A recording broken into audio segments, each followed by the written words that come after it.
Alrighty guys, good morning. Happy fucking Saturday. Hope you guys are having a wonderful morning so far, guys. Hi, good morning. Idawin. Lovely, lovely, lovely. Hope you guys are having a great morning. Yes. Tonight, guys, we're going to be more Helldivers 2. We will be starting our League arc probably this coming week. I've already started playing it off stream, just playing ARAM basically to get a feel for the characters, and I'm fucking bad. It is, like, compared to Heroes of the Storm, it is so fucking slow. And as such, like, you can't really move at all. Like, you're just always in position. Like, if you're just... When engagements happen, that's just it. You're just there. The only out is literally just fucking flashing. It's fucking terrible. I know. Heroes of the Storm, they even sped up at one point. It's almost twice as fast. It really feels that way. And it's so much better. It's so much more engaging. The mobs eat the majority of your abilities, too. So, like, when you're casting stuff, certain things in Heroes of the Storm, for instance, will collide with mobs, but most things in LoL will collide with mobs, as opposed to some things. It is very... Yeah, it's very, very different. And not very, very different, but just worse. It feels cruder. It feels very crude. In general, when you're trying to basically interact with enemies. But I guess that's where we're at. No one plays Hero. Well, no one watches Heroes of the Storm as it goes.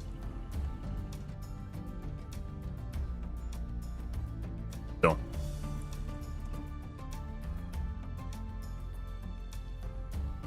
that's the way things are going to go. I'd say Overwatch is kind of dead. Putting aside all the cheating that happens in the game, people don't want to hear me talk about cheating. LoL has problems with cheating too, but it's much less as opposed to what's going on with Overwatch. Overwatch is absurd. Absolutely inundated right now. Fucking crazy. And for the handful of people that streamers may point out or they might ban, there's 5 gajillion more of them. As it turns out, guys, if you guys didn't know this, people that cheat don't want you to know they cheat. I'm just going to throw this out here. People that cheat at video games don't want you to know that they're a joke. So, they actively try to stop you from figuring it out.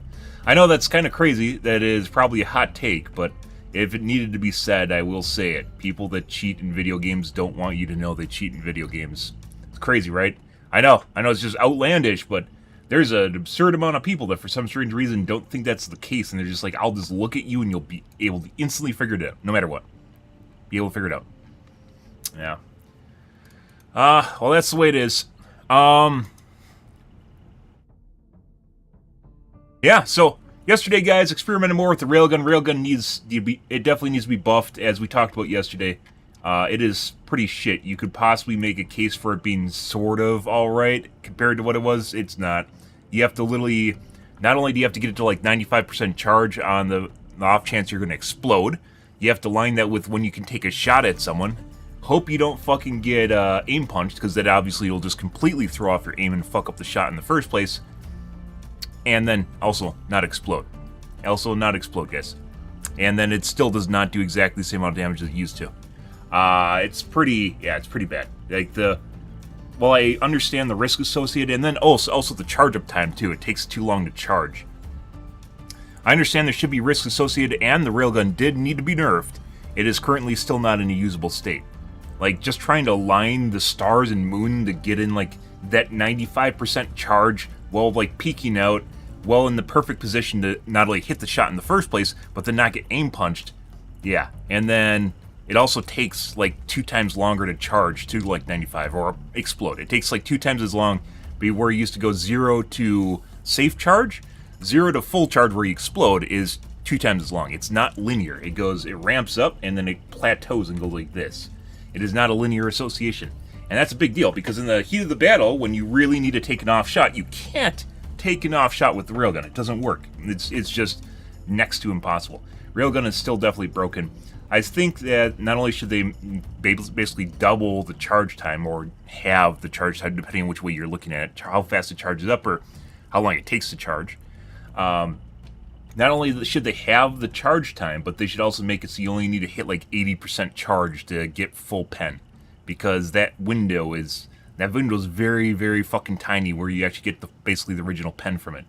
It's too much. And like I said, I fully understand the railgun need to be nerfed. I was one of the people that said it needed to be nerfed, but right now it's still just not usable. The autocannon, on the other hand, is what I'd classify as probably broken.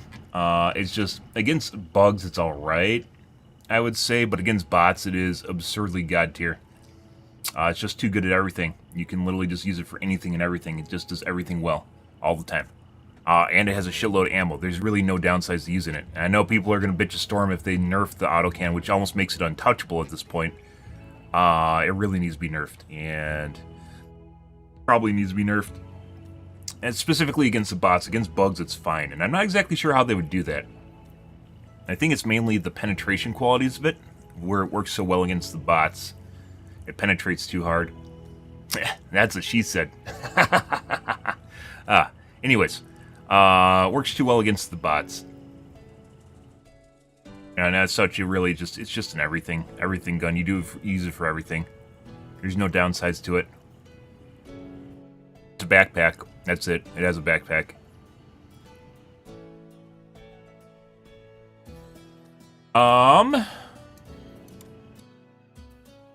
Yeah, but it's probably, I'm leaning more towards the autocannon. We're going to do another autocannon today, guys.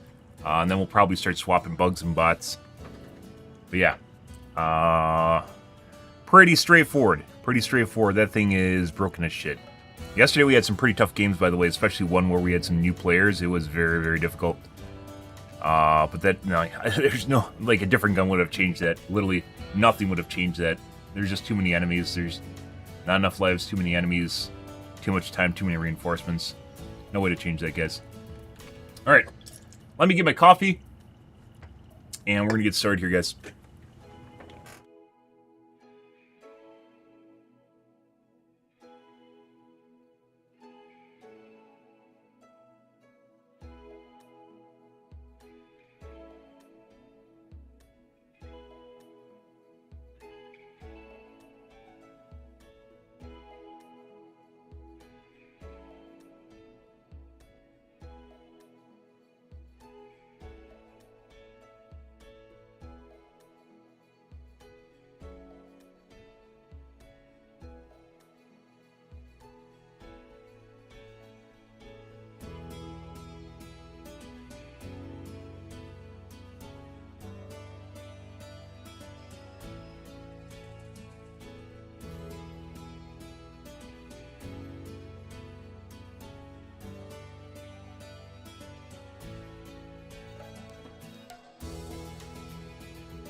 Alrighty. Let's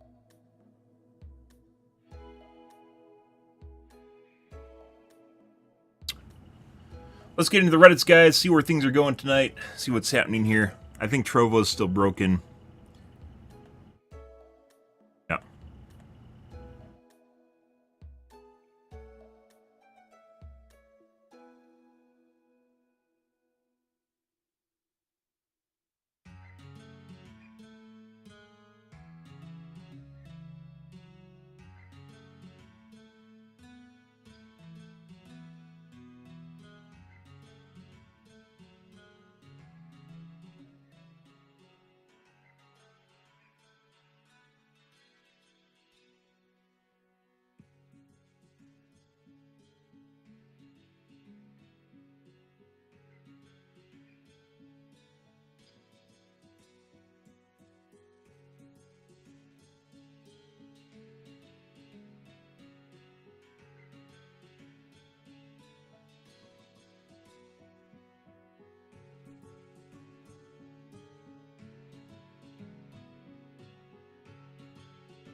Yeah, I'm pretty sure Trovo is still broken. Alright. Well, that's just the way it is, so.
Huh.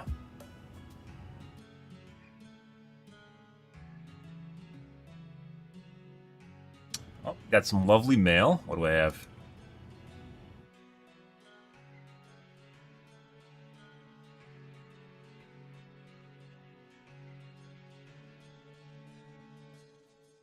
Okay. Alexis, who's brought up when they nerfed the railgun. This team was trying to explain their balance. It was posted on Discord on March 6th, 2024. I'm actually in the Discord.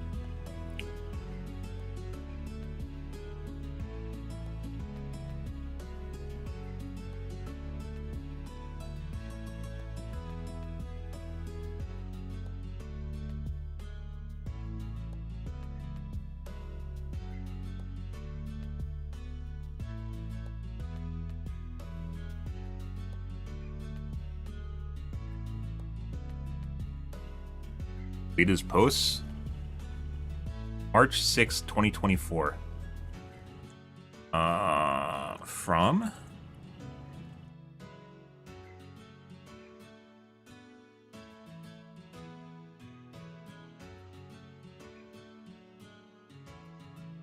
After.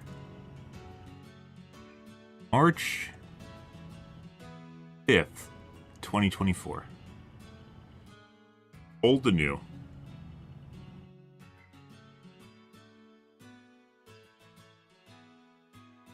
There's no posts. His last post after March 5th is on 3/8.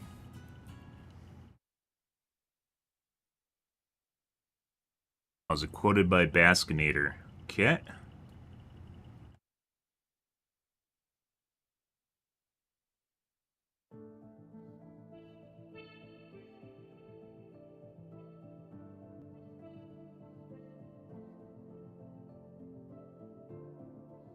HD2 announcements, not announcements.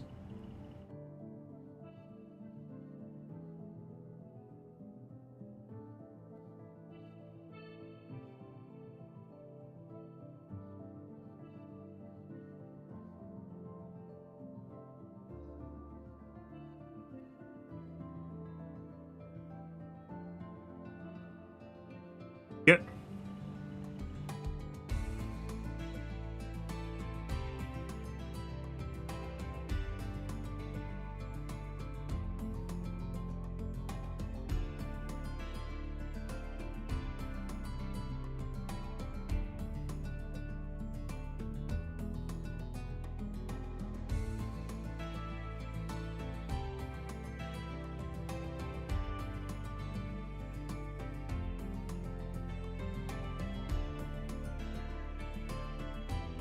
He said it's a good example of a well-balanced weapon.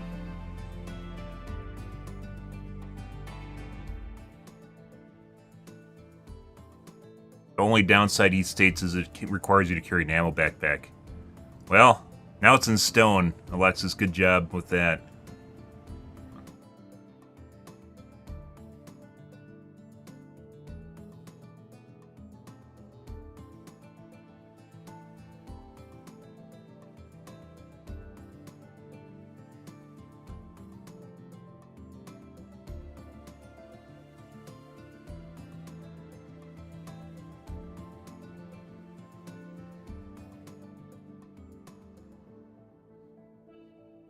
People are kind of overstating him saying it was a gold standard. He just said it's a good example.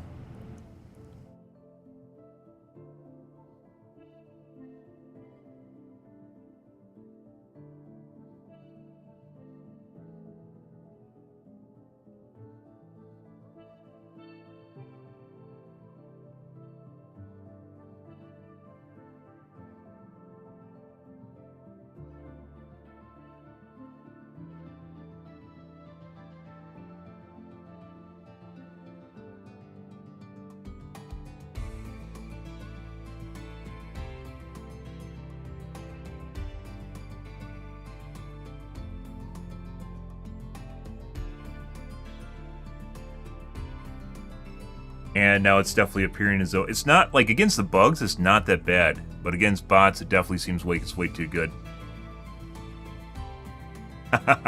Oh! Oh, God. A well-balanced weapon.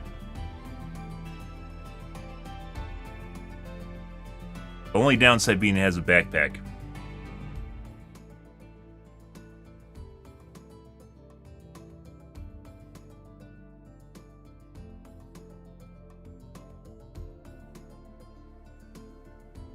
Well, that's Alexis's problem to fix, is from the looks of it. He didn't stipulate at all that it might change in the future, just that all guns will change.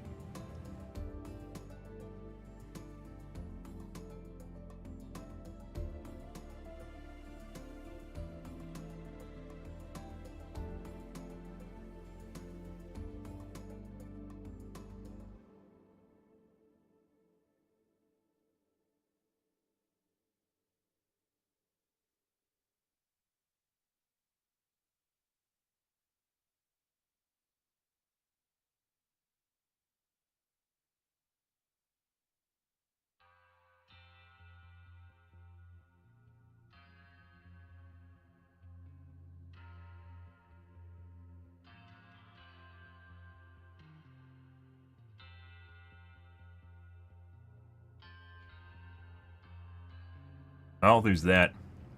Good luck, Alexis. Like I said, Pills needs to get you some bodyguards. And I mean that as in a kind of a dark humor, funny sort of way, because people are fucking ridiculous online. That's crazy. Because now they're gonna, like, once again, like I just wrote, they're gonna use this as armor to prevent it from getting nerfed. When in fact it probably needs to get nerfed. Like I said, we're gonna use it again today, but just without playing the bots without the autocannon is a completely different experience than playing it with the autocannon. It is much, much easier. Also, you can't find a quote of that, by the way. It's only in the news section post. They looked at his history and that wasn't there. That's rough.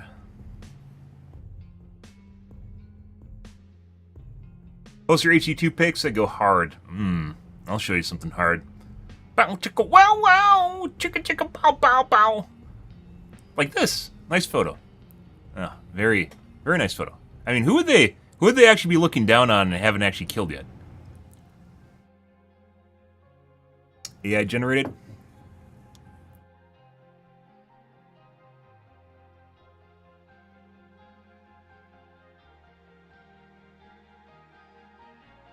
Why is there a laser beam coming out of the sky? Wouldn't that be danger close? Wouldn't they all actually just die if that was actually a laser? Who are they looking at? What is actually going on there? I don't know. No one told me this is a horror game, scared the shit out of me.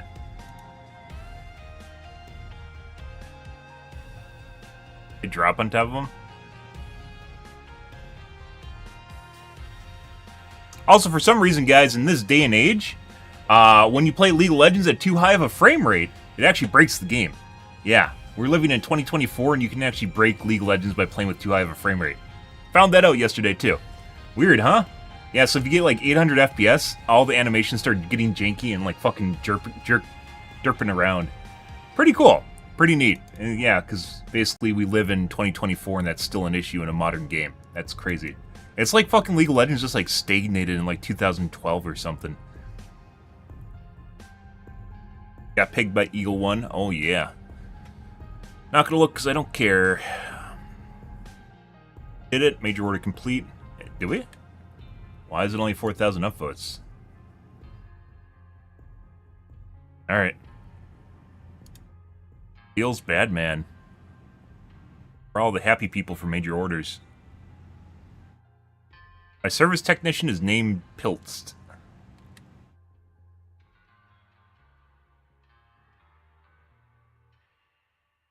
Service technician Piltst.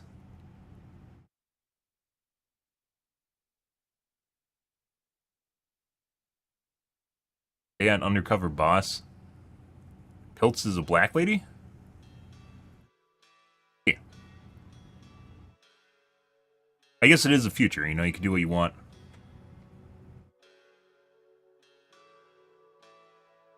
Ode to the one I kicked at Extract. Okay. Don't care. Vigilante justice, everyone upvotes it nowadays.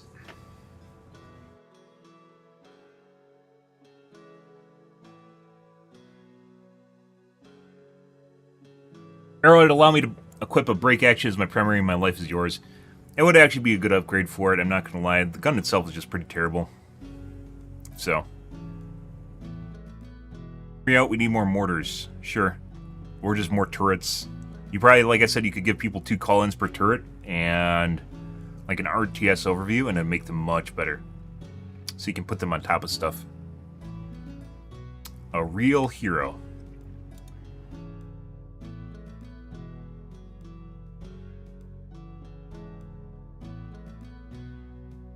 Sorry, bro, you joined right at the end. My work here is done.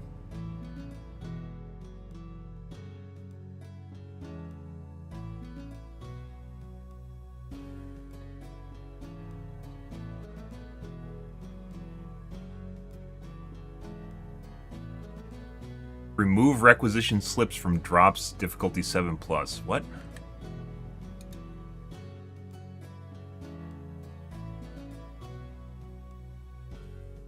An accomplishment finding that the difficulty most has reached the limit and the machine gives you a good amount anyways. I don't know. We're trying to min-max the fucking, like, end game system that people catch up on. It's a casual game, guys. It doesn't matter. It's not an issue. Okay. Let's take a look at the tubes, guys. See what's going on there. See if we have some good tech videos to watch, or maybe some drama. Oh my god.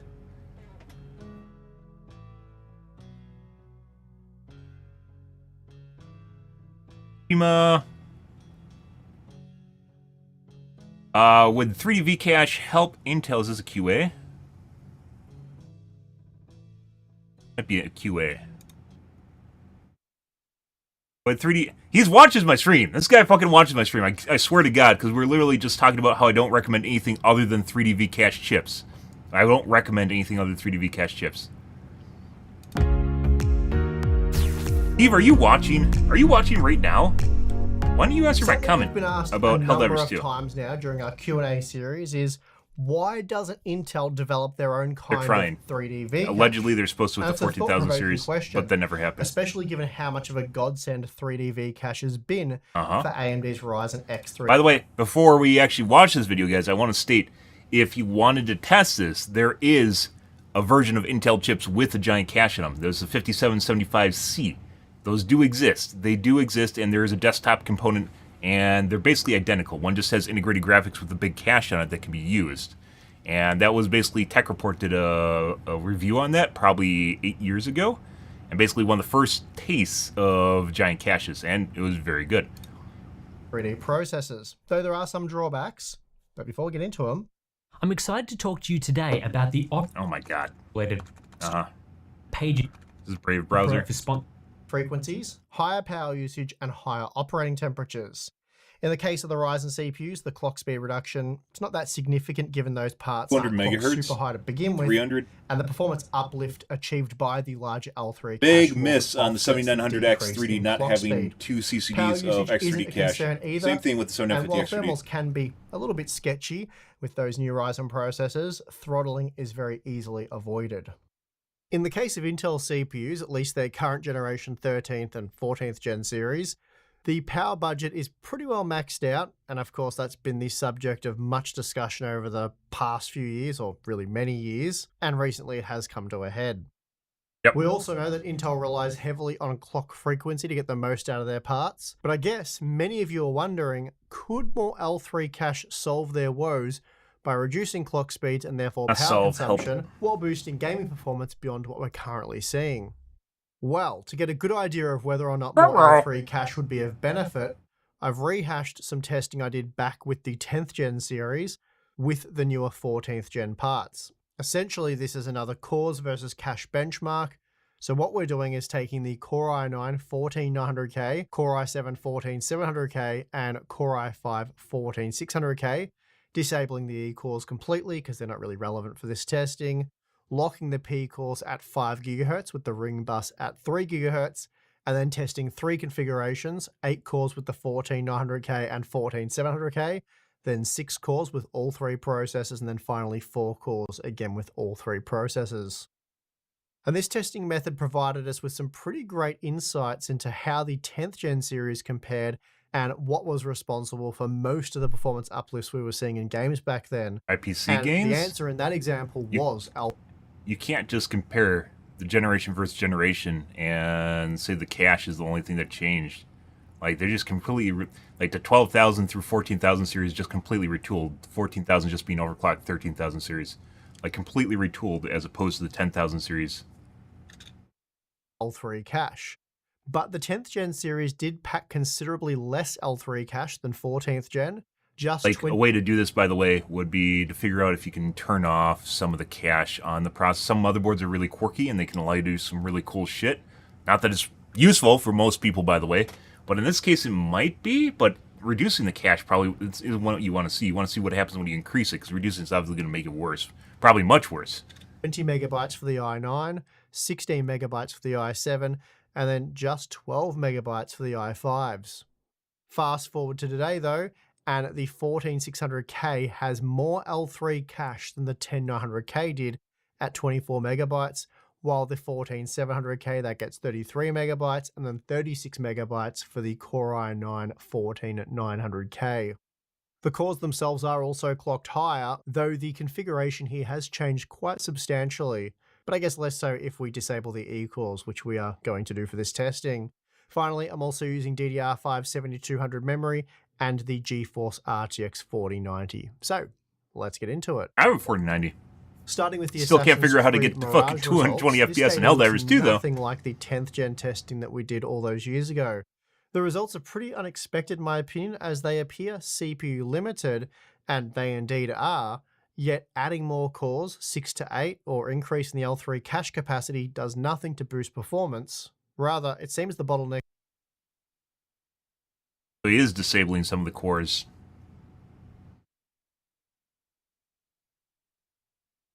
Okay.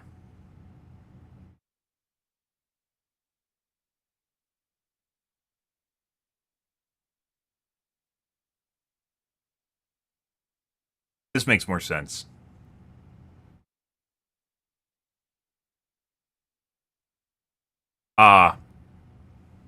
Arguably, however, is...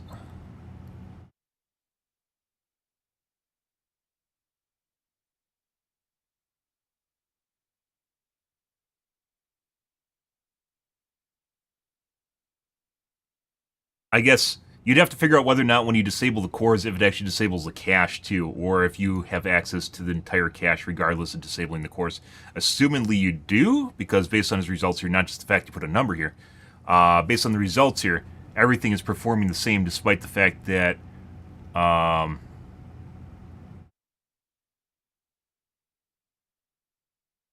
no. It could legitimately just be hitting a CPU bottleneck due to the number of cores here. And, like, when you disable cores, it's kind of weird. Sometimes it'll disable all the resources associated with the core, and other times it'll leave, like there's a pool of cache and it'll have access to it. Depending on how the CPU is wired up, it's entirely possible that when he disabled...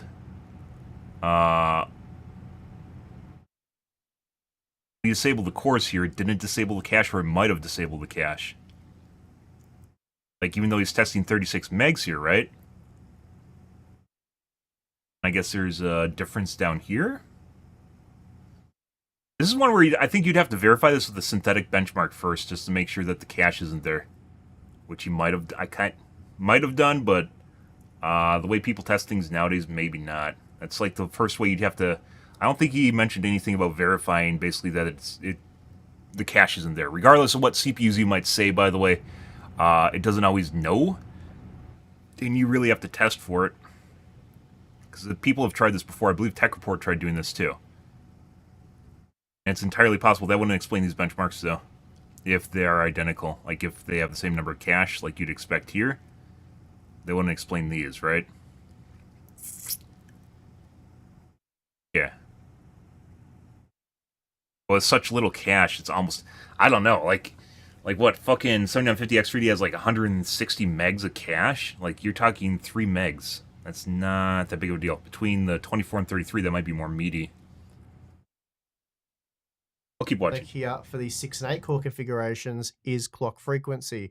Again, we are limited to 5 gigahertz for this particular testing, and that suggests that the primary limitation of the 14th gen architecture is frequency and not L3 cache capacity, at least in this example. Dropping down to just 4 cores does see performance fall away, and now cache capacity plays a very small role.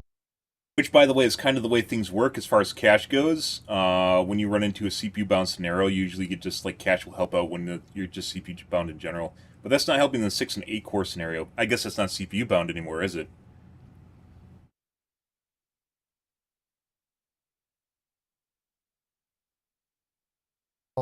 Still, Well, it's remarkable to see the... Assuming this isn't a GPU-bound scenario. Which is why, by the way, you don't test on like the ultra-high settings, or you use a render scale setting, right, to turn down the resolution so you don't end up GPU-bound, which actually kind of looks like what's happening here. Bound on the high end? Then you can't see the differences at all, so it can't even stretch its legs. 14900K dropped less than 20% in this test, with just half the P cores active. Helldivers 2 does see some performance degradation when dropping from 8 to 6 active cores. Where the fuck is he getting 220 FPS in Helldivers 2?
Dude, just buy a new computer. What the fuck is this? What is this? Where, like, it shows him running around. Is he, though? Is he? The only place I ever got anywhere close to the FPS that he did is literally sitting on the bridge staring at the stars. I'm not even joking.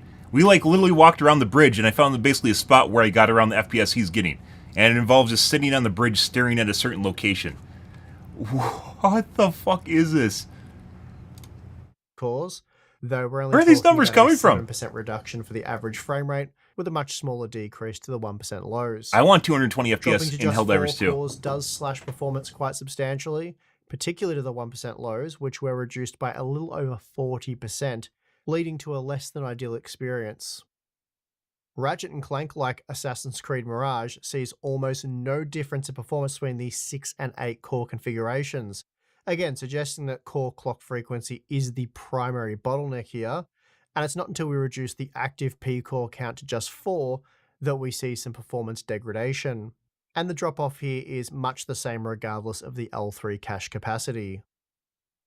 The Spider-Man remaster results are interesting for a few reasons. Firstly, with 8 active cores, the 14900K and He's GPU bound at the top 14700K delivered and virtually CPU bound at the identical bottom. results at 5 GHz. So again, it seems that the primary bottleneck here is the clock frequency.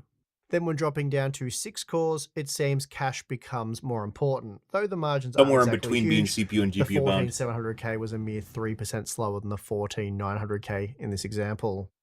Then quite oddly, when dropping down to just 4 cores active, the results become frequency limited once again, despite performance only dropping by 22% when compared to the 8 core results. Cyberpunk 2077 Phantom Liberty sees very little difference between the 8 core configurations. The 14700K is again CPU just bound. 3% slower than the 14900K, and we're Cache is only weird. seeing a 7% reduction in performance with 6 cores active, and then a 22% reduction from 8 cores to just 4 cores. But regardless of how many cores are active, it seems at 5 GHz cache capacity plays a very small role.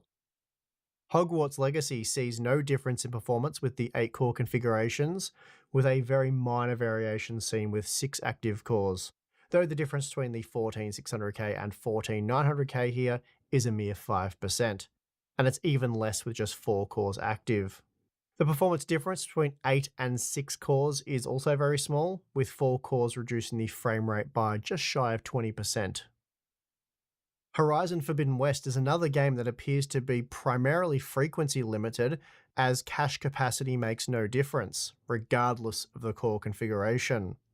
Dropping from 8 to 6 cores only reduced the performance of the 14900K by 5%, and then from 8 to 4 saw a 22% drop, which is what we've typically come to expect. By the way, the people that took over Tech Report, literally, this was written by a different person. They just changed the name on the articles. That's incredible.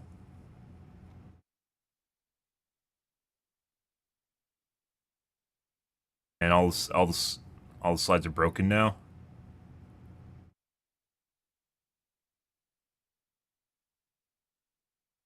Huh.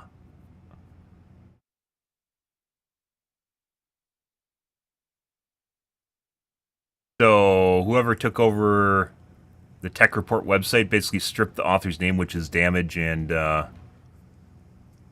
what's the other guy, Scott Watson, stripped out their names from the articles. That's incredible. Everything's broken now. Look at that. Huh. Well, that's something.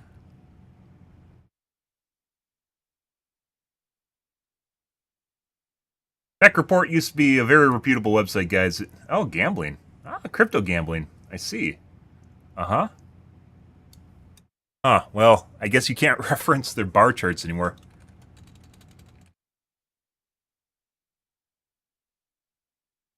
Forums still there?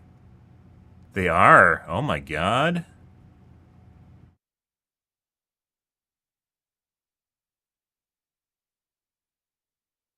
Any 2024 posts? There are. That's something.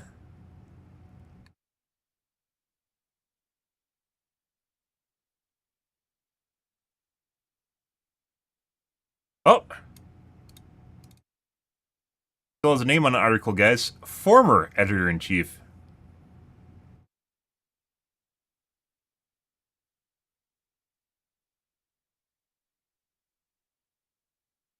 So they only retcon some of the newer articles? What the fuck?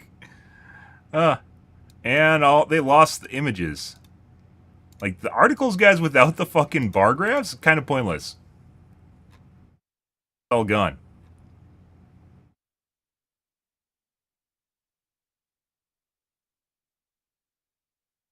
Yep.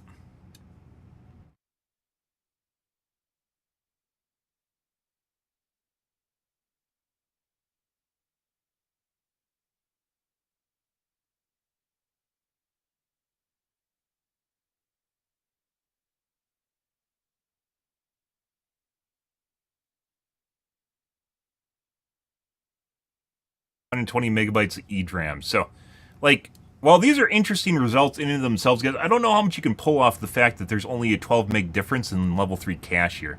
I don't think that's enough to actually make any meaningful difference besides what you're seeing here. And, like, you get into the juicy results when you start seeing, like, 100 megabyte caches, which is where we're at. I think the 5800 X3D is 96. 128. Level 4 in addition to its normal cache. Based on this data. Dragon's Dogma 2 is known to be a very CPU limited game, but like most of the titles tested, we're not seeing that much of a performance improvement when increasing the L3 cache capacity. The 14900K, for example, was just 4% faster than the 14700K with all 8. If we extrapolate the difference between the 36 and the 24, you're adding an additional 12 megs of cache, guys. So that gives you an additional, 13 FPS. Now, if we times that by 2, actually, that wouldn't be exact. Well, you'd have to do like a proportion, wouldn't you?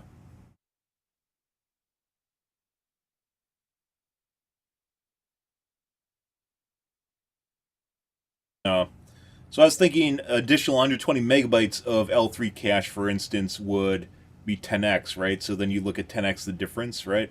Which would be 120 FPS, which would be insane. That being said, some of the results for the 7800X 3D as opposed to the 7800X are actually pretty fucking insane too. So, like I said, you got to put into context here, guys, that he's talking about the difference of 3 megs of L3 cache and maybe possibly 12. This is the only meaningful number difference here is between the 36 and the 24. P cores active. Then with 6 cores, the 14700K was 9% faster than the 14600K, while the 14900K I think it would actually be more useful to go and look at was the... 4% faster The again. 5775C, guys, is so fucking old. It might not even be a modern representation of Intel architecture. But once again, it's like the only example of an actual Intel CPU with a lot of cache on it. Maybe Xeons? Wait. Intel Xeon specs. Xeons can be weird. Xeons can fucking be really weird.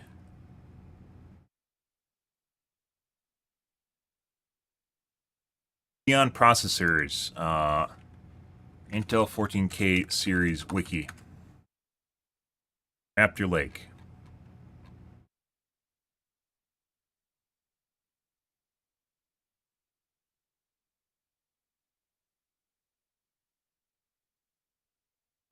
Smart cache.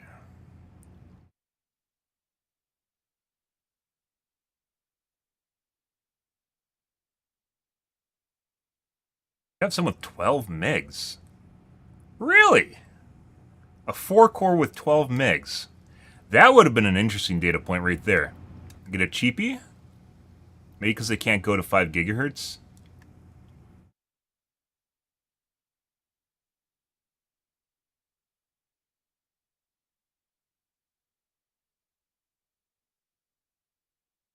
It could be because he can't get one to 5 gigahertz. I mean, you could have just clocked it down to 4.5. That's really not that big of a deal, but there's a 12 meg here, which actually would have been very meaningful. That being said, once you start getting down this far in cache, it might not even be that much of a big deal. Like, what really matters is when it goes to, like, the system memory, right? And only certain things that are certain sizes can fit inside the cache before it goes to system memory. So it's maybe it go there anyways, except for very select stuff. Like I mentioned before, guys, the benchmarks for cache are always, or the results from cache are very, very weird sometimes. Very weird. 4, 12, 36. Sometimes you get some weirdos in here too. No. Alright, Xeon processors. Not helpful.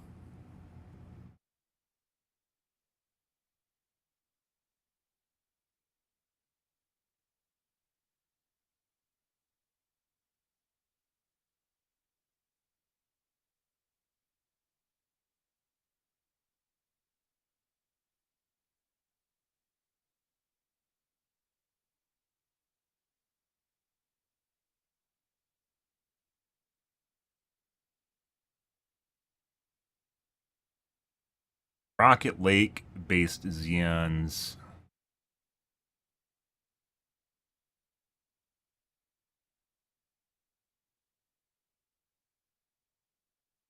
Sapphire Rapids.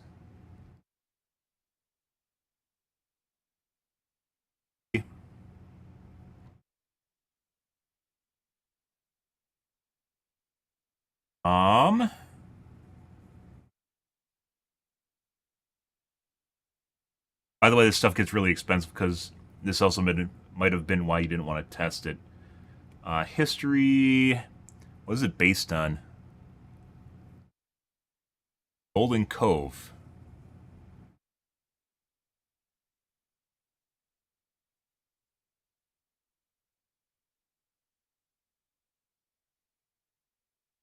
Raptor Lake Xeons.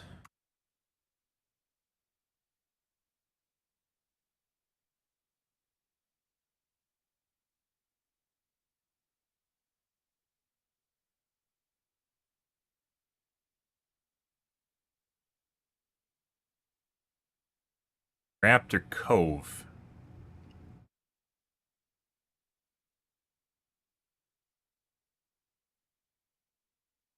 On E. Might be completely different processors. They only go up to 16 threads, 8 cores.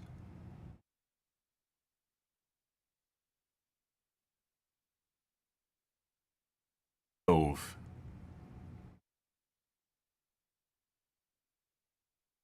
Alder Lake. Raptor Cove.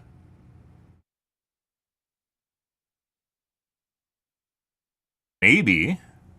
Sapphire Rapids? I don't know how closely aligned these are. Sometimes they change a lot. And obviously the clock speeds are going to be different, as they always are with server grade parts. 3.5 gigahertz. Once again, the interesting thing here is not the clock speed. It is the cache. Smart cache, 75 megs.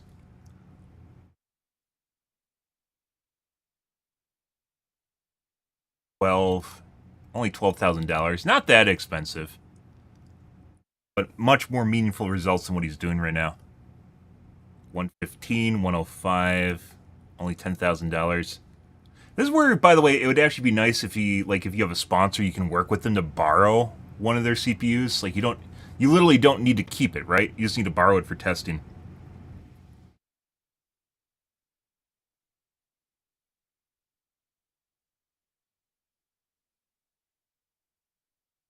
Something along the lines of 112. I don't know exactly how well this is scale when you, I mean, you could obviously just shut off 56 of the cores. Possibly shut off 56 of the cores. And hopefully keep 112 megs of cache. 105. 48. 5. 105, 52.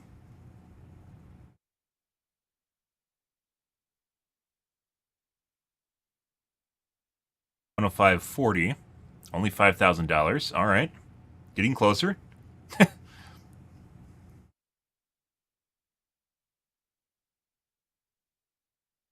ES workstation. Scalable performance.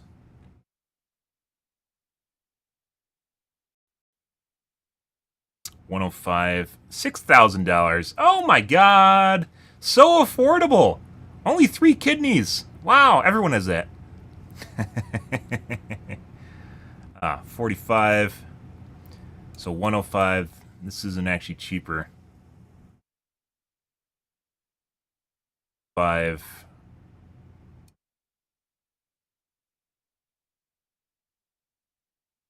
8. 3.7. And you don't need 40 cores, you only need 4. Or even 8. You could just straight up do 8, couldn't you? Because there's some that actually have 8. This would actually be much more meaningful. But it kind of sounds like he's trying to, obviously part of being a tech tuber is working with what you have, especially when you're a small one. So that could be part of what's going on here right now. But there's definitely better ways of doing this. And finally, with just 4 cores active, core count becomes the primary bottleneck. The Baldur's Gate 3 performance was again much the same, using either the 14700K or 14900K, and we only saw up to a 5% decrease in performance. I'd find it very, very odd that an extra 100 megs of cache for Intel would not make magical results just the same way it does with the AMD. 14% slower when compared to the 8-core configuration.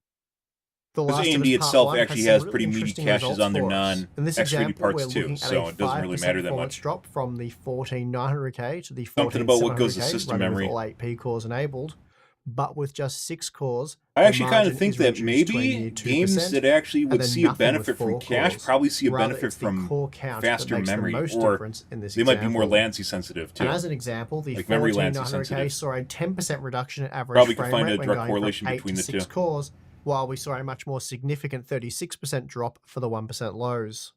Then from 6 to 4 cores, the average frame rate dropped by a further 24%, with a 32% reduction to those 1% lows.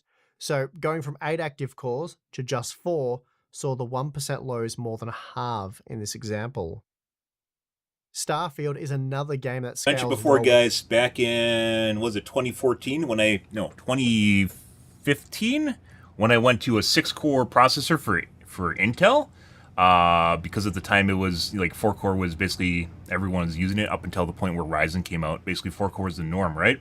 And 8-core was really fucking expensive. 6 and 8-core are really expensive. You had to go to their enthusiast platform, which is just a way of branding really, really expensive parts. I got a 5820K. Huge performance benefit in Overwatch. And it wasn't purely just the average FPS. The average FPS went up about 30% because I was starting to keep tabs and stuff with the Afterburner at this point because I was tired of going, well, this feels faster. Maybe this is fast. You know, I was fuck that shit. I'm tired. I was tired of that. I'm done with that. The subjective, am I gaslighting myself or am I not? Yeah, just set up Afterburner and be done with it. Anyways, when I started finally looking at that, it wasn't the average FPS that made a big difference. It was the fluidity of the game. And as I mentioned before, I will never... If I can avoid it, I will never be CPU bound again. It is the worst feeling in the world. GPU bound is all right. GPU scale up and down very, very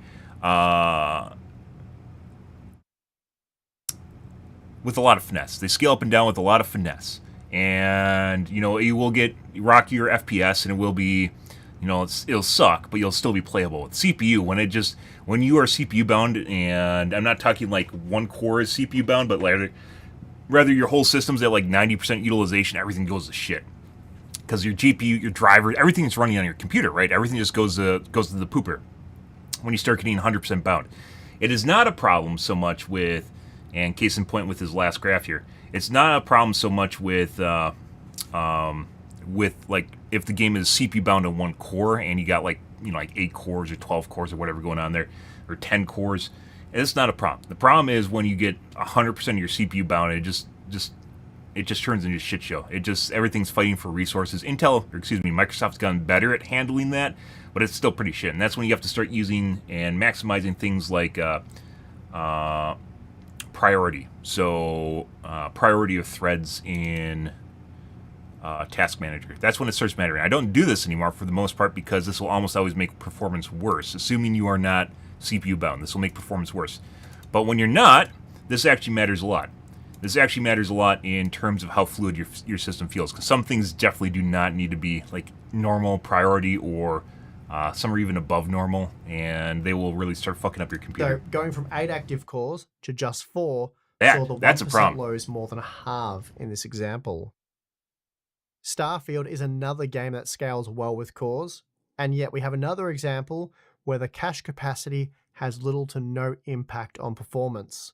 The 14900K saw an 11% performance reduction when going from 8 to 6 cores, and then a further 24% reduction from 6 to 4.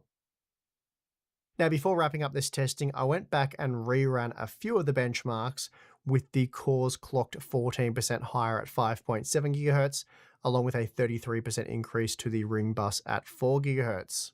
And I did this because the Oracle told me there would be some extremely well-informed people out there who would call the testing useless because 14th gen processors can clock higher than 5 GHz, making 5 GHz I wouldn't say so. This has nothing to do with clock speed.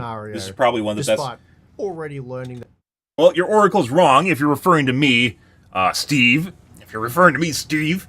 As I mentioned before, Hardware Unboxed and Gamers Nexus probably does some of the best testing on tech tubing, on the tech tubes, but still can be better. And he's doing what he can with what he has, but as we just like talked about a little bit ago, if they had the workstation processors, you know, that would have been a much better comparison point. I don't know if they are exactly the same architecture as the 14 or 13 core series.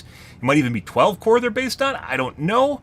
And you'd have to get more technical with it and might even need to shoot an email to Intel. I'm not exactly. You'd have to do digging either way. But actually having a processor with 100 megs cache, which is where we start seeing the differences in between with the X3D cores, right? What is a 5600 X3D? The same as 58?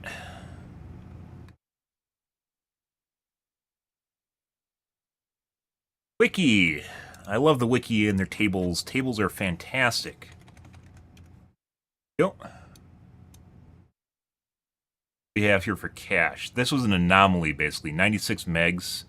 Oh, it's always 96. 96, 96. And 96 on the 5700 X3D. So what we're seeing in the big difference here where the meaty performance numbers start popping up is the 64 extra megs, right? We can figure this out because this is where it starts showing up for AMD. And similarly, The performance results, although he doesn't have it, and I don't know how comparable it'd be today, but I bet if he bought a 5775C, and then, what was his Broadwell was Haswell, so then you need a 4790, I think it is? I don't know, you'd have to look that up too. But there's an equivalent processor from Intel, and once again, Tech Report, God rest their soul, which is now basically a crypto gambling website now, RIP Tech Report. Tech Report did, and Scott did reviews on this over a decade ago, and they found the big meaty gains even back then with Intel processors. And it's not all the time, it's exactly like AMD on really weird niche scenarios, but when it works, it actually works really, really well. And my guess is you actually need to get above a threshold. You can't just put 12 megs in here, and no, I would not fault him at all for clock speed, as we talked about the Xeons, or if you're running it all at 3.5 gigahertz, it doesn't matter. That's not...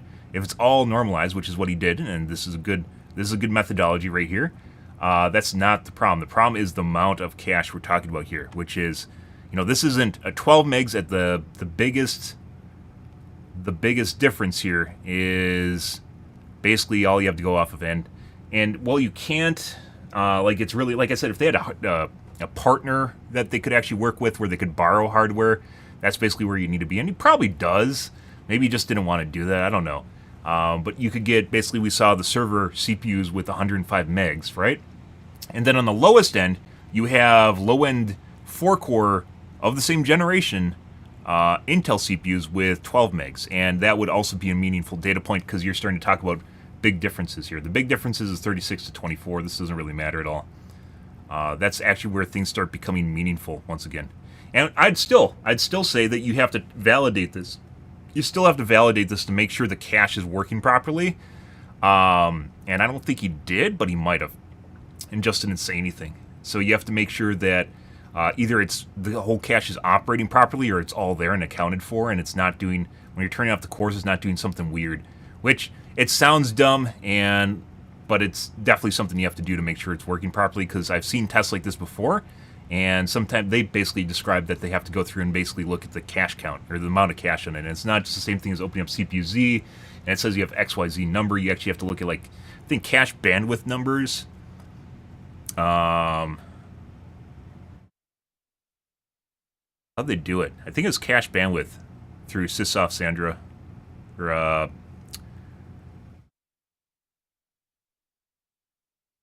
not Sysoft Sandra. Sysoft Sandra is old. Well, it might have matched when those numbers were coming out. Sysoft Sandra, or what's the new one? Ada 64. There's ways you can do it, though, and validate that it actually is testing the cache. These numbers, although this is starting to look a little bit more meaningful, and you can see there are some differences here, this still even seems kind of weird, but once again, we aren't talking about the 64 megs of different cache here,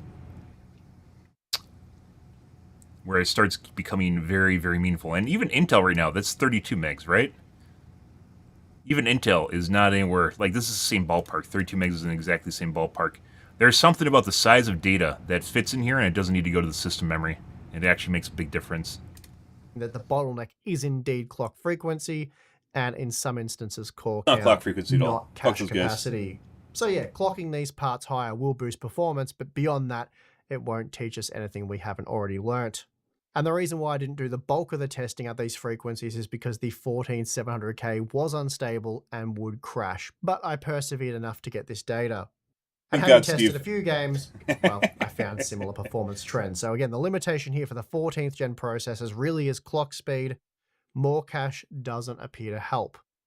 Well, 12 megs of more cache does not appear to help. They were much different to what we found 3 years ago now. What you could do, by the way, if you wanted to actually add other data points here, what you could do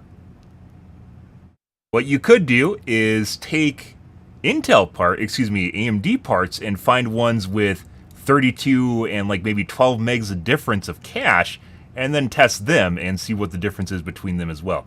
So what do we have? What the fuck is Cezanne? 5700.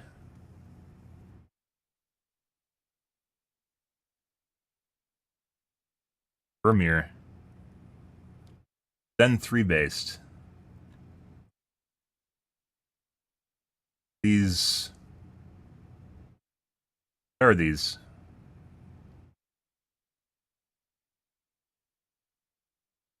Zen 3, GCN 5 based, Zen 3 based. Well, there's some parts right here with 16 megs of cache, so I don't know if these are directly comparable.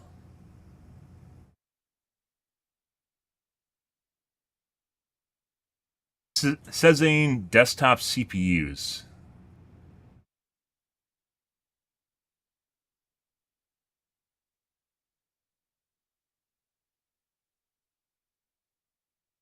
Sezane again. I've never heard of these before. 4,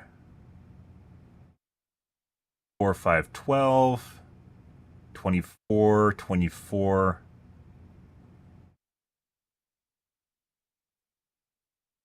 ESM 7FF. Fuck is Sezane. Integrated graphics GPU disabled. That's it? I mean, this is actually really just a direct comparison then. So then you'd have to have a validation standpoint of what AMD processors look like with the difference of 12 megs-ish. And as it turns out, they're right here. There's a difference of 16 megs, right? Between a 5700 and a 5700X, right? Looking at a 12 or 16 core 60 meg difference, which would make this a directly comparable AMD part, and then you could look at the scaling on AMD as well. Yeah. Well, he's not just testing, he's trying to test the cache and make a case where remember how we're talking about basically I won't recommend any Intel CPUs without X3D or a giant level 4 cache. I will not do that. And the reason for it is it just feels completely different. And it's not something where you can just, he's trying to work with what he has. This is probably even a better option than testing the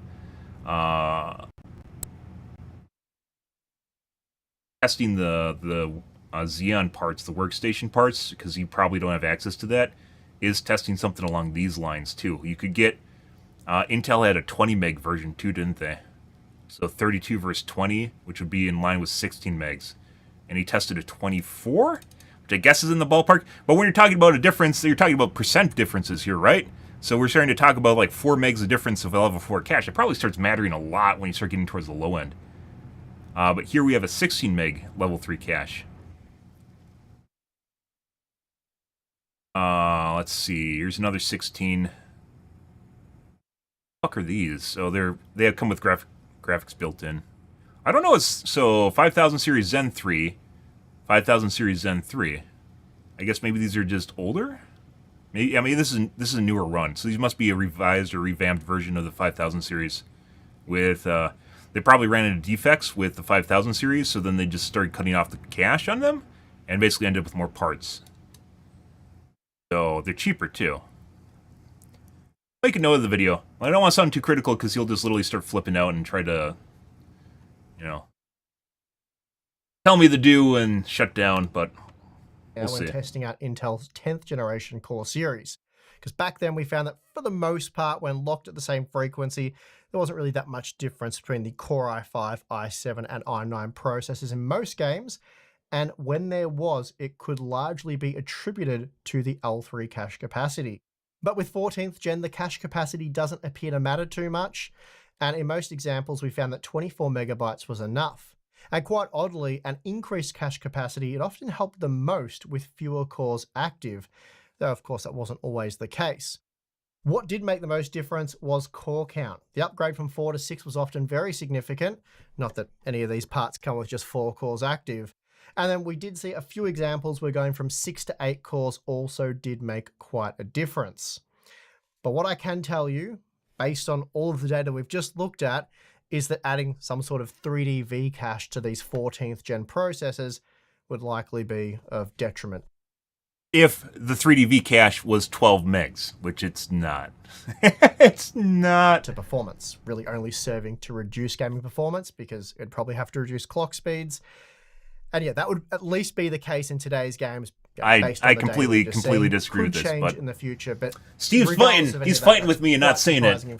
And I have no problems with his testing speed, by the way. That's not an issue at all. That's nothing to do with what they're talking about. Or he's talking about minor performance gain over 8 cores, which is probably why the flagship parts only have 8 cores.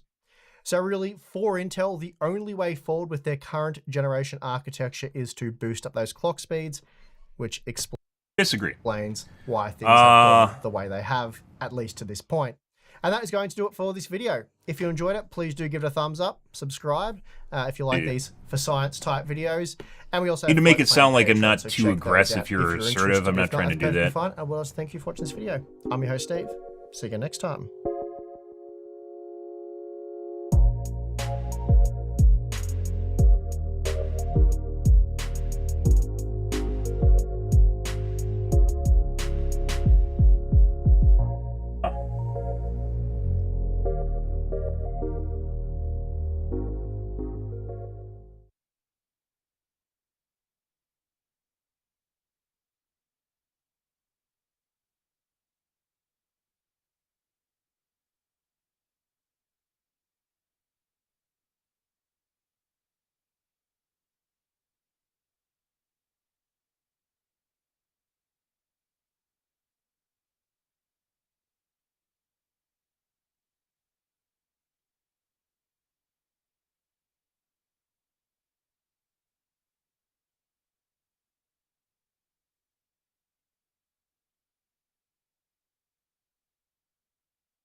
The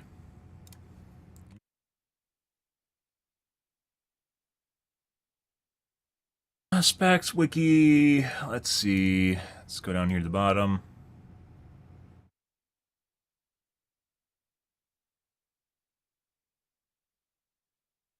Sapphire Rapids.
Beyond with 16 megs of cache.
There we go.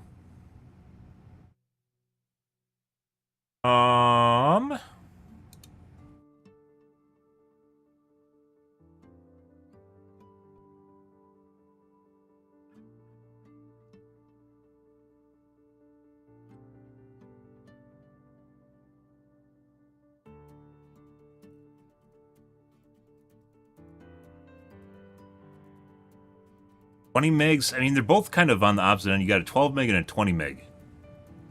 There's a 6 meg too. Those are 2 cores. Probably start running into a bunch of shitty issues you don't want to deal with.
I don't know if this is the same architecture.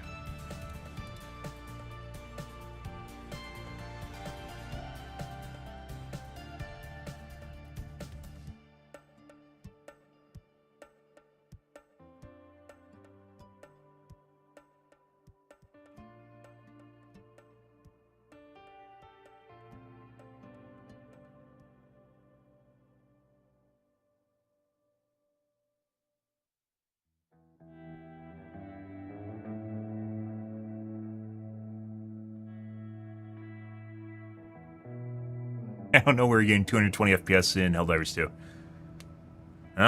Well-worded post, guys. Need to do it.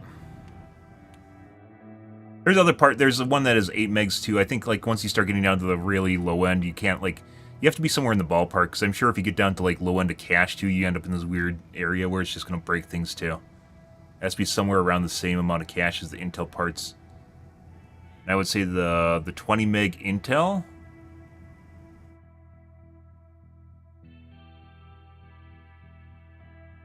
I put the 12 meg in.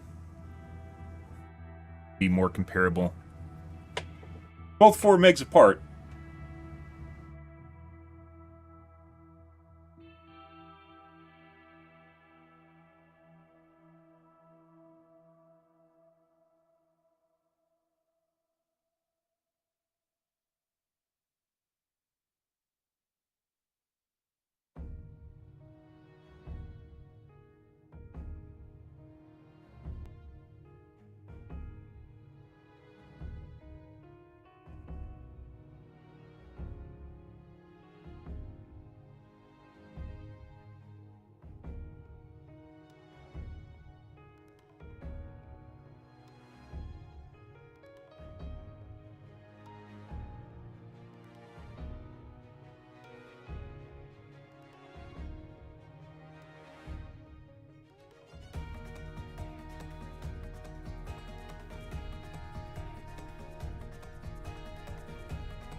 End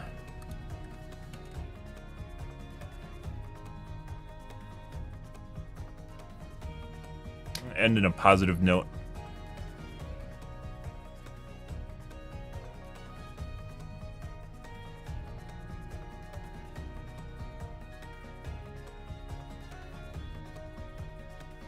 I understood how important cache was when my Pentium Pro with its fast level 2 cache was still usable years after regular Pentiums had to be retired.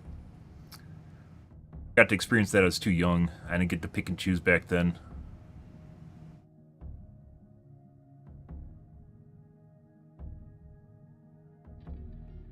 Oh, that's why you have comparable data points for AMD, or excuse me, yeah, for AMD too, which would be, that's why I suggested 5700 and 5700X. They test the 5700H? Not. Sometimes the the re-release parts just fly under the radar.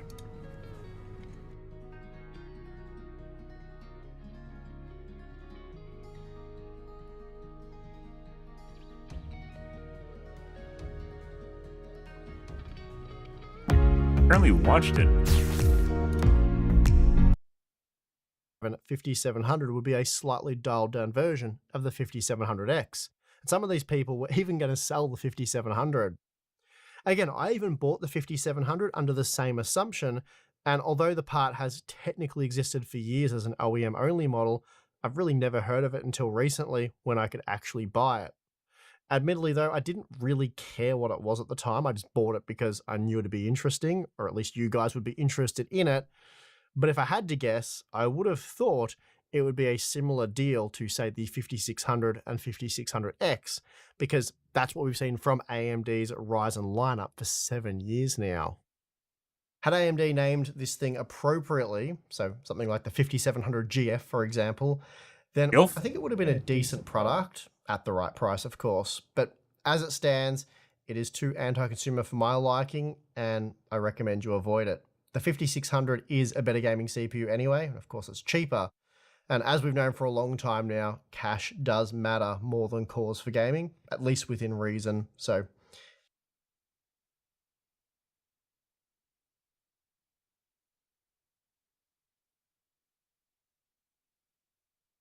$95,110. So comparable for AMD, you're looking at 15 FPS difference between... Oh, that's 5600. So we're basically back down here. So this is a comparable data point as the 5600 and the 5700. The 5700X is an 8-core model. Actually, no, they're both 8-core. They aren't comparable. Cache?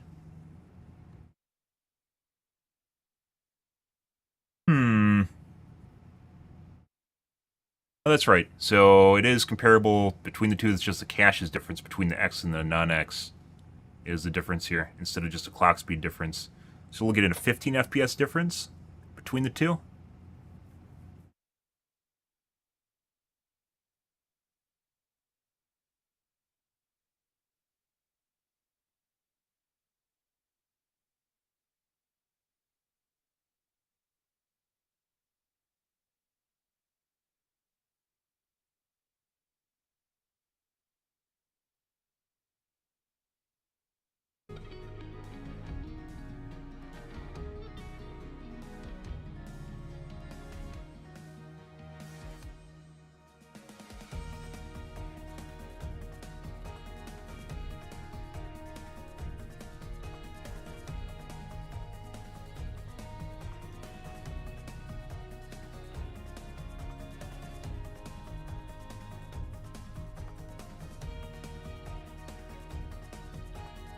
Like I mentioned, 16 megs might be too low.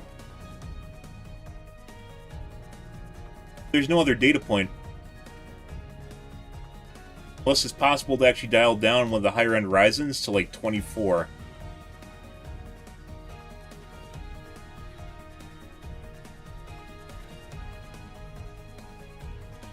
You'd be able to figure out if that's scaling based if you buy the Intel, for instance, the 20 or 12 meg, and see if that it suffers a huge performance penalty, because that would actually tell you that there's some sort of scaling issue in the low end. for cache, too. But even further back with 5775C, there is a pretty big meaty benefit, depending on what games you're playing. A pretty big meaty benefit for the 5775C had 128 meg cache. I mean, a lot has changed in the last 8 years, right? So it's entirely possible you could just throw that data point out because it doesn't even matter. But that's in the same boat as AMD.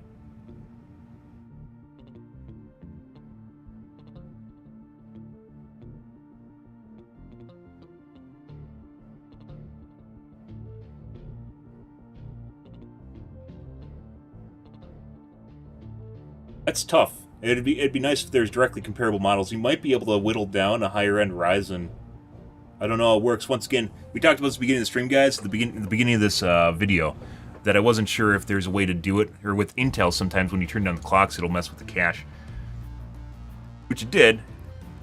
Also why you have to validate it.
Test to you test a 14100?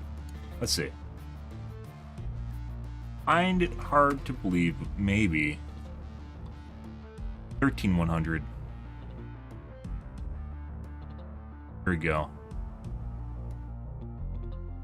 13100.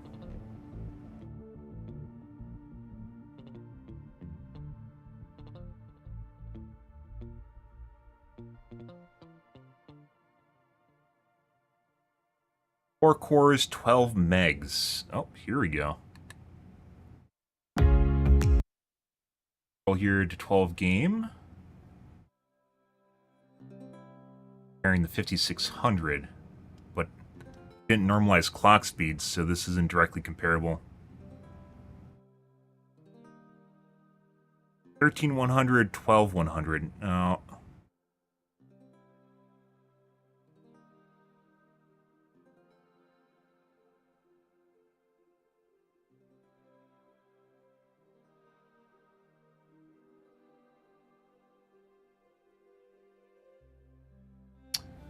Now, obviously, you can't compare them between the AMD parts. So he does have a 13100. You'd have to then test a 13400. or any of the higher end, basically the same testing with the newer parts. So you potentially could do the same thing. You just did.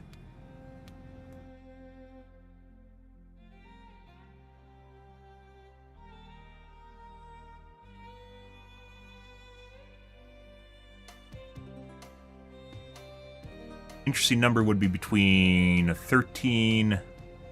Fuck is 13790K, 13790F. China exclusive, 33 megs of cache. Why? I don't know. There's a 13900K, but that's 36. And there's a 13700, which I'm sure he has, which is 30. Closest you can get to 32. Besides the China part.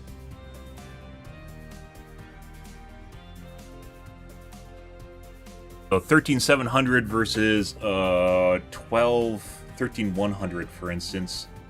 Clock normalized and core normalized numbers.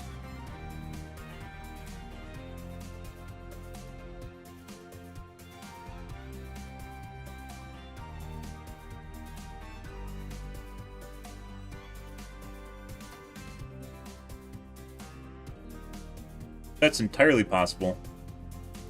They're Alder Lake. No, they're Alder Lake.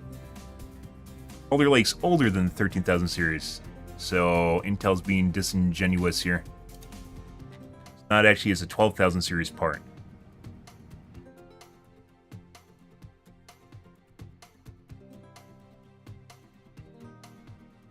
Yeah. So you'd have to compare it to a 12900, which I'm sure he has, which is a 30 meg part. But the best case scenario you can get. Wait. No, Intel has an 18 meg 12400. That's kind of in the ballpark. The 12,000 series and 13,000 series are kind of in the ballpark as each other. Not exactly the same, because 13,000 series is obviously better. And 14 is just an overclock.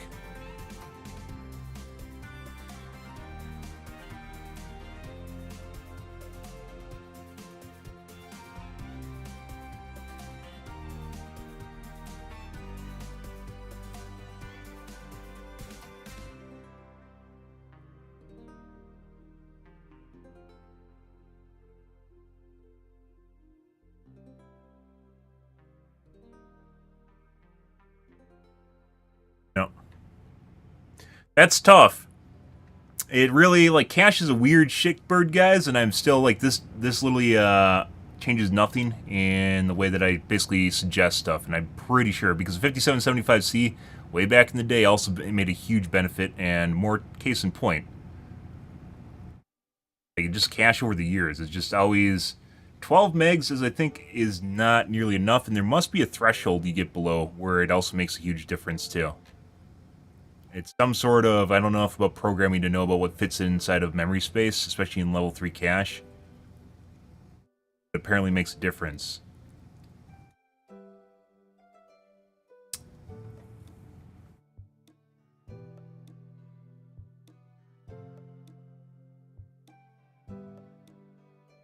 AMD could have also slapped 32 megs of additional cache on, and they chose 64 at first, and then I think the 7000 series is even higher than that.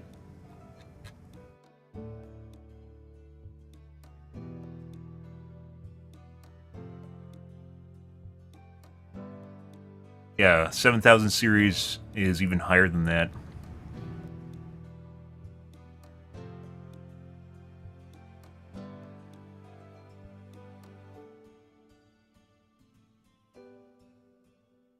X even starts out at 64. X3D 7800 is 96, and then 128. I'd actually be kind of curious, because then you could do, like, clock... I mean, you could do the same thing with AMD, right? You just do a clock normalized and core count normalized. You have 32, 64, 128, 96...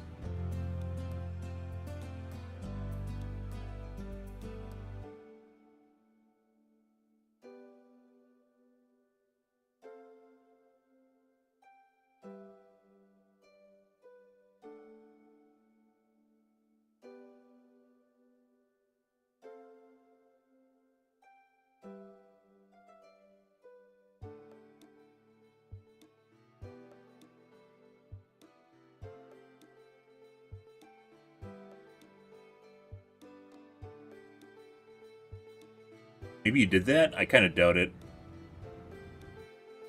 Like a specialty piece.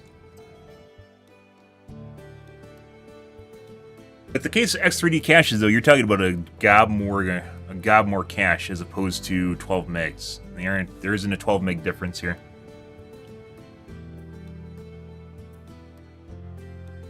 You can normalize for 6 cores and then test 3296, 64, and 128.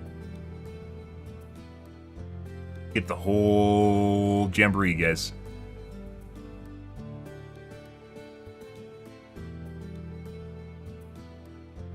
Interesting testing, though.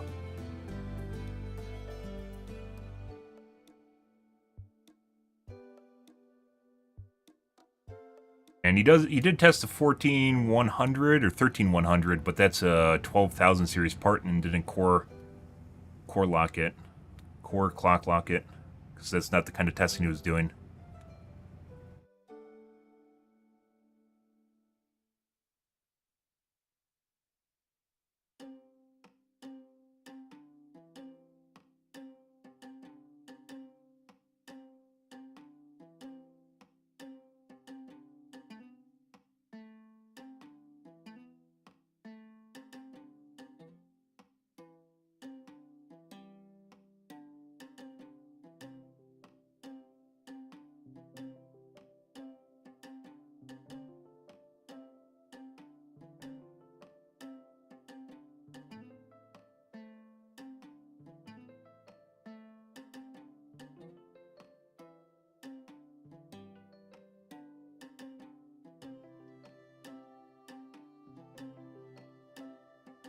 Okay, enough of this. Done. Moving on. Whether or not he sees it or not. I did not plan on spending 2 hours fucking looking at tech tubes, guys. But here we are. Yeah. Good. I enjoy tech tubing. Do you guys enjoy tech tubing? I enjoy tech tubing. I hope you guys enjoy tech tubing. We all fucking enjoy tech tubing here.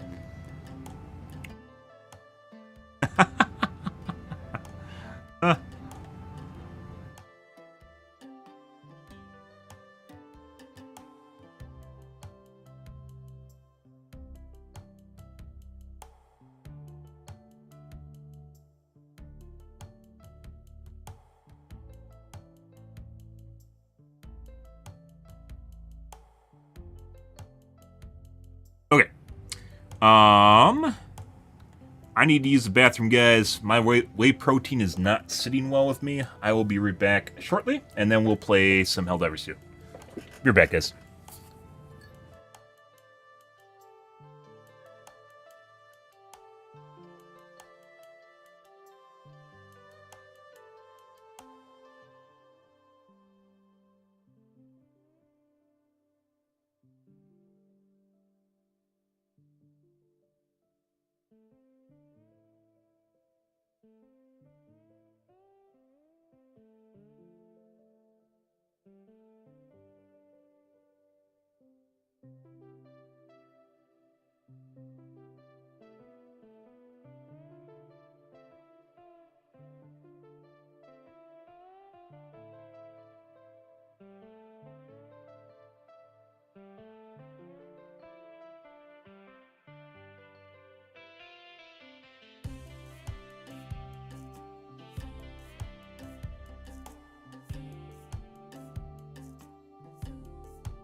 Alrighty, guys. So there was allegedly, putting aside the video we just watched from Hardware Unboxed, which was great. There's allegedly they're planning on putting large cache, allegedly meaning it's rumor, planning on putting a larger cache on their 12,000 series or 14,000 series part, which never happened.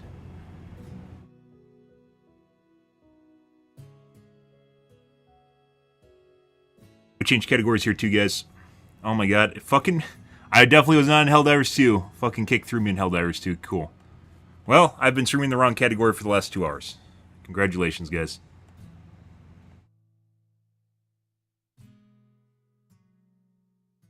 Fan-fucking-tastic.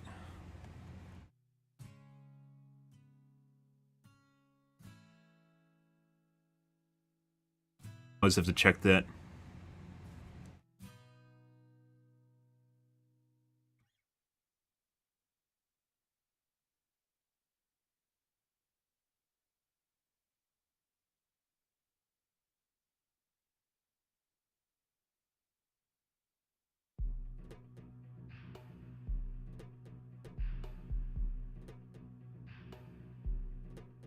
Okay.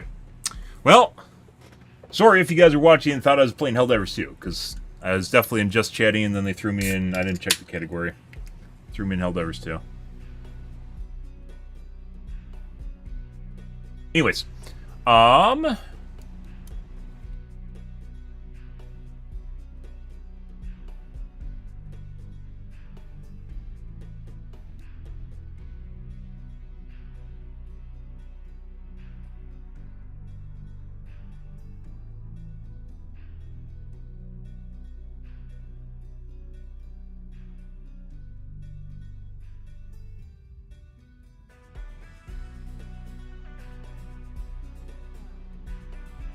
rumor.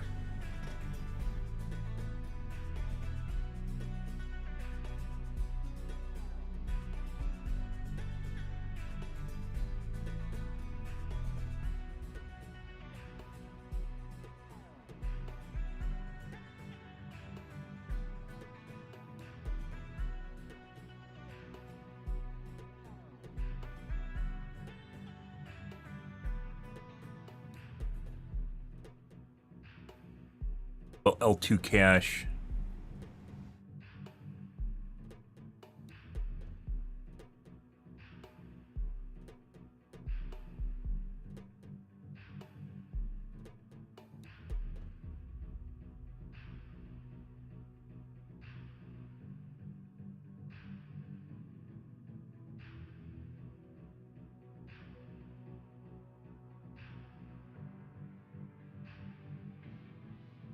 Oh.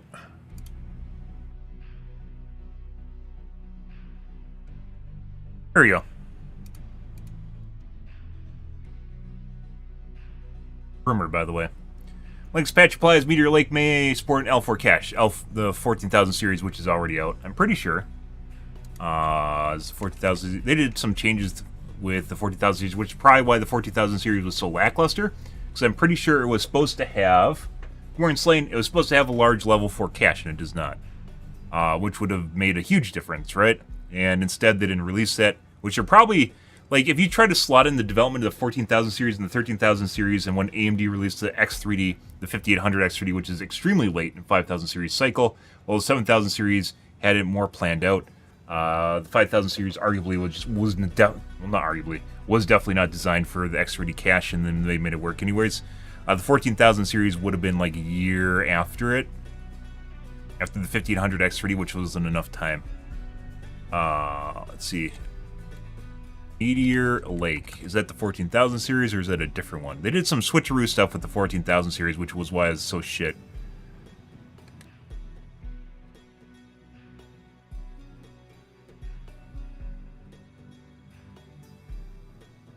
No, this is just their mobile lineup. There's no desktop variants of it.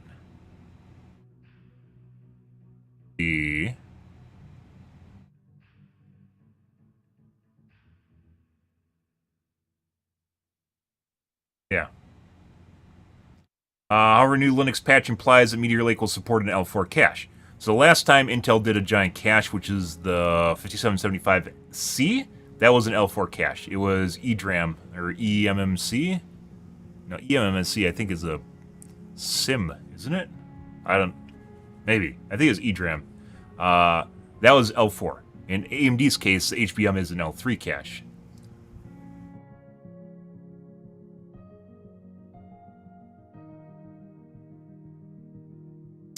You said you could just fancy marketing for L4 cache. The code didn't expose the size of the ADM either. Historically, as Intel, either 64 or 120 megabytes for EDRAM for Haswell. Yes. Through Coffee Lake, during its hot chips, 3, 4, nearly 4 different tiles, CPU, SoC die.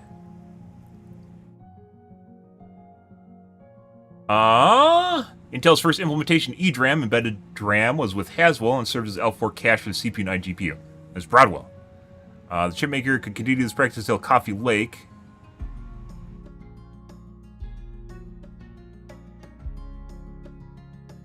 There were no other chips besides the 5775C that had EDRAM on it. Broadwell was the most prominent. It was the only one to feature EDRAM. The chipmakers typically shun the L4 cache from their designs because it's slower. Yes, but it's still a lot faster than system memory.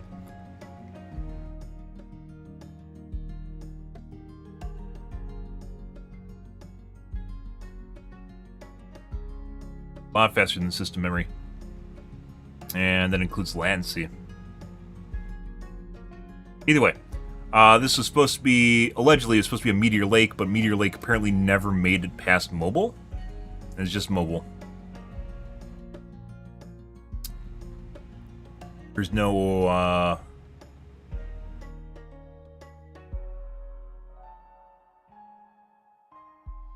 sometimes Intel releases their, it's December 14th, 2023. So this is legitimately last year in December. So 6 months ago. Which means we're probably going to see Meteor Lake later this year. And maybe then we'll actually see the giant level 4 cache. Because the 14,000 series was basically a refresh of the 13,000 series, which was Rocket Lake. Yeah, so this is what I did read. And it's just that they didn't introduce any sort of desktop processors yet. Intel generally releases new architecture on their mobile first, and then their desktop, whereas AMD is the opposite direction. They release desktop first, then they release mobile chips based on it. Weirdly enough. Probably something to do with sales and where the majority of their stuff's going. Either way. Allegedly up to 16 cores.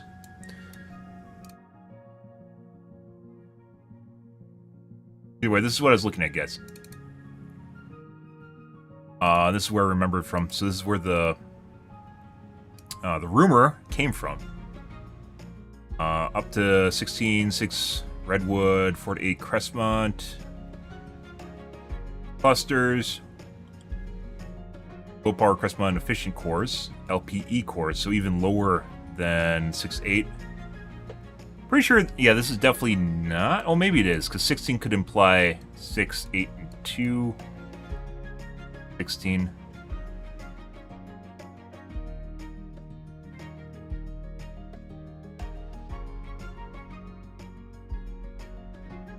Either way, there's no desktop variants yet. Oh. That didn't happen.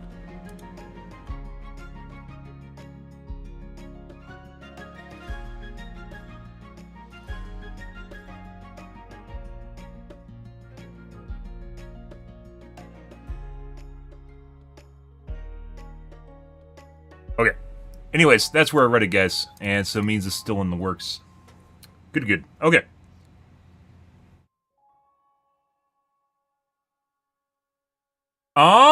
Let's move on, guys, into the actual Helldivers 2.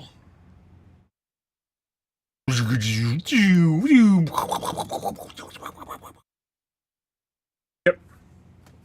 I have to change my device. That'll happen.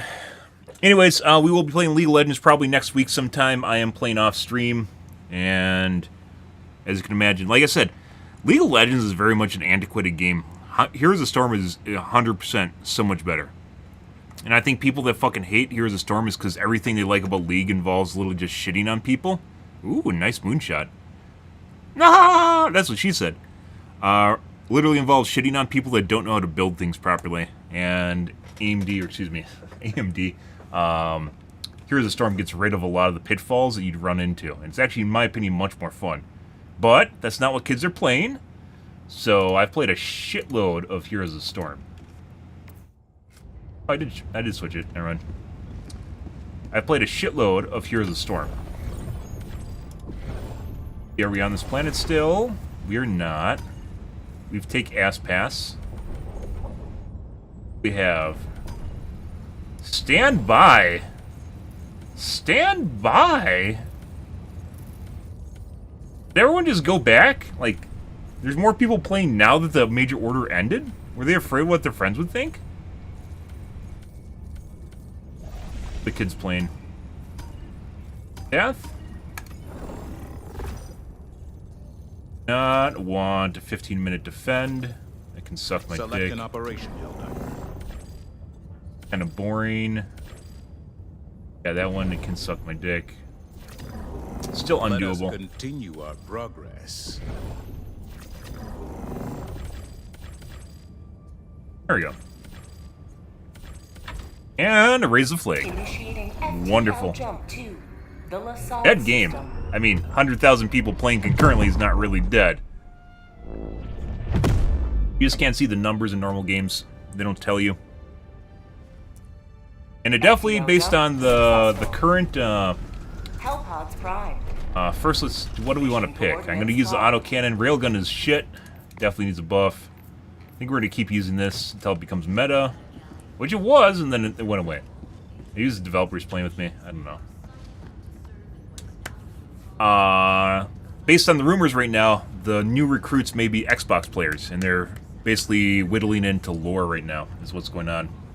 So they might be launching on Xbox, which, to be perfectly honest, guys, if you're a game company, you should be on all the platforms. Unless they offered you a juicy deal, you should want to get on every platform.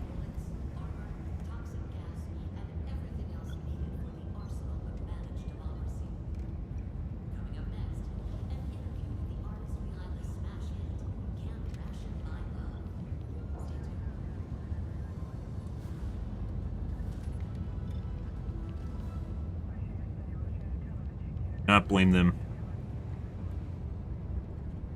Helldivers to Hellpods. Repeat. Helldivers to Hellpods.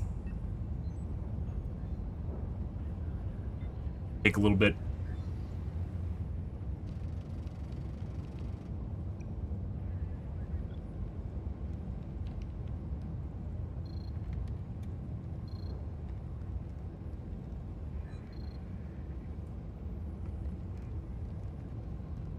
By the way, Slain only showed up after we started playing Helldivers 2. So, just to put that in perspective, we got to weigh and balance, you know, the Slain level scale of enjoyment, which is basically a flat line. But between something sucks dick and something is insanely good, there is this, like, little bit of difference. So you have to pick between the lines and realize if he's responding and he's here, and it happened right after I started playing Helldivers 2, it's actually a phenomenal experience for him. Literally jumping for joy, ecstatic right now. Destroyer has joined squadron. Engaging orbital thrusters.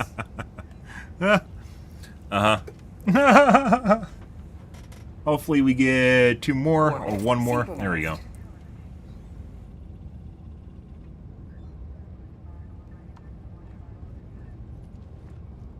Oh, they're coming, guys. Act normal. I can't see your Z because I literally did not actually have an order effect. Okay. He didn't even fucking salute me. What a cock. Okay.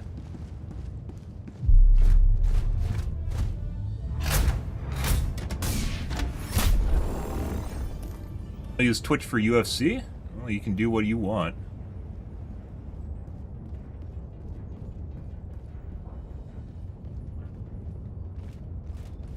Luckily, I streamed a lot of platforms, and you can watch me on any platform you want. Got another. All right. Let's try Allied destroyer has joined Eagle. squadron. Autocannon.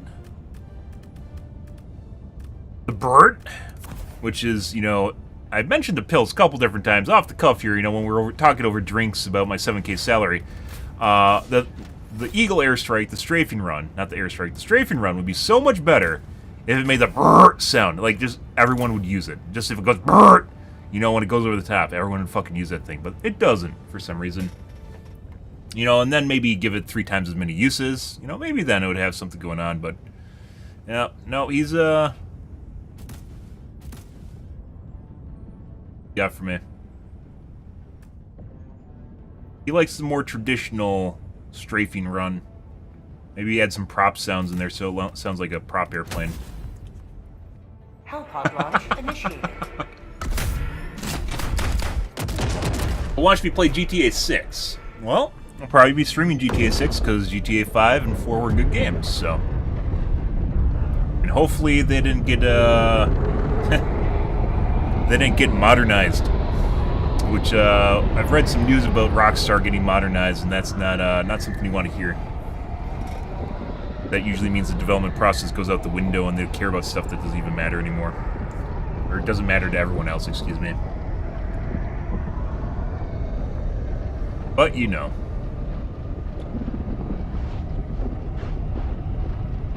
I've never tried capping my FPS. Maybe that'll improve my 1%. It shouldn't, because we never hit 290 FPS, but... Legitimately, guys, not Helldivers, League of Legends, you play it with more than 400 FPS and the game just literally starts breaking. Yep. Let them come. Modern game. Let them brawl. Let them face the insurmountable might of the Helldivers. The fucking brute in there, too. Look at that thing. Where's my 110s? Sending in an eagle.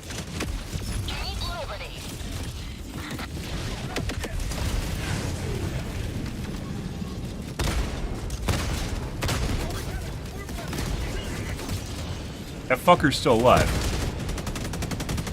Oh, hey, look. That's delayed.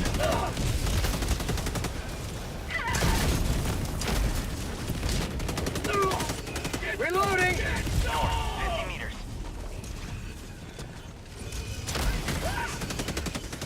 Autocannon 100 makes. 100% makes bots infinitely easier. Against bugs, it's relatively normal. Against bots, I think it's the fucking penetration on it. It makes it insane. Jackpack inbound.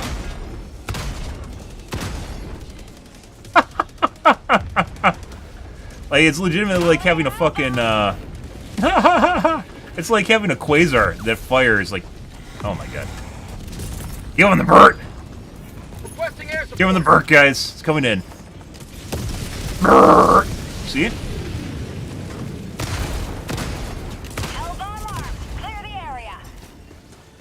Luckily, they went and took care of that right away. For prosperity.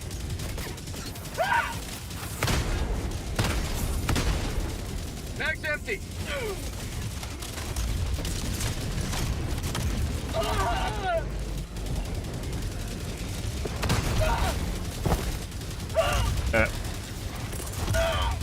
I tried to do this fast. It's not gonna work. Sending in an eagle. Reloading. Okay. Alright. Thanks, Rocket Devastator. Calling in reinforcements. Well, they did, and then Modernize folks, and they got a PC compliant department that went made sure to get rid of the frat boy culture in Rockstar. You can read articles about it. I think Vice had one where they tackled the toxic man culture in Rockstar games. Which, I guess, you know, if you don't actually care about the company, give him another Burt. Requesting air support. Bitch. Burt. See? Don't you guys find that a lot more fun when I make the Burt sound? I know you do. Don't lie. Fucking autocannons over there. Sending in an eagle. I don't want to go there. Alright, I guess we gotta run away.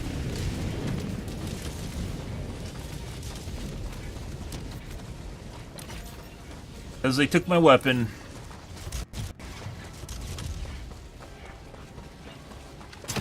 I'm on it.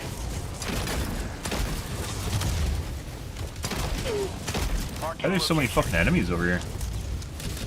Tagging location. Another one of those fucking... Tagging location. Fucking god. Yeah. We're back to my salad getting eternally tossed. We gotta run away. Yeah. There's just too much shit here. We might even die and do a loop-to-loop so we can despawn them. Can't do anything against as my pack is across the map, so... Run away.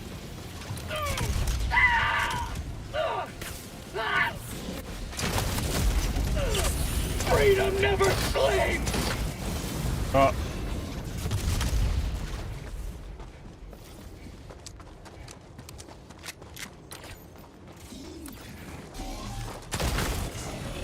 How'd you like the taste of freedom? Sending in an eagle.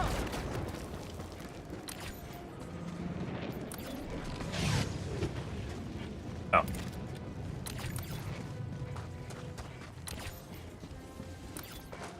Full loop-de-loop. Now we gotta run back.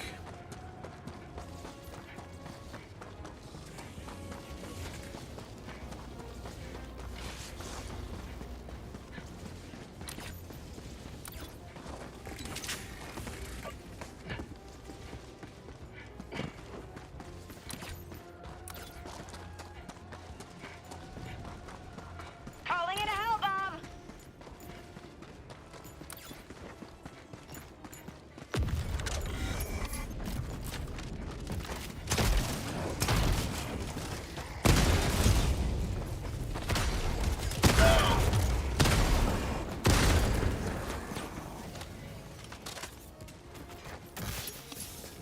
Rare sample acquired. Uh-huh.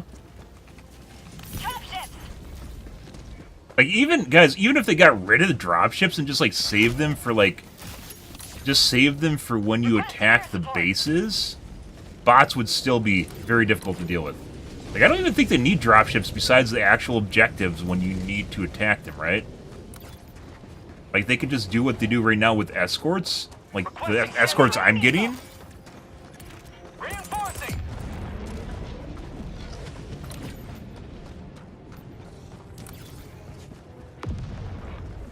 And then just make dropships only something that you encounter when you do the main objectives, for instance, or the side objective. Something, like, normally defendable, where you have to kind of deal with waves of enemies. Having to deal with this shit, though, in the middle, like, just running, and, like, when you try to, like, slowly pick away at these guys, and then they just pop a flare, and then...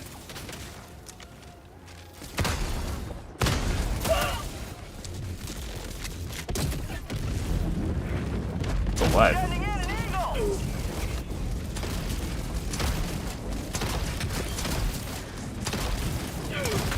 New man. These are all fabricator spawns, by the way. 100% fabricator spawns from across the map. Calling in a Little fucks are always fabricator spawns. What?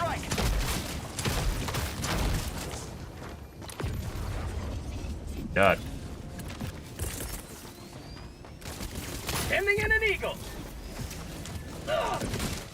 hell bomb armed. Clear the My air. God. Maximal kill potential.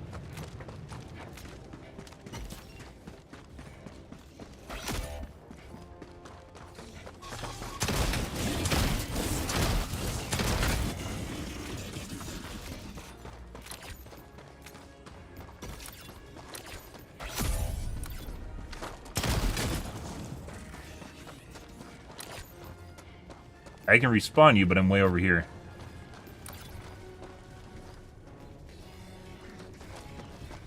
Reinforcing.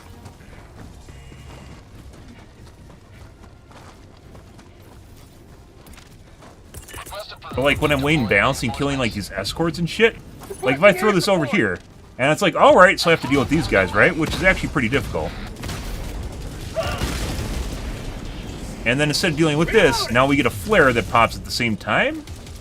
Requesting air support. Thawed outpost. Then I basically have to run away. Requesting advanced weaponry.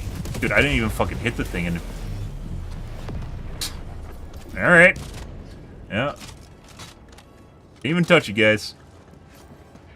Usually has ammo? Occasionally has Air ammo. sample acquired. Sample collected. Calling in a hell bomb. Like, this isn't the same thing as, like, a bug patrol, which is kind of weird. Calling Like, you think they differentiate between... Sometimes it feels like they use the same spawning mechanics for bugs and bots, and it shouldn't be. They're very different from each other and how they function.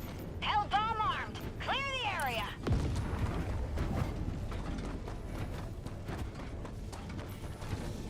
Fire in the hole.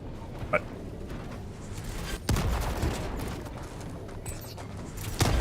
Okay, well... Alright, let's go do the jammer, I guess.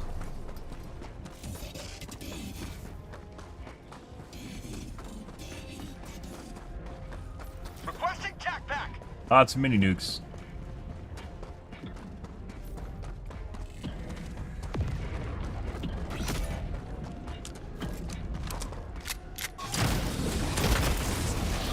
By the way, when I... What?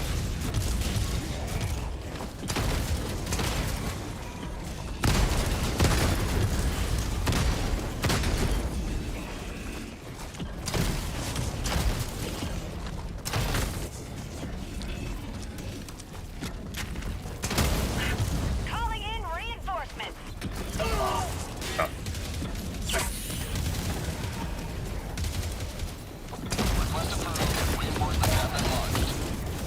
Fucking shit.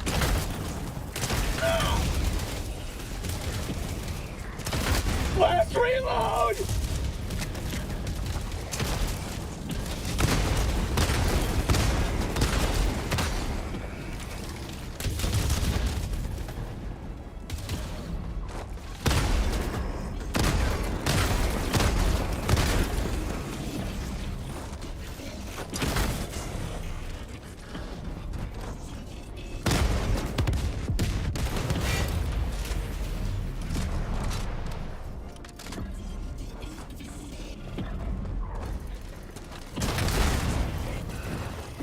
How'd you like the taste of freedom?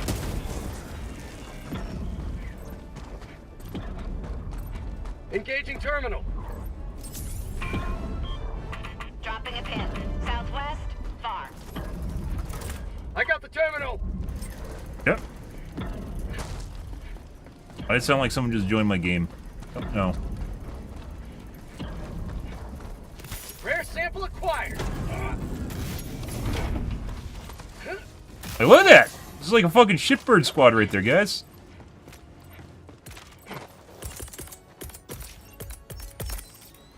Calling in a hell bomb. Not a small one either.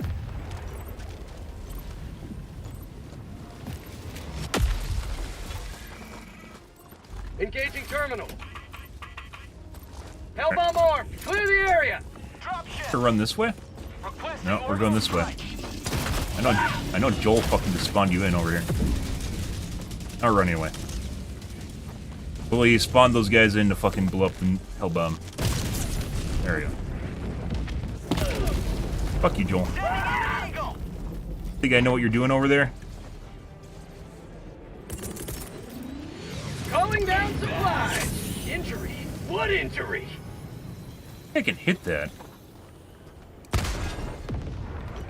Requesting air support.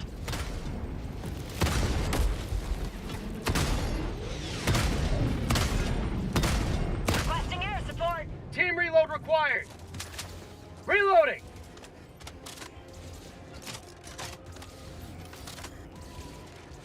New mag. Sending in an eagle.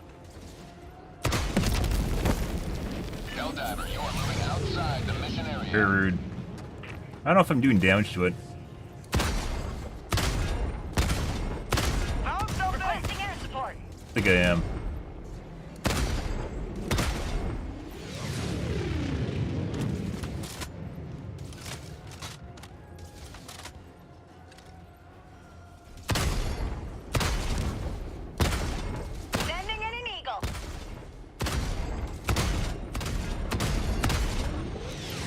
Okay. Alright, had to try.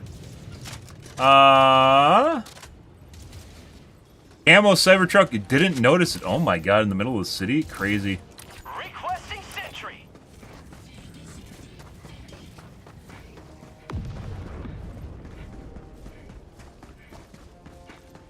These guys aren't easy to deal with. It's not really the same thing as just normal guys. Hey, bud.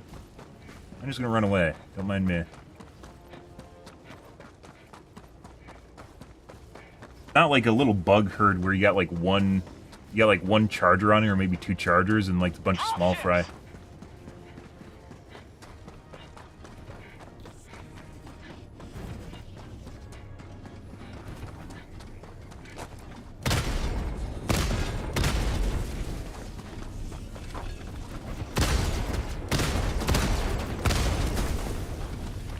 Fucking crazy.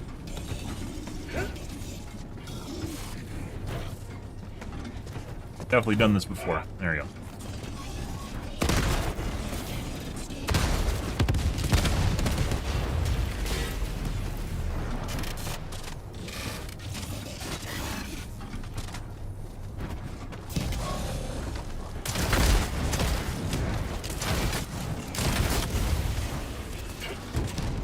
Alright, I think that's all of them. Yeah. What? Why the fuck is there a tank here? Oh my god. Hey, bud. No! No, Joel. I did not want to go on top of the tank. I need you to turn around.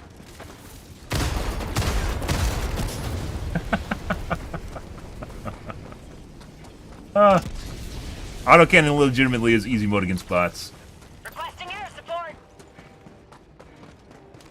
Regardless, I've never used autocannon. I didn't know it was this powerful. No, I take that back. I used autocannon, but when I tested it, I only played against the bugs, and it's not that great against the bugs. Mag's empty. It's bots. It's insane though.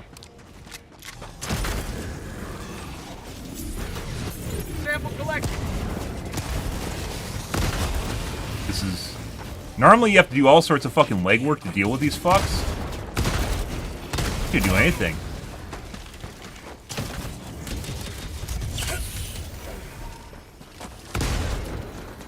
Mag's empty. This literally works against fucking everything.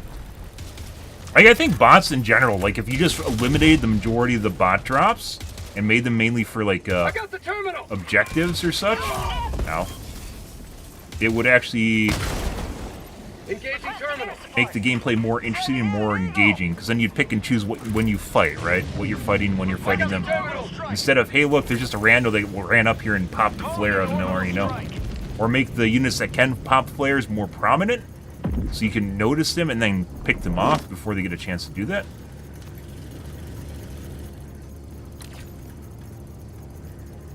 I'm gonna run this to the objective as soon as we get it. Engaging terminal.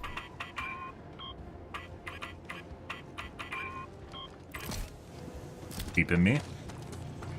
Package acquired. Alright. Do we get any ammo here? Calling down a You get an sentry. insane amount of ammo with the fucking autocannon, too. Well, Got a sample. Rare sample good acquired. luck on Alexis for having to nerf this thing. Like I said, Pills needs to get him bodyguards. Sending in an eagle. Package acquired. Because it is very, very good. You can just tell based on how many people are using it and how much people worship it that the gun's just really, really good. Yep. Dropping pack. Package acquired.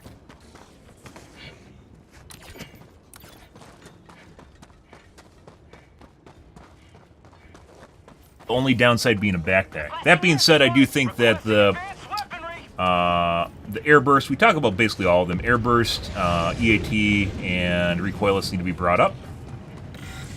Dropping package.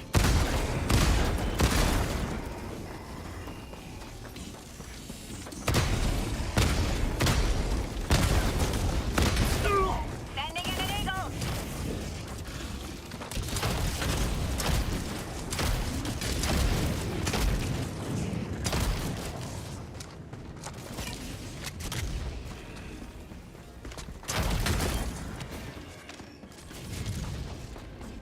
Like, I'm not even using fucking stratagems, guys, because I don't need to use them. Doesn't matter.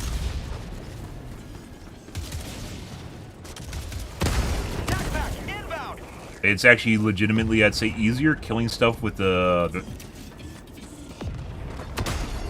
autocannon than it is even take out the stratagems in the first place.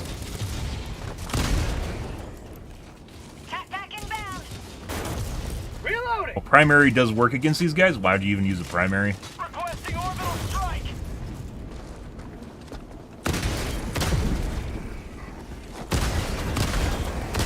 Like, normally I'd have to sit here and try to poke these guys in the eyeball, right? And pick it. No, you just fucking literally just come over and face fuck them and they're dead. Carefully planned stratagem drop. Y'all heard me talking shit, by the way. Sending in an eagle.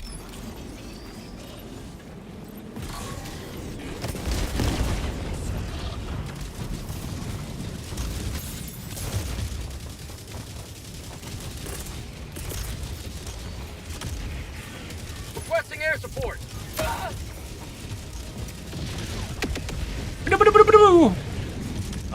So, yeah. Oh my god. Freedom.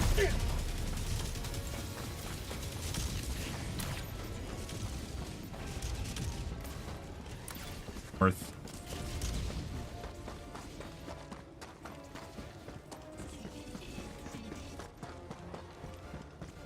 But by the way, in terms of like power levels, Package acquired. ground patrols that come in, you can see them coming, give you more opportunity to actually plan around them, where this is just like random spikes in power. And you can't put down turrets. God forbid you have a minefield. Oh, that's death water. I almost died.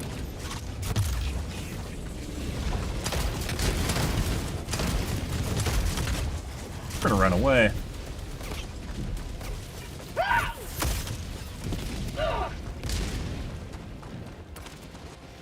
Requesting sentry.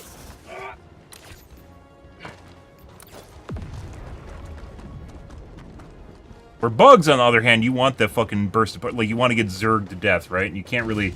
You could potentially do that without bug holes with, like, some cleverly designed escorts, right? But... Calling in reinforcements.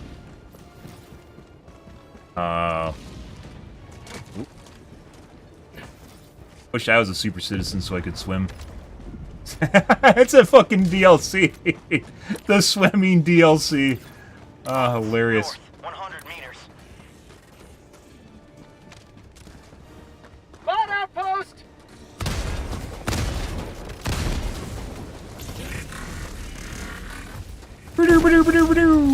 Oh my god, he's still alive. Die already. Thank you.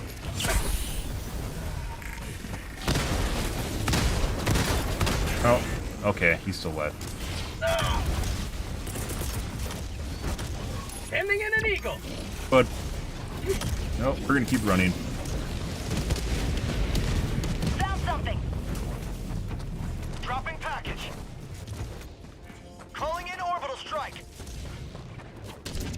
I haven't really found a downside to using the autocannon yet, except for the fact that obviously you have a backpack.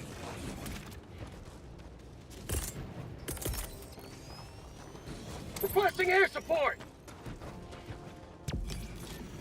But I saw a recommendation to use the 110s, guys.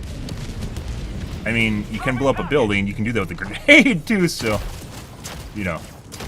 Sending in an eagle. Package acquired.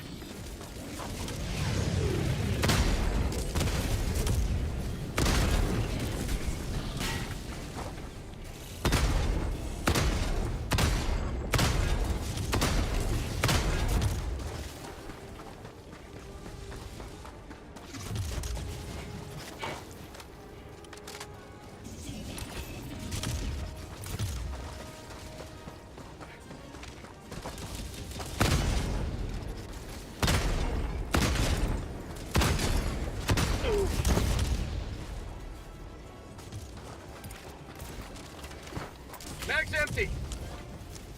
Thanks for waiting. Ow! Throwing supply my beacon.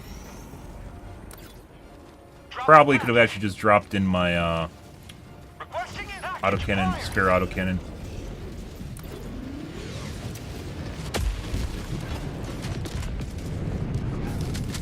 Requesting air support.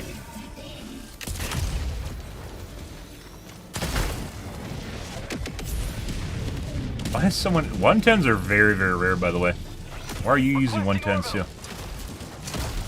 There's that.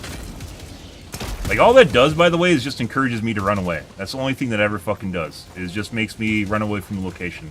Because that's the safe thing you can do, and they'll just despawn. It's not like they're permanent. You don't need to fight them off. They just despawn, and you just leave. Hey, bud.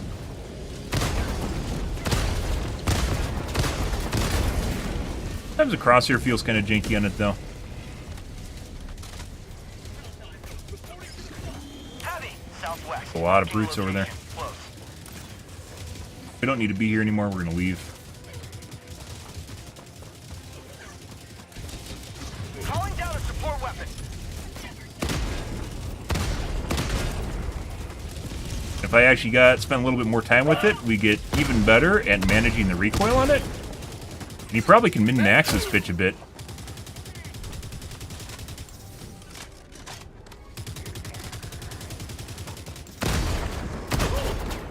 I don't know what I just hit. There we go. Where if you pull down a little bit, you can actually fire and cycle the weapon faster. Because you can min-max the bounciness of the recoil, and you could find a normalized average between it, and you'd actually be able to fire it even faster, which I haven't actually seen anyone do.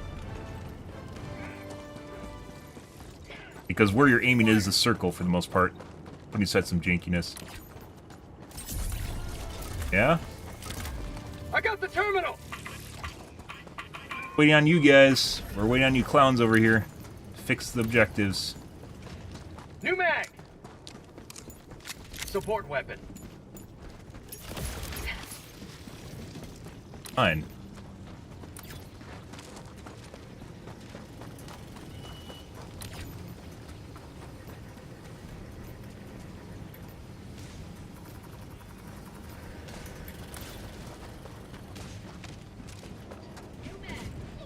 This is kind of weird, by the way. We're like in the middle of doing... It definitely seems like, in terms of spawning mechanics, too, like there's some events that should have more spawns, like doing the main objective, depending on how late in the mission it is, and how many of the enemy bases. We talked about basically having the asses have purpose on the map. So if you destroy a bunch of their fabricators, they don't reinforce as hard, for instance. Won't be as many escorts.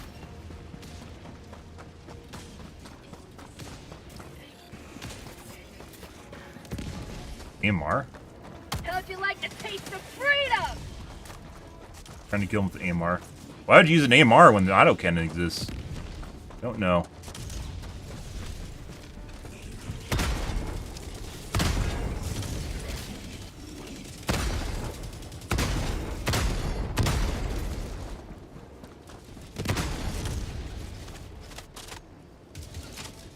Dropship.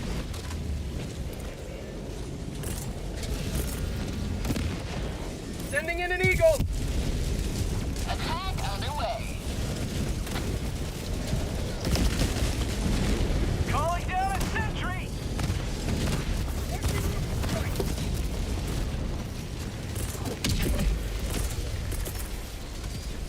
Requesting air support. Tanks aren't a big deal. Killing the brutes with the 110 would be useful.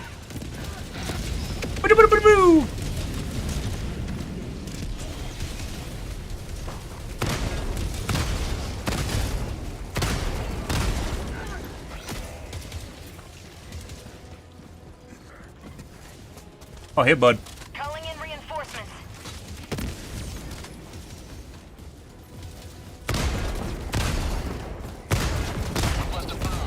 Yeah, we're running away now.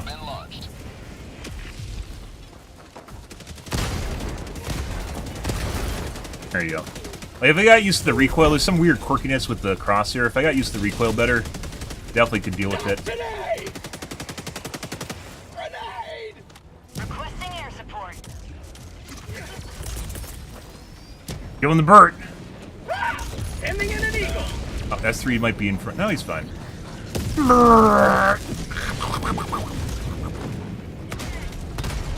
I think the objective's done right now, too. We don't even need to be over here anymore.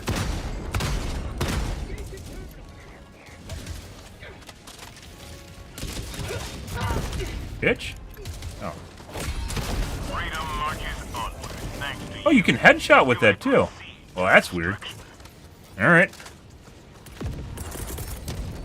Reinforcing. Oh, let's save him with the Burt, guys. Watch this.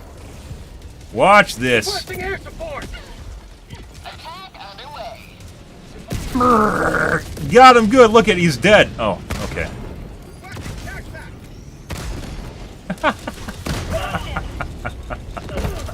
Ow. Ow. Hey, bud. I didn't mean it. It was a JK. Haven't you heard about the kids that... Oh, my God. That's death. Okay, we're dead. Oh, yep. Yep. All right. Yep. All right. All right. Yep. Uh-huh. I mentioned this before. It feels like when you use a shield, something is fucked up with your, like, I have 50% damage reduction armor. I think it's fucked up when you have the shield on. You're definitely, like, because I get tossed around like a ragdoll, guys, when I'm using the shield. Calling down supplies. Or when I'm not using the shield, but when I use the shield, I just kind of die randomly. Like, after the shield pops, I just die. Oh, someone actually lost their vials.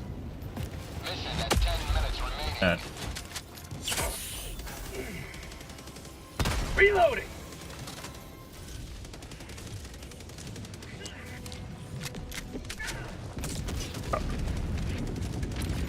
Gotta go back, guys. Never leave a vial behind. Actually, okay. Maybe we won't go back. I was hoping they'd despawn. Any nuke.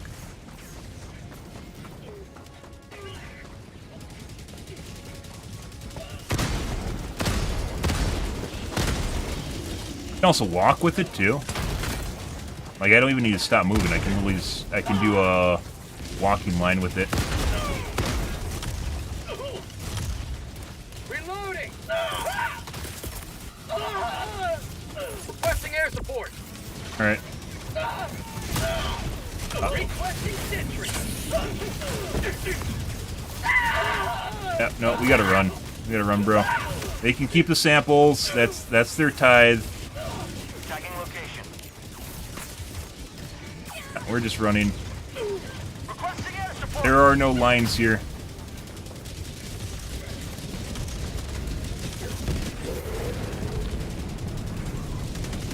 There needs to be a call for call-in.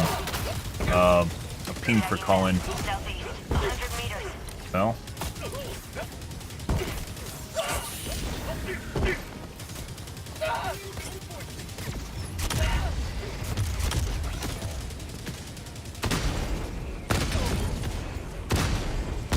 Request approved. Deploying reinforcements.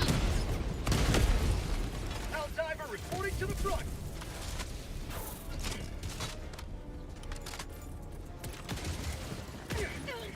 Going down a support weapon. Sending in an eagle. Coming in hot.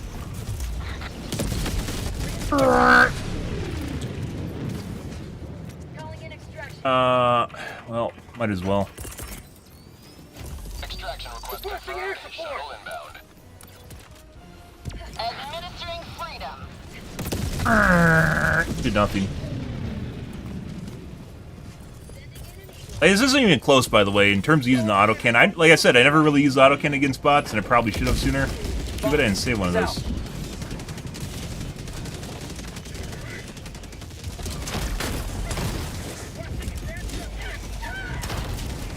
ETA T-minus 1 minute, 30 seconds.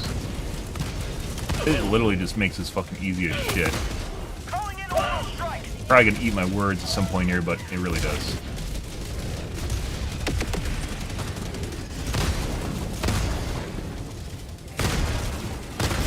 This is even easier than the railgun meta.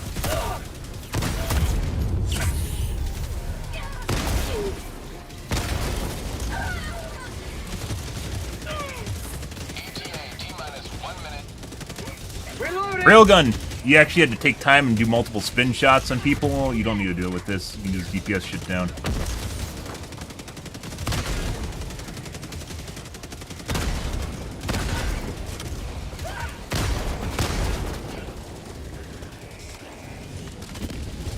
Like, normally I wouldn't have been able to take out that wave without,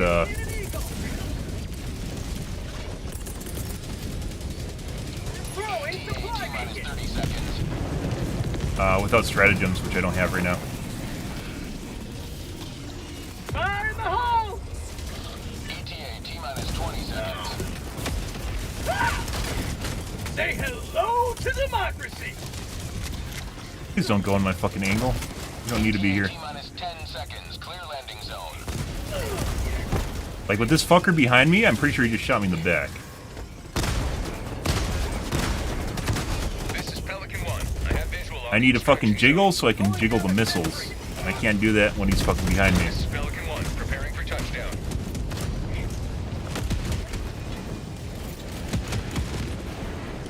For democracy!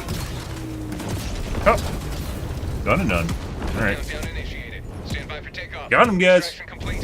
Pelican 1 beginning ascent. Don't talk too good about it, otherwise it'll be nerfed it. I hope they nerf it. I don't think they need to have super strong weapons that are a power curve above everything else. That's not going to be popular opinion, because everyone wants... We've talked before about what happens if you get fucking nuclear weapons as toys. It's not... Everyone wants a nuclear weapon as toy, and then it makes the game boring, and then you quit because the game isn't actually challenging anymore. That's the way it goes. It's the whole reason the Ruptor needed to be nerfed. The Ruptor was basically, when it first launched, not now, when it first launched, it was basically a stratagem weapon, more powerful than the AMR, that was a primary. And I basically was one of the first people to use it. I just ran around ground shooting and killing everything, because you don't actually need to use it like a sniper rifle, so, yeah. And I never really used the autocannon because I only used it against bugs before, and not against bots, but against bots it is insanely easy. Compared to basically like the beam cannon, the quasar, the EAT, and the recoilless obviously need to be brought up, which we've talked about before. There's plenty of things that need to be buffed, but the autocannon is just extremely good. It is easier than the railgun meta. Railgun also needs buffs too. Yeah, I know you're like, oh, don't nerf the toys, oh no! But it's like, so if we bring everything up to the level of the autocannon, how easy that was, that means we basically need like 4 or 5 difficulties above Diff 9. Like 3 or 4 difficulties above Diff 9. And I don't think people, like, realize that. They're just like, just make everything easy, but then you're basically back to Diff 5, right? Or Diff 6. And at that point, like, we didn't even really use stratagems. How many stratagems did I use? 7. I guess I still use more stratagems than everyone else, but I had a bunch on basically off cooldown the entire match. So, like I was saying in the middle of it, like I basically majority of this round I didn't even use stratagems at all, because I didn't need to. You secured a lot of samples. Well done. We got a dispatch. Let's see what it is, guys. I know it's unpopular. Balance goes both directions. People don't want it to go both directions. Difficult path indeed. Good. That's a new voice line. Across the Federation, patriotic citizens are doing their part for the war effort. The fervent faith of the Super Earth citizens for the war effort deserves to be rewarded viscerally. To that end, Helldivers are ordered to demonstrate an unassailable might of united citizenry by destroying greater numbers of our enemies than ever before.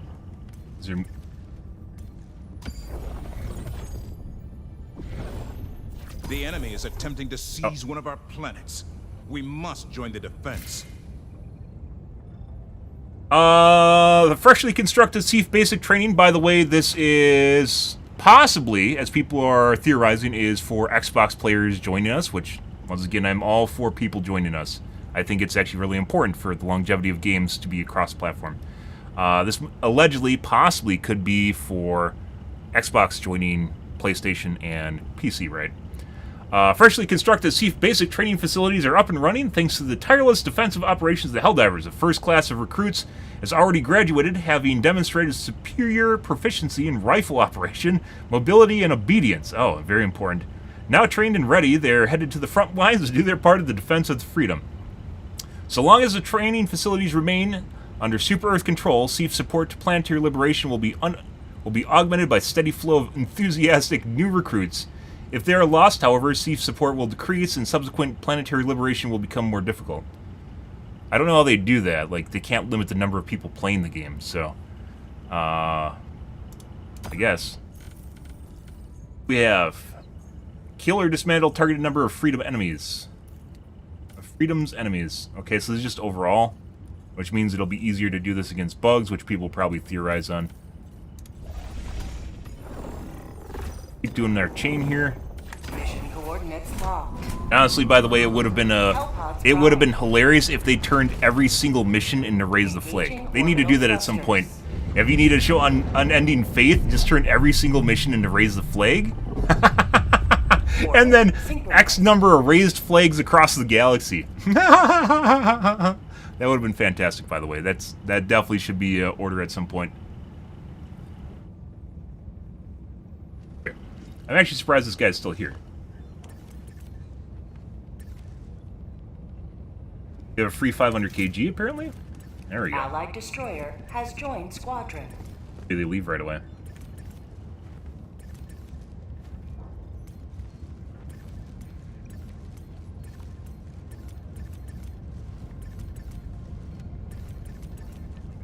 I know it's an unpopular opinion, by the way, but the autocannon is absolutely against bugs, it's alright. Against bots, that is fucking easy. I think it's the armor pen on it. It is absolutely easy mode as shit. Helldivers to Hellpods. Hummler, I believe. Helldivers to Hellpods.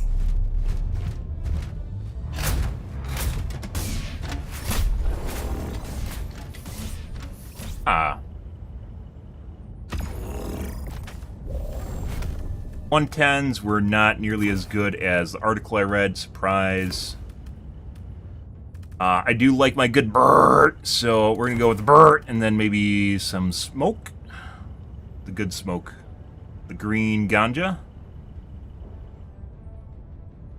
Yes. I hope, like, a lot of the stratagems, by the way, like, I talked about nerfing the autocannon. A lot of stuff in this game needs to be buffed. A lot of the orbitals need to be buffed. They just aren't good. Bro.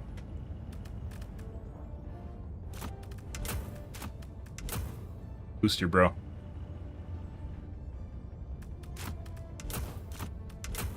Your booster, bro. Get it?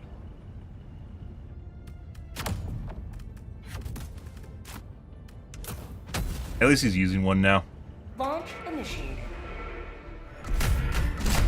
But yeah, I know you're like, oh my god, I hate this guy. I hate him. He talks about nerfing stuff. There's only a handful of things that are super OP. Ruptor was one of them. Plasma, I think, should be the top end of primary damage. For instance, Plasma's very good. Scorcher, very good.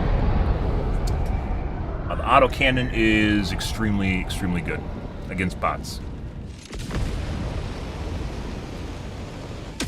And once again, we're going to keep testing it. Maybe I've missed something, but I'm pretty sure I can get... Oh, my God. Alright, we're running away. Sitting here is going to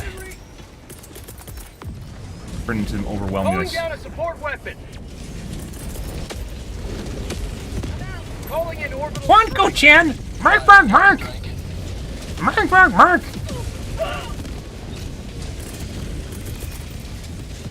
Shoot me. Sending in an eagle.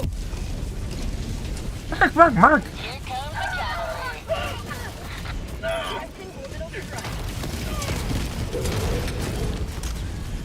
Sending in an eagle.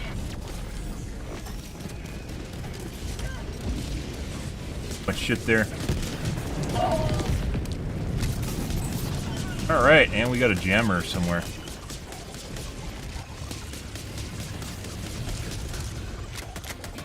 Over there? No way. Requesting air support. Calling in orbital strike.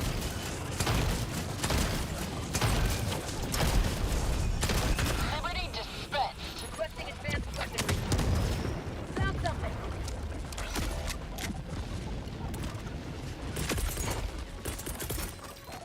Calling in reinforcements.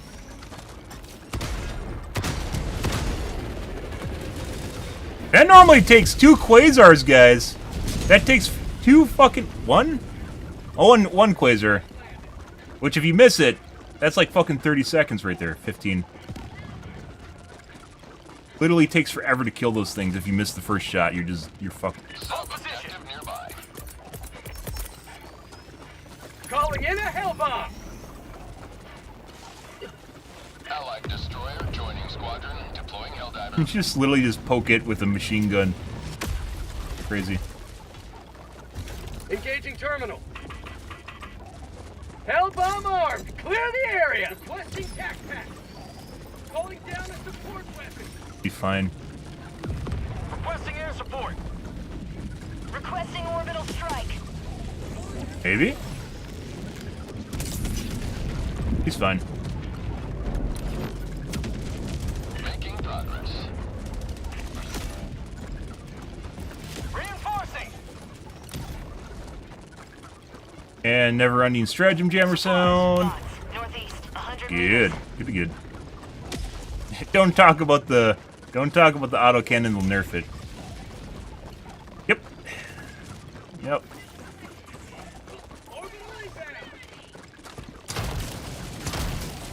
They killed that one already.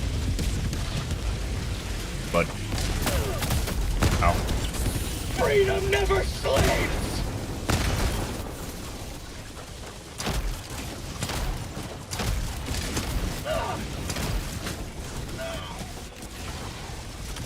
Calling down a support weapon.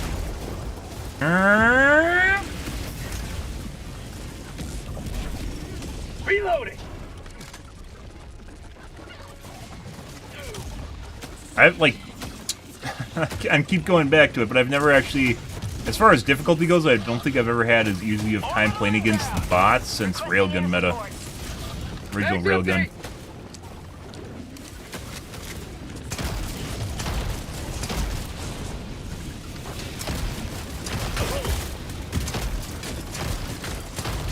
Reinforcing.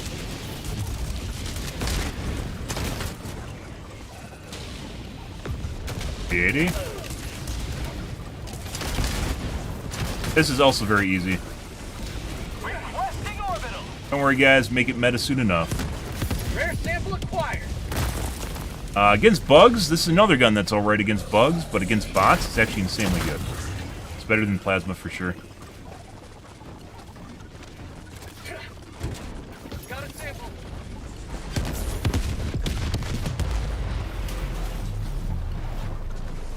Requesting advanced weaponry. Radar. Making things meta. So then they get nerfed.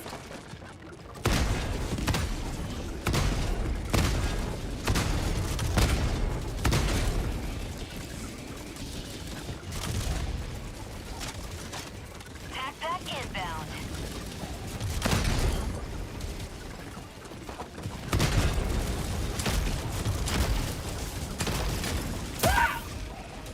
How'd you like the taste of freedom? Found something.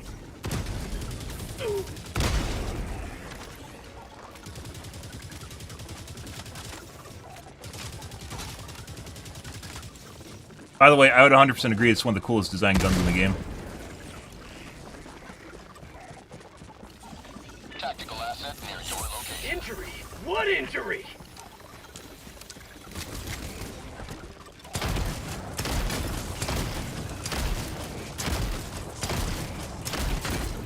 Wouldn't it be so good against bots if it didn't stagger so hard, but it does. New mag. Requesting sentry. I got the terminal.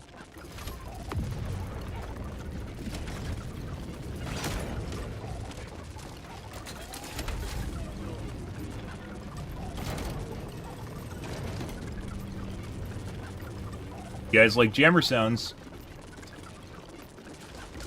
By the way, follow the TikTok, guys. Only thing that'll ever be on my TikTok is the stream, if and when I could stream to TikTok. I mean, okay. Calling in reinforcements. All the way over here.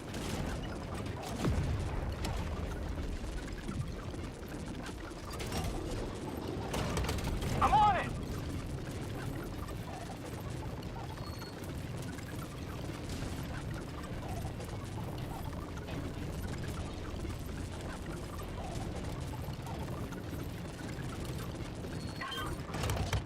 There's a line to start with.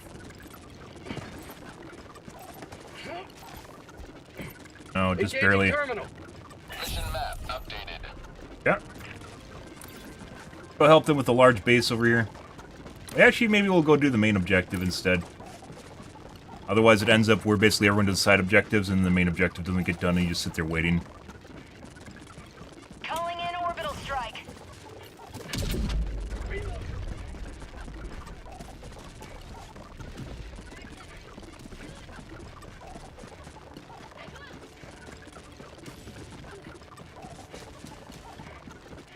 That's Death Water, guys. Requesting orbital strike. Let's see if we can find some ammo over here.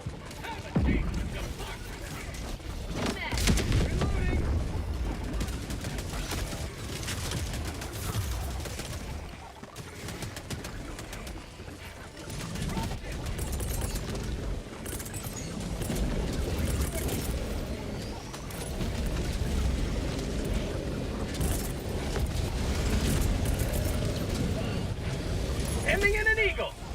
Here comes the cavalry. Sending in an eagle.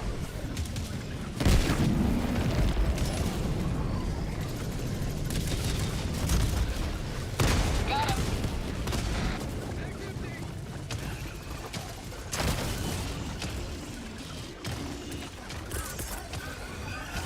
Requesting air support. Oh,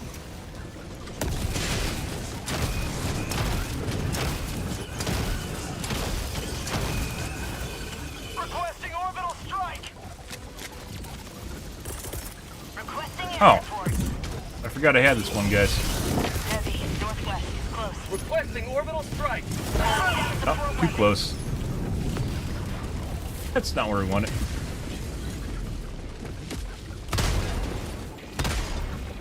Calling down a sentry. Good.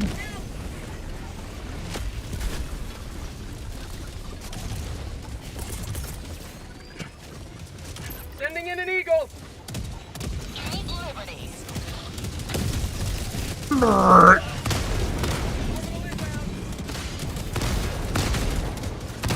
air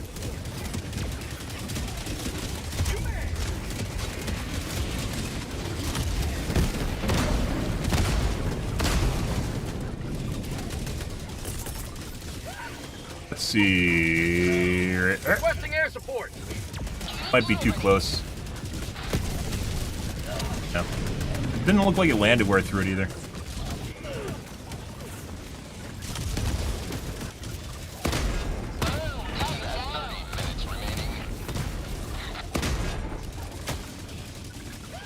Requesting orbital.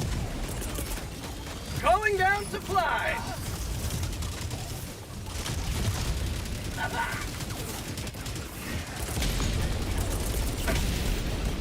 Calling in orbital strike. Gas strike incoming. Yep. Railgun used to be one of these things where you used to play the shoot the eyeball, right? Very intense game to shoot the eyeball. Oh.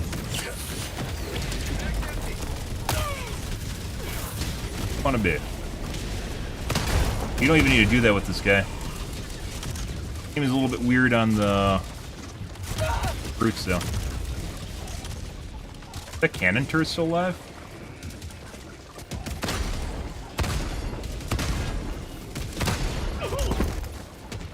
Yeah, and by the way, I 100% feels like when you have armor equipped, someone probably could test this, but when you have shield packs equipped, it seems to negate, at least with this armor, negates the 50% damage explosion. Anti-explosion, which would be a big deal. So I definitely survive a lot better.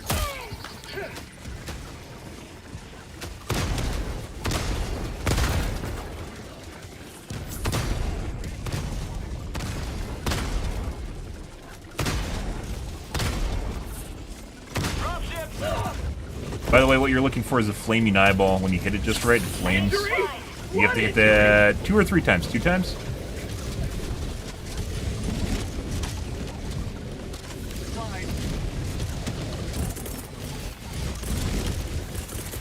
Requesting orbital strike. Requesting orbital.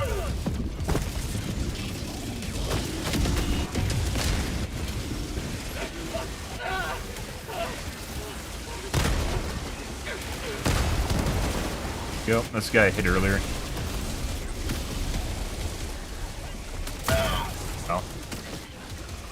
Sometimes with this gun, the scope or the crosshair lags behind where the gun's aiming.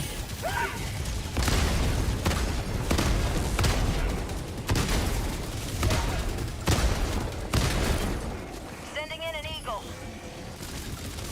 And you'll actually shoot like the ground or something. Mag's empty. By the way, normally if I wasn't using the autocannon, I probably would have ran away from this already. Requesting advanced weaponry. There's just too much shit.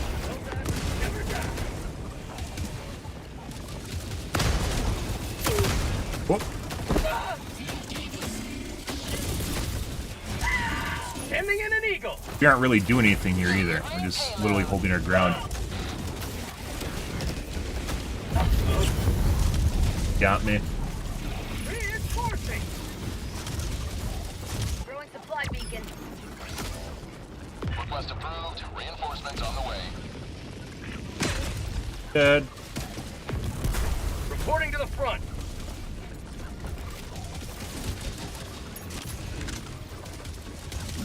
Back to what we were doing.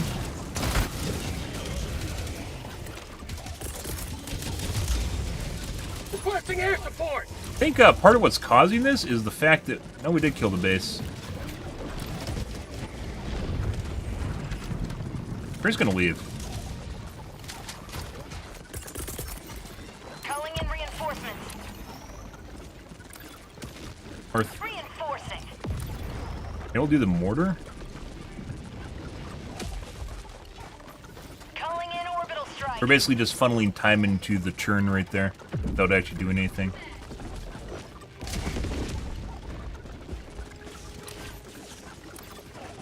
And you can use this to blow up fucking mortars? You don't even need to shoot the orange fins? Ridiculous. That M4? Calling in reinforcements. Go blow up the mortar turret. But it's gonna be a pain in the ass while we're doing the raise a flag. As designed.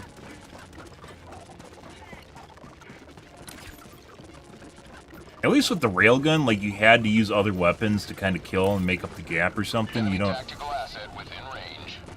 That... Main objective near Sending your in an position. eagle. Calling in orbital strike.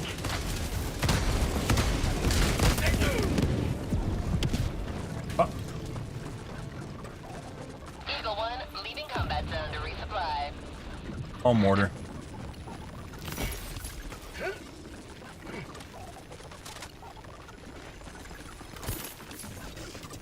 Got a sample. Nah. Oh yeah, the breakdancing guys. Beautiful. Calling down a support weapon. Oh. Fuck. It's an anomaly, kill it. Bit too accurate, bro.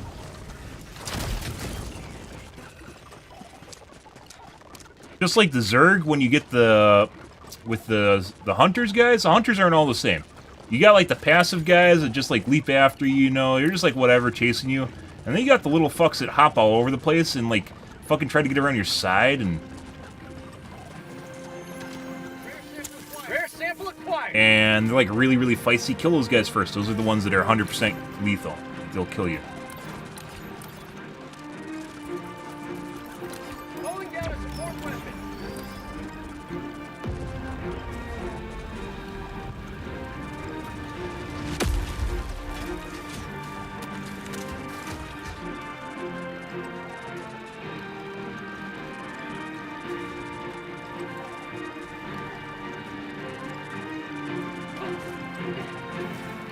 Orbital inbound.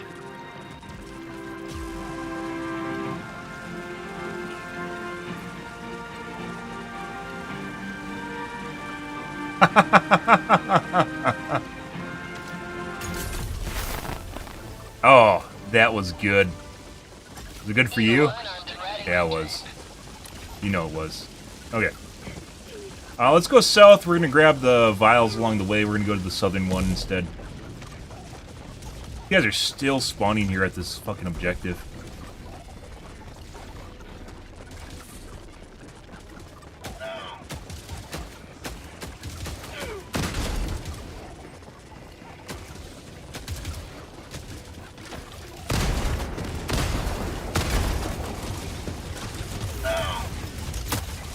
Christ. There's a guy behind us. There is literally a fucking fatty right there. Heavy, southwest. On my position.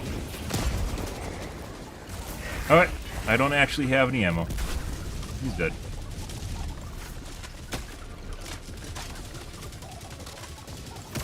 Reloading.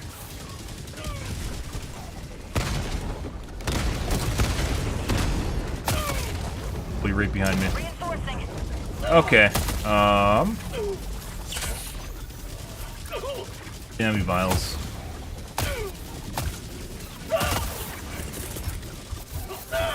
Eat this!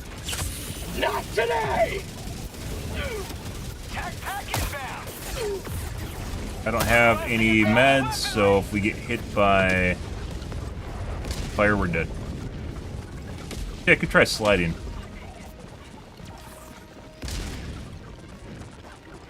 Bots, west. Requesting orbital strike.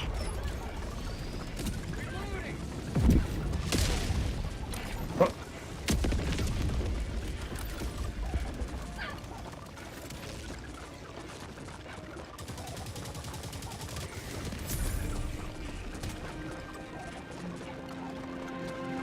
Supplies. Reloading!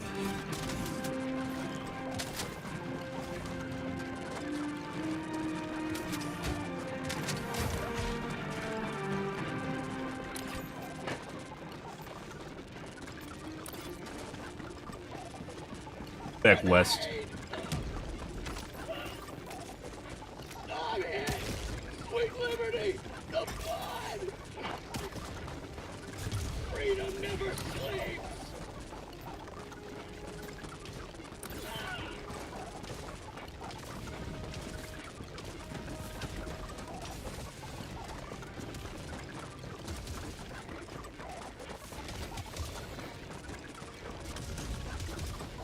Your eyes off. Good.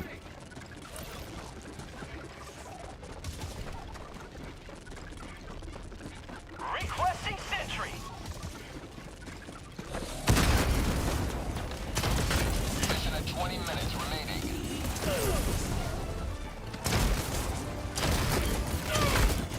Freedom's purity secured. Grab you.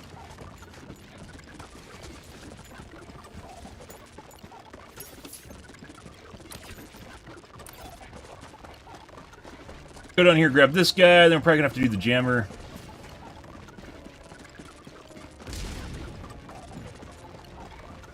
Objective located. Southwest. Dropships. Enemy tactical assets. Rare sample within acquired. range. We're here before, but doesn't look like we grabbed stuff. Teammates didn't. Maybe they did.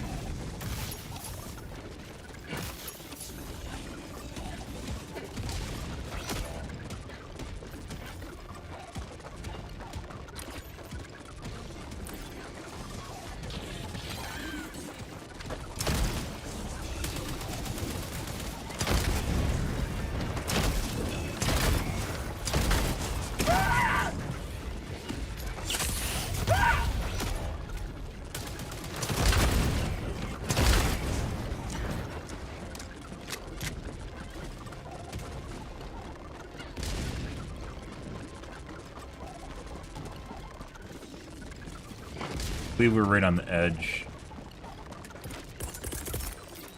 Reinforcing!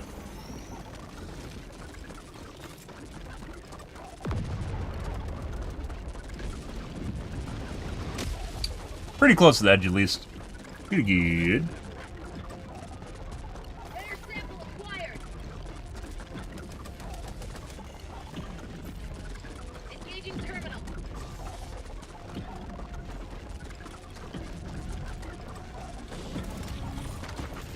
I got the terminal. Get back.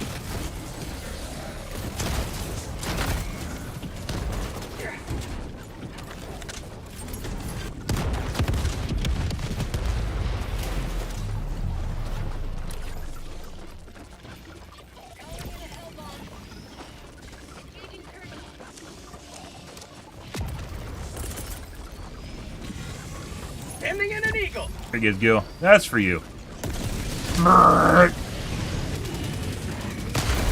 And fucking kill it. Yeah. Meanwhile, I can just literally just fucking toss their salad with the autocannon, so, you know. Calling in orbital strike.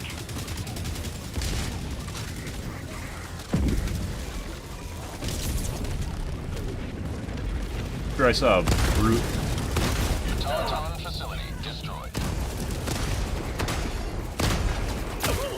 Spot outpost. Rude.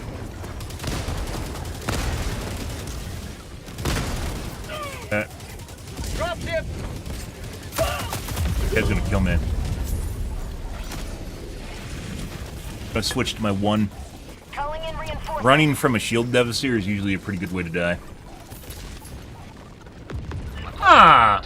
A riot shield user. Oh my god. Very rare. Northwest, 100 meters.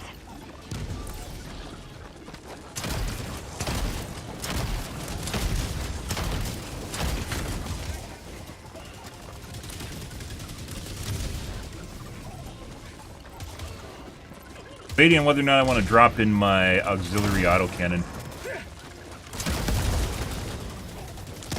Calling down a sentry.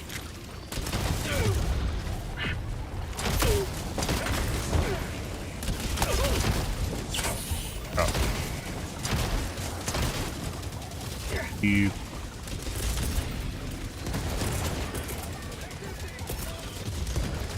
Requesting air support. Be about right on time. Oh my god, there's more. Oh, I missed. Still hit though. I think we can just run right in here and maybe pre-stim, then run straight away as fast as we can, right into this other group of enemies that are literally right in front of us. Guys, I'm here to march with you.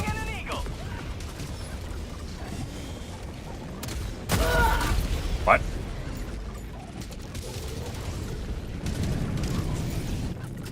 Calling in reinforcements. Request approved. Fucking headshot me, right? That wasn't, Reporting to the front.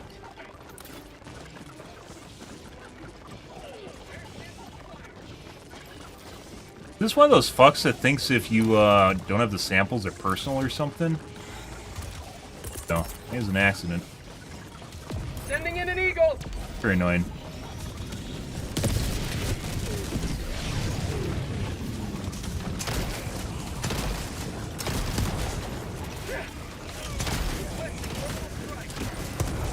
New mag.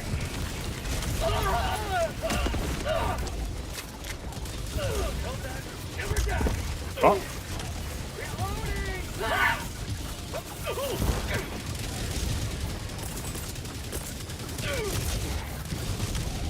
Calling in orbital strike. Advanced weaponry. Dagu-chan! Bark, bark, bark! Everyone loves Dagu!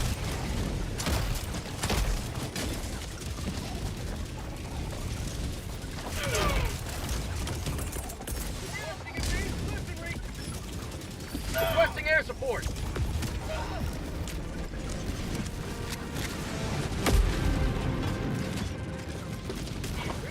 Oh. Got the autocannon, guys, and my samples. Freedom.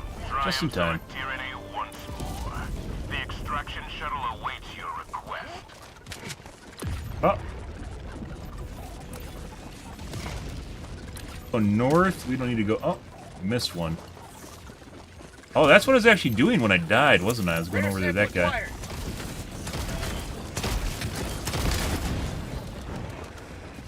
Being able to lob with this thing, you might think is kind of like a downside to it, but it's not.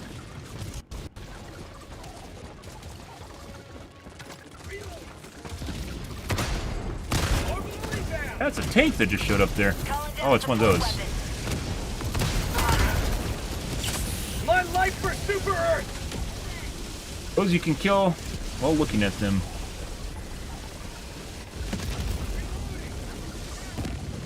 Gold turret.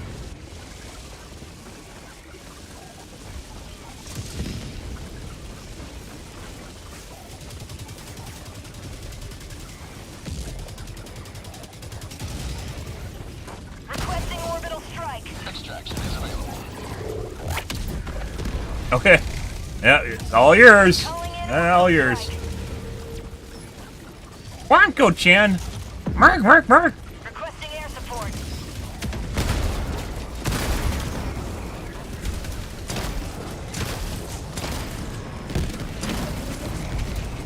Mag's empty.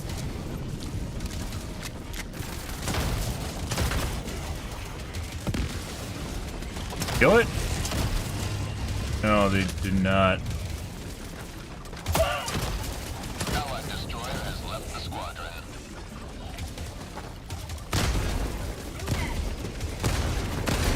Reloading! I think they got the turrets off the bottom.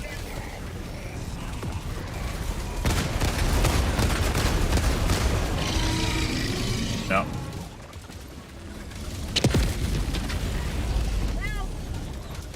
Yeah. Oh, the other guy dropped the samples? No, he did not.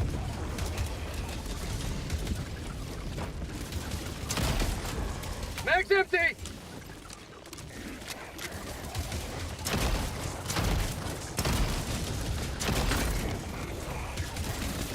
Rare sample acquired.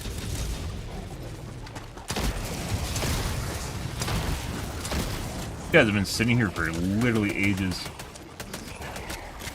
Requesting sentry. Rare sample acquired. Every time you unintentionally vault something, guys, Joel giggles. He does.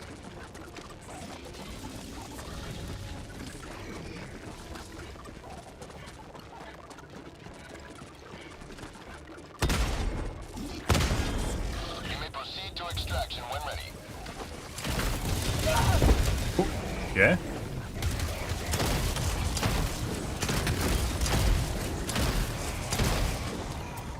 New mag! I'm out. Mission at 10 minutes remaining.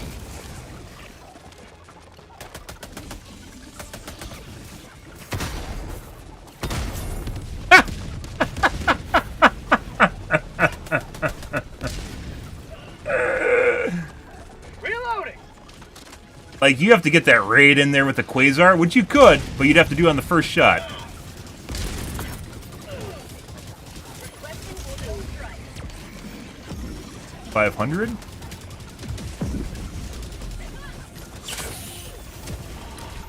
Precision they could rebalance and make better if they wanted to. Precision big downtime is basically the time it takes to come in. Like, if it dropped in like 2 seconds, that'd be pretty clutch, right? And they wouldn't even need to tweak the damage. But it takes fucking 10 seconds, and when it comes in, it's just fucking mediocre. It's... Sending in an eagle. I need that. Rare sample acquired. All for my young Helldivers. Have a taste of democracy.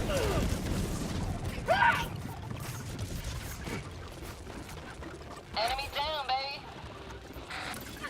2 or 3 seconds. 3 seconds would be too long. 2 seconds, make it a nice, fast, slick, precision strike, Calling in extraction. and then the damage wouldn't be that big of a deal.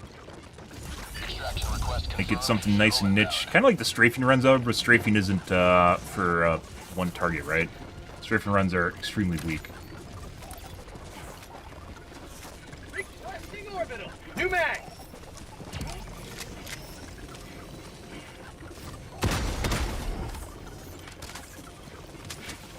Rare sample Calling in acquired. orbital strike. Throwing supply beacon. T-minus 1 minute, 30 seconds.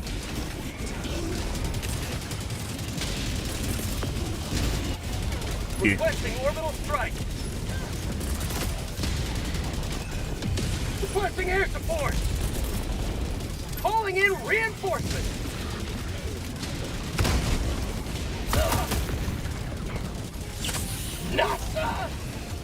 Very annoying. Really need some teammates that either can take care of the fatties, or... What is he doing?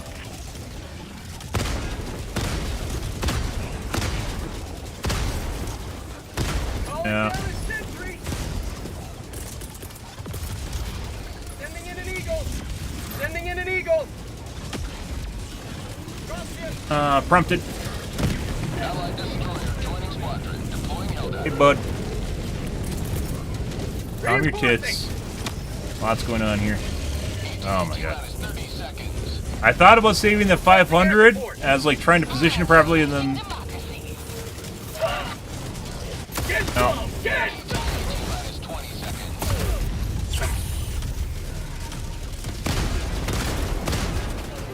No, it's not... Oh. I did not hit the ground in time to put out the fire, guys. I was in the middle of the air going like this, watch my health bar go down. Right before I hit the ground, I died. This is Pelican 1. I have visual on the extraction zone.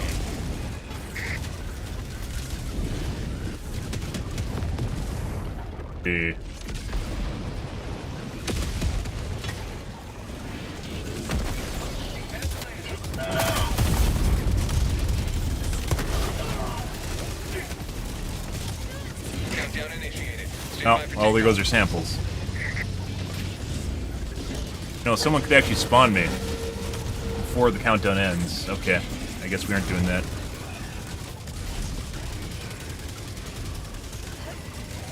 Well, I think the only person that's escaping right now is the guy that literally just showed up. Pelican 1 beginning ascent. Is this literally just the guy that just got on the airplane? Democracy prevails. No. Let's see the walk of shame. Who got in? I bet it was no.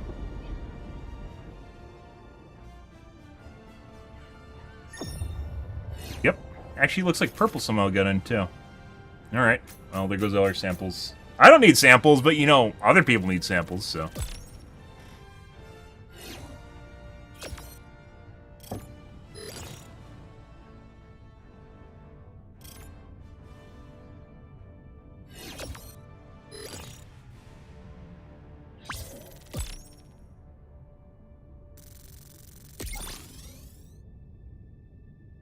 Super Earth's finest back in action.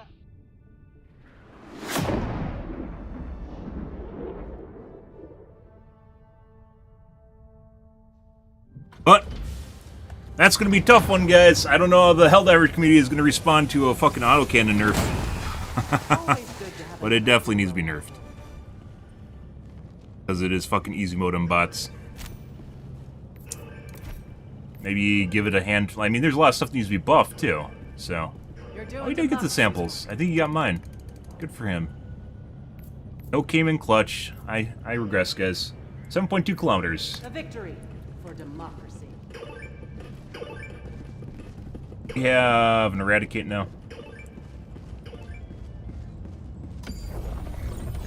Mission coordinates locked. Hellpods prime. Oh. Engaging orbital thrusters. Maybe if there's enough buffs, they won't cure... I mean, there's a lot of buffs with the big balance patch, guys, and people still complain about the Ruptor nerf, which, I mean, I guess it got nerfed again, didn't it? Only complained about the Ruptor nerf and the crossbow, which was... I think they actually thought they buffed it when it wasn't.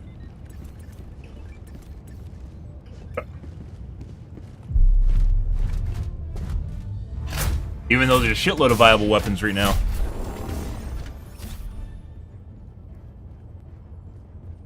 Not that you need to use any of them if you're using the autocannon.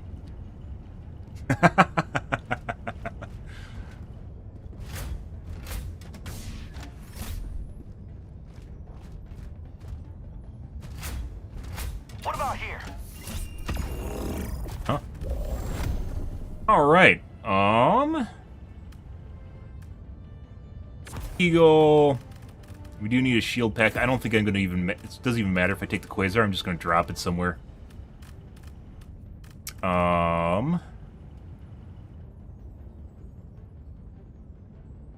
Gas and the 120. EMS mortar.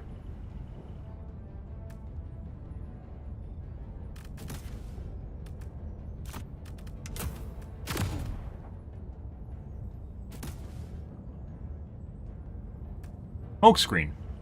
Launch initiated. Well, that's nice to at least think about.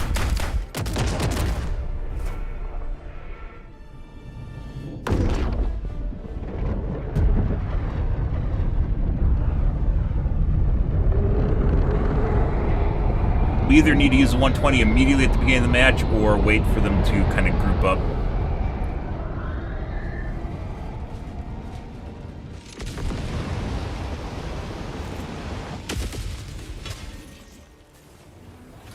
Let them come. Let them brawl. Let them face the insurmountable might of the Helldivers. Calling down supplies. Backpack inbound. Oh.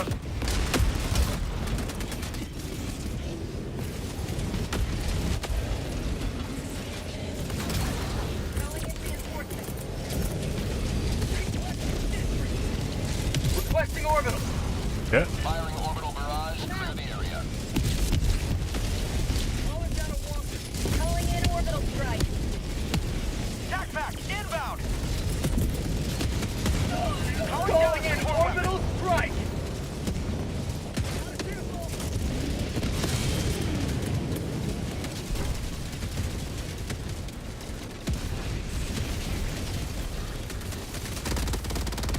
Mac! Oh my god, you crazy man. That's probably something that can be buffed, by the way. Not in terms of damage. Damage on it's fine. It just dies way too fast. Ending in an eagle. Oh, that's on me. Marking location. Okay, he survived somehow.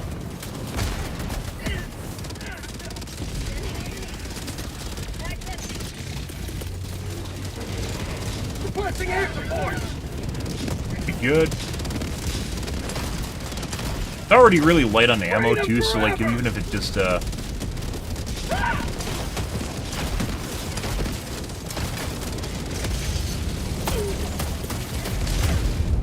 Eat that.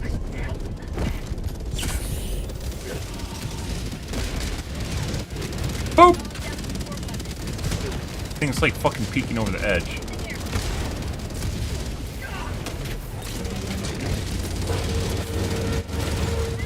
Requesting orbital strike. Sending in an eagle. Heavy on my position. And apparently does not actually harm them. Have a taste of democracy. Wait. Burn me through my shield. Alright. Request approved. Reinforcements have been launched. Landed on it.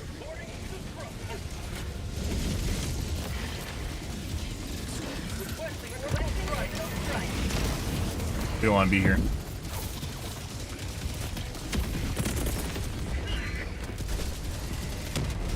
Orbital inbound. Requesting air support. Alright.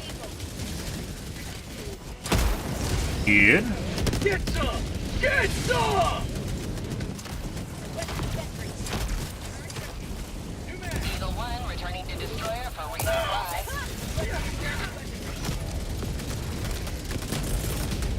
Calling in reinforcements! Throwing supply beacon!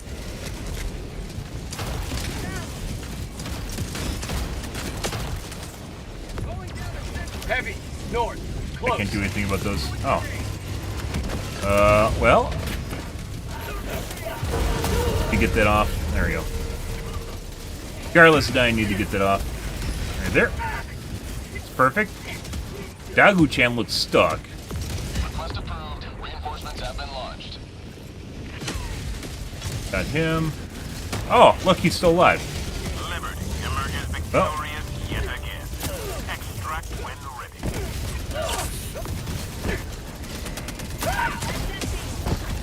Do that. This is Pelican 1. Heavy, north, close. Pelican 1 landing in progress.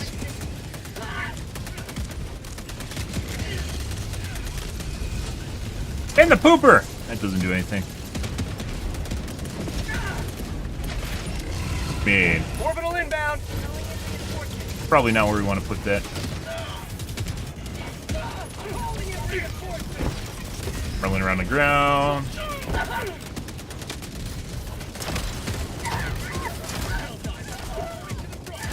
Heavy, east, close.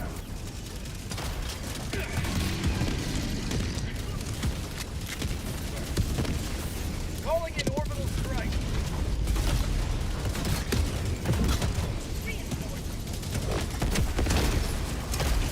Funny, people are using Precision Strike after I said Precision Strike needs like a 2-second cooldown on it. Is that you, Joel? Is that you? Be good.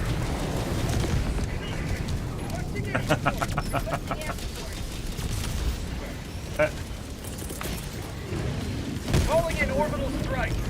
Put that down there. That should still be fine for the dropship. Calling in orbital strike.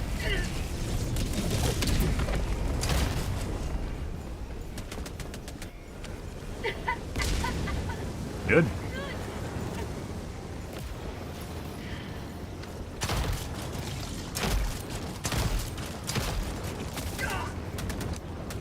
Objective located. This might bug out because it's damaged. Alright. Wait, where the fuck are the vials?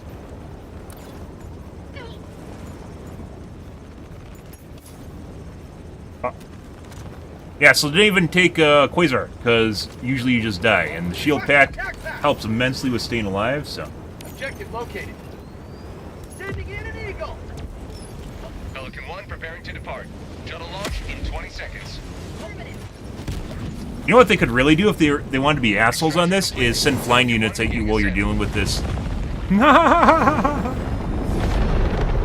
How many years have we had a parasocial relationship, Snake? Maybe 10? No, not 10. 8? When do you show up? I think it's like Overwatch? No, maybe H1Z1.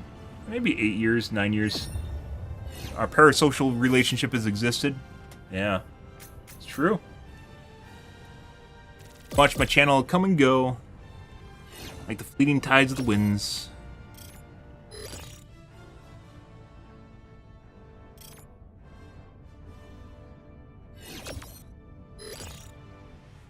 Hey.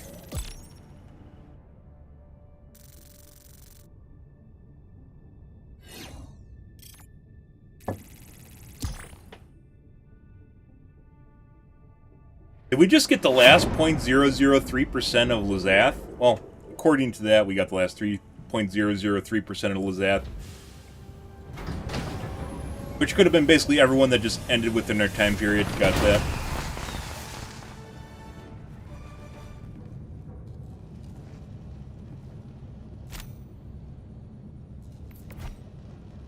$120 actually does serve a purpose. I think this is basically a turret guy. A victory. Within reason, even then it's kind of iffy. GG. That's 0.003%. See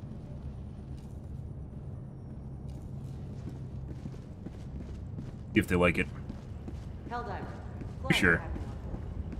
The enemy has launched a cowardly attack against one of our planets. Will you defend it? No, I was wrong. Either that or just swapped. They're wrong? It definitely said I saw 100%. Oh, I still have to defend. Okay.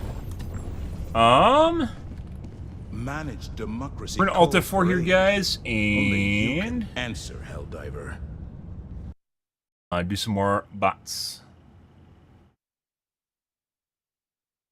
Good time to use the bathroom too. I'm gonna do that.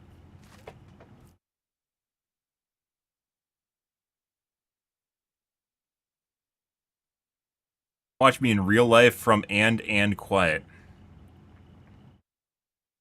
Normal parasocial relationship right there, guys. We're back.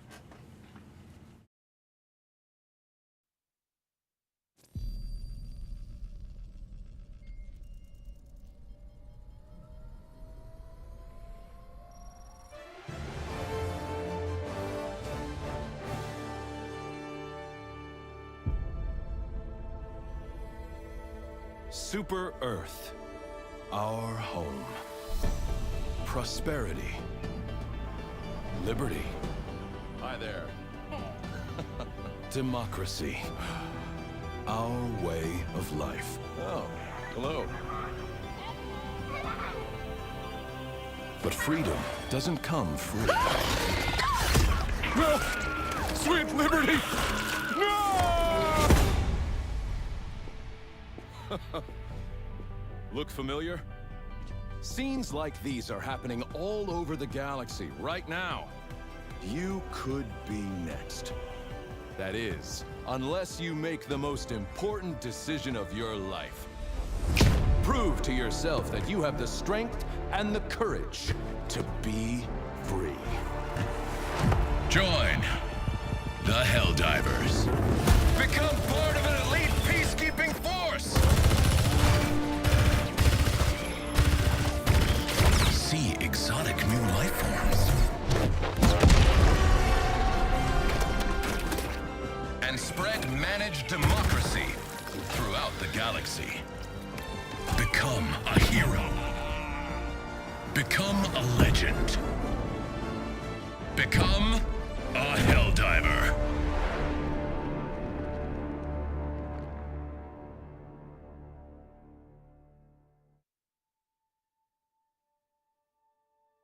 Ah, that timing, very good.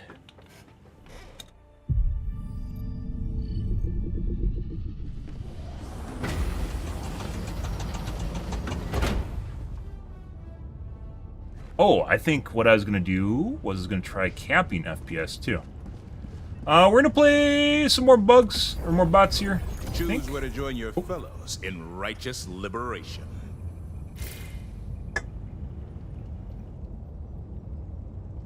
Across the Federation, patriotic citizens doing their part in the war effort, the young and old and previously infirm citizens are filling the gaps in munition lines left by those who excitedly and voluntarily reported for the frontline duty. And it's important that they volunteered. Favor and fate of the super Earth citizens is certain for the war effort deserves to be rewarded viscerally, and to the end the Helldivers are ordered to demonstrate we already read that already. Okay. On Lysath still? Got Men Kent.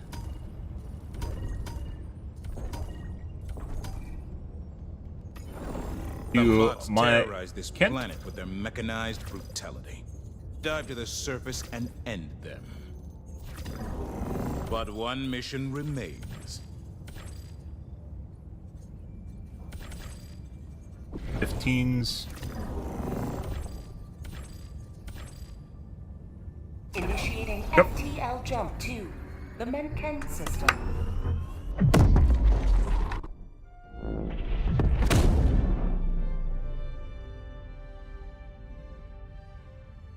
Jump complete. Mission coordinates locked.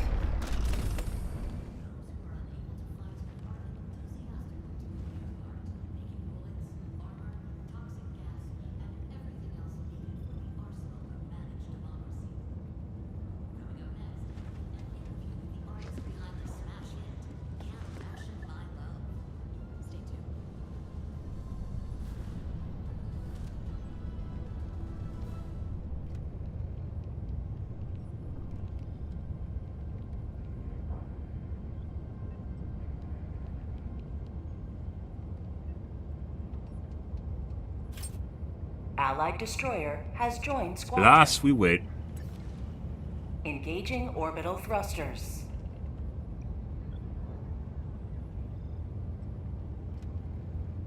Orbit synchronized.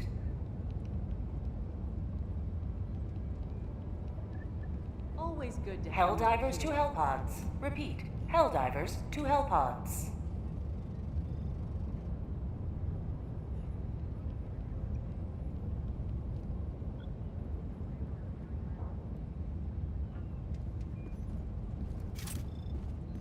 Allied destroyer has joined squadron.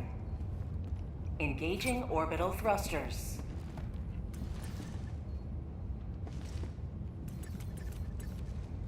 Orbit synchronized.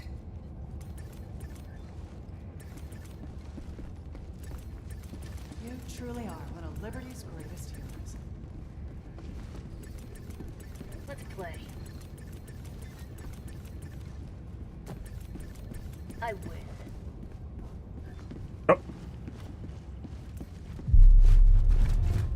Alright, I guess we'll use Autocannon again.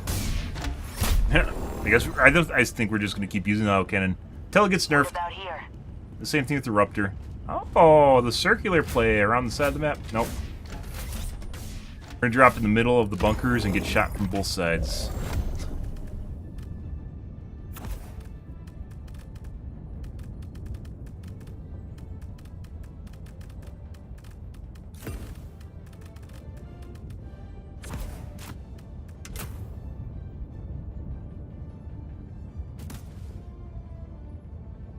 Brrr.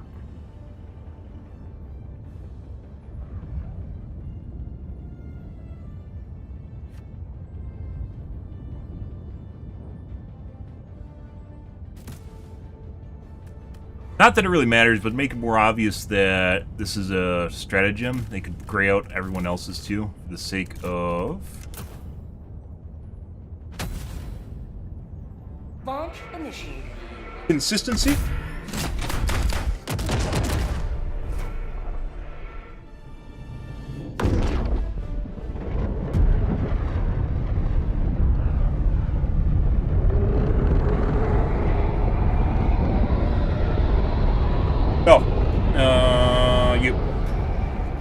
There you go.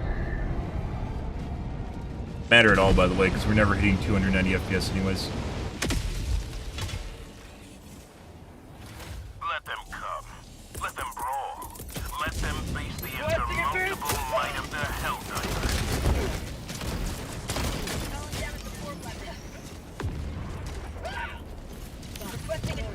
Oh, fucking sick. Another one behind us. Calling down a support weapon. What? Did I just land on a mine?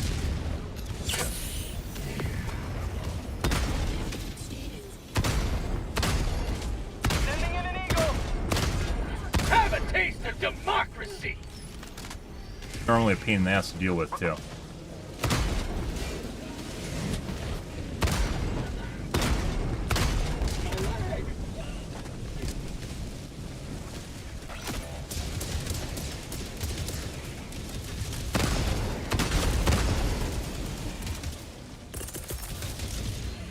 Requesting air support. Calling in reinforcements.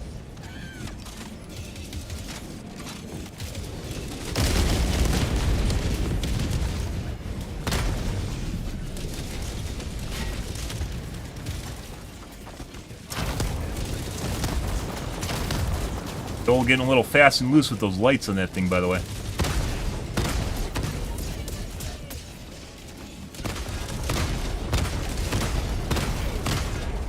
Did not actually... You can't kill that with this? Reinforcing.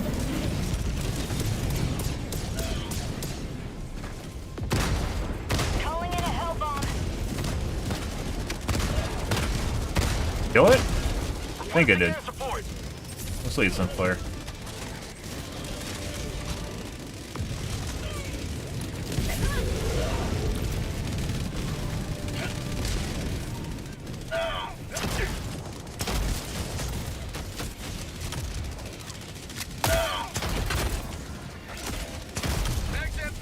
Not even the fucking brute, it's the guy in the turret.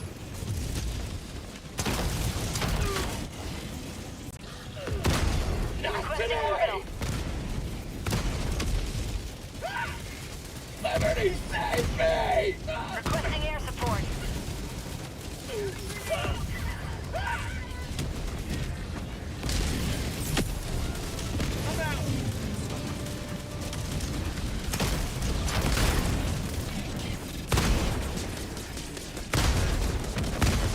How about a nice cup of liberty? No. Mag's empty. Mag's empty.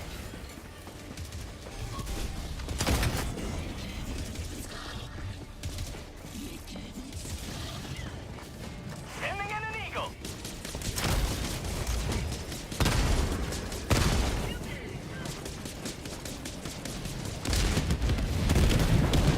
Reloading! I need supplies. Affirmative. First supplies. Sample collected. Nice guy. Reloading! Sending in an eagle.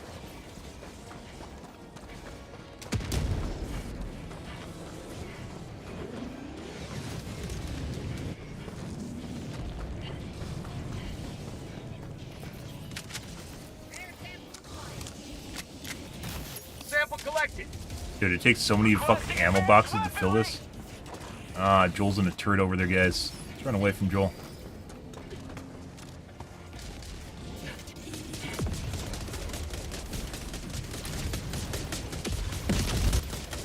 Dropship!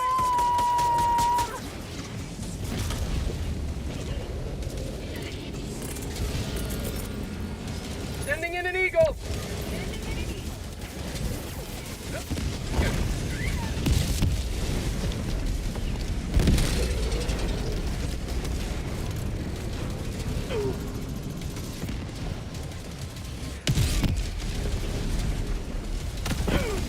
Nope. Dropship.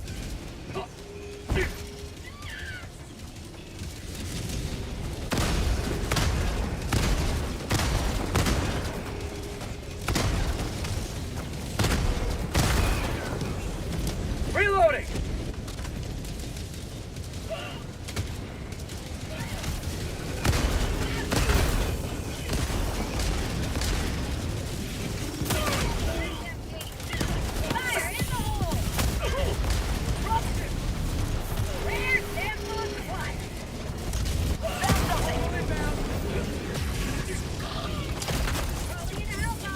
Get rid of this part of that thing coming back. I don't want to get run over by that. Requesting air support. Throwing supply beacon.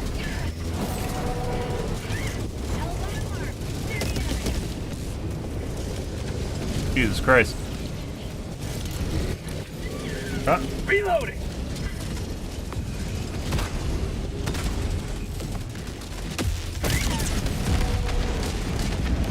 Dropship. New mag. Pod asset destroyed.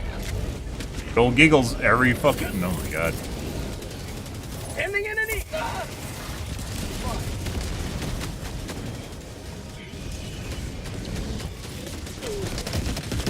Mag's empty.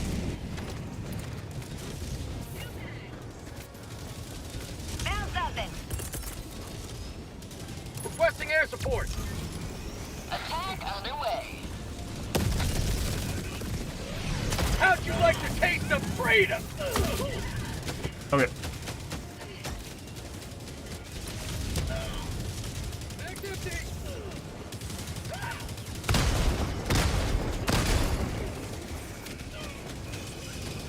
Last reload.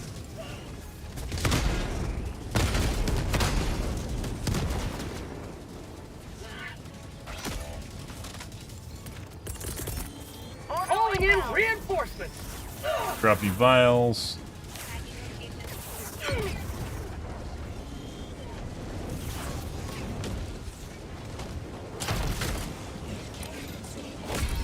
Another step towards galactic liberation. You may extract when ready. Just using lasers? Calling down. Oh, he killed himself. Oh!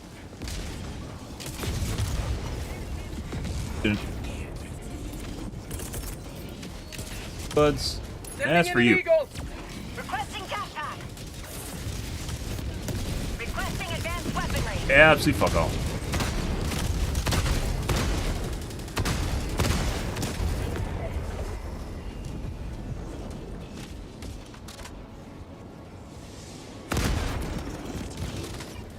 Tac inbound. Calling down a support weapon. Requesting air support. I don't think it's gonna kill us for.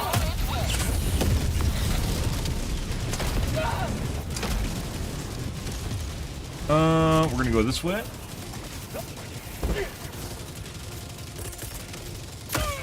Eat this! Dropship.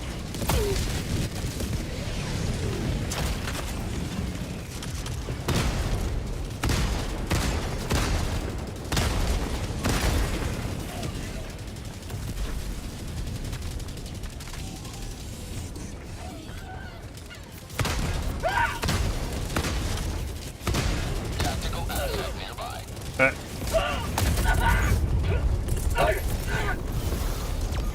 Jumped in the fire, guys.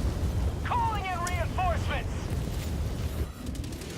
It actually wasn't I don't think it was being in the fire. It was getting the fire and then getting up that killed me.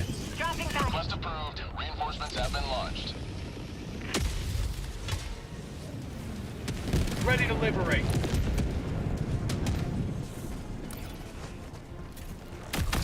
They're over here. Package acquired. Dropping package.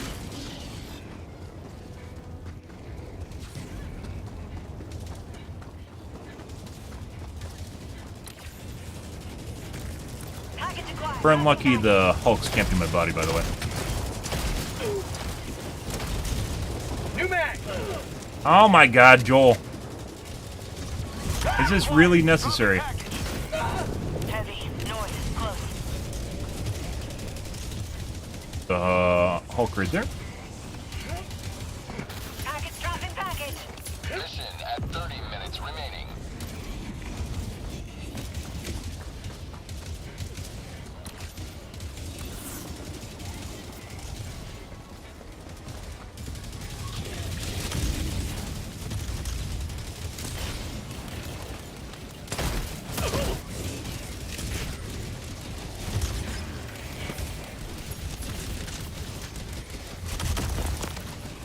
Requesting air support.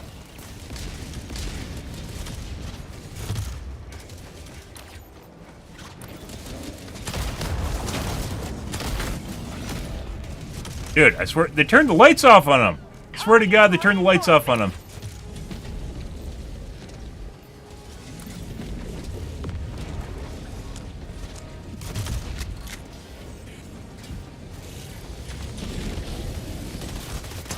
Requesting advanced weaponry.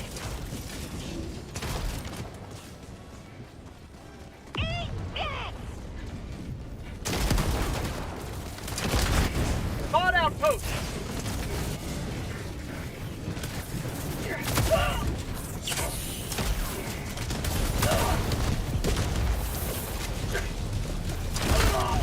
That's not good. Alright. Back to running away.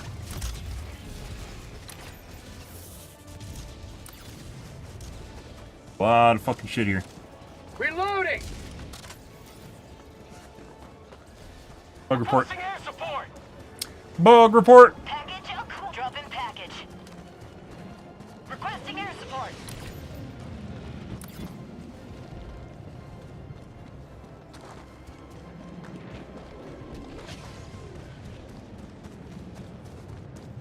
Sending in an eagle.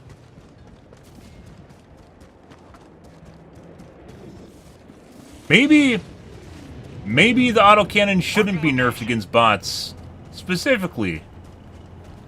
Because it's already against bugs, so maybe just things need to be better at killing bots?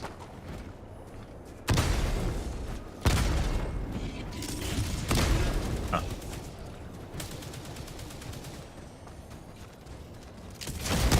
Requesting orbital. Heavy. West. 50 meters.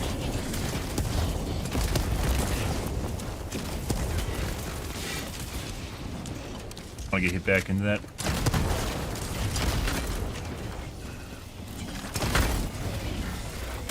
Oh my god. Sending in an eagle. How about a nice cup of liberty? Calling down a support weapon.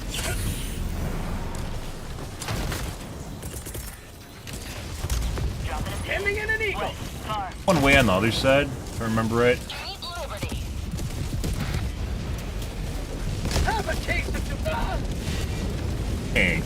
Pretty sure there's one way on the other side. Not a tank. Oh, hey, bud. Fuck's the other one? Did I get it? No, I did not. Alright. Alright, well. This is a problem. Joel really wants to kill me right now, guys.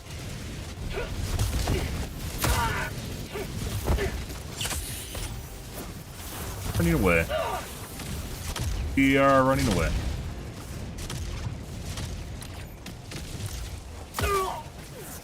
Ow.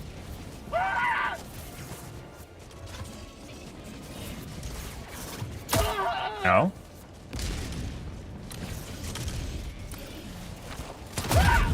Ow. Marking location. You need stims? We're gonna check here real quick.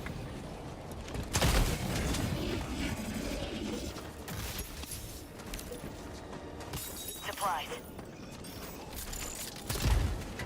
Garbage.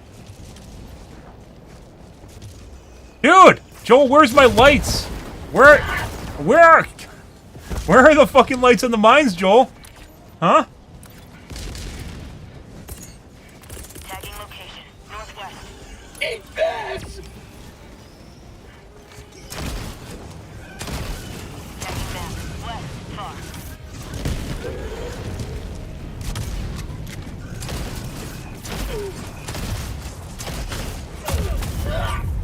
Eventually gonna die out of supplies. I should probably check for resupply. Sending in an eagle. Way too much shit over there. Tagging location. West. We had nowhere to run to. Request approved. Deploying reinforcements. Marking location. Ah, the butt plug. You left it just for me? What a nice guy. Aw. Close. Avid butt plug enjoyer, as most people are. Requesting air support. Yeah.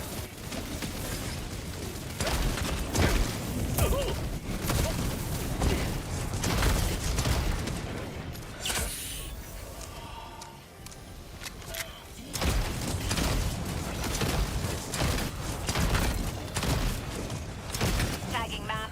West. Far. It basically just means other guns. Tagging map. West. Bruh. 200 meters. Bruh, Joel. The fuck is this? The lights are definitely less bright as opposed to what they used to be. Oh. Calling in reinforcements.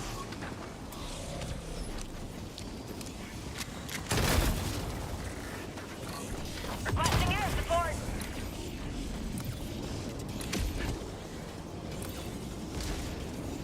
You can barely see that they're on. Very dim lights. It's always been kind of funny when you've looked at those, because it's like, there's no way you'd ever run into a mine, right? There's no way you'd hit the fucking mine, right? Requesting air support. Tank right there.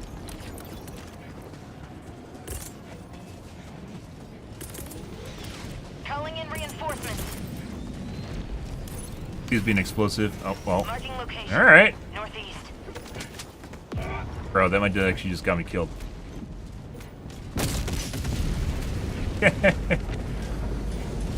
Seconds early. Tell me there's an explosive. Sending in an eagle. There we go. Requesting advanced weaponry.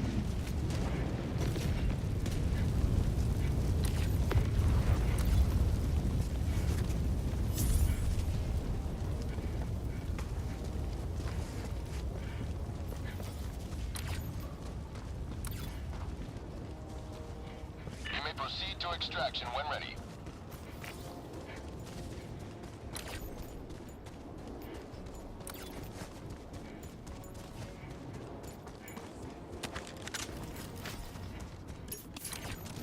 Go for the southern base. Let's go southern.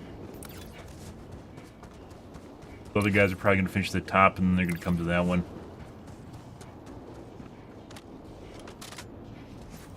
Requesting advanced weaponry. Happy my FPS has done absolutely nothing. Because I never hit the FPS cap anyways.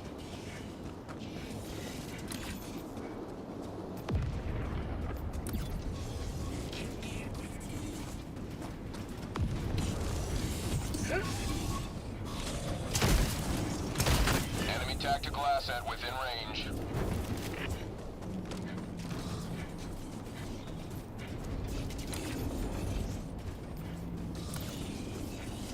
They literally look like the fucking ground. Jesus Christ.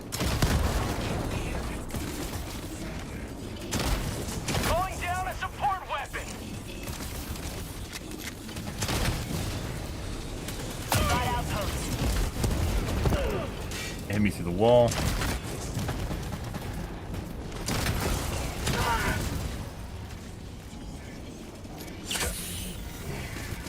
Forgot. Sending in an eagle. Air stamp Sending in an eagle.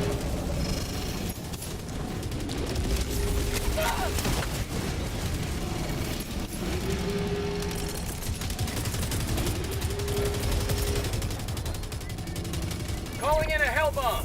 Enemy tactical asset within range. Requesting air support. Requesting air support. Throwing grenade.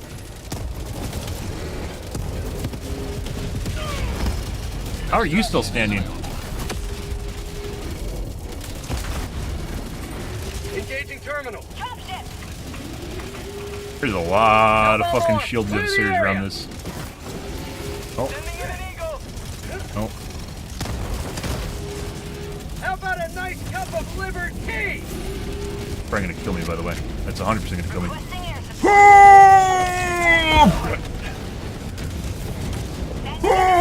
support. Not done yet. Requesting air support. Oh, okay, yeah, uh-huh. If I had jumped, I would have been fine. If I had dashed, I would have been fine. Yeah. Affirmative. Thank you. Got a All sample. right. Requesting advanced weaponry. Like, if I did that, I would have been fine. This ragdoll would have been fine. Oh, we almost got out of there. It looked pretty good.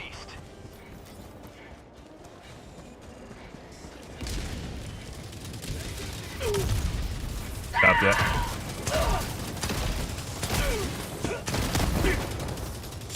Requesting air support.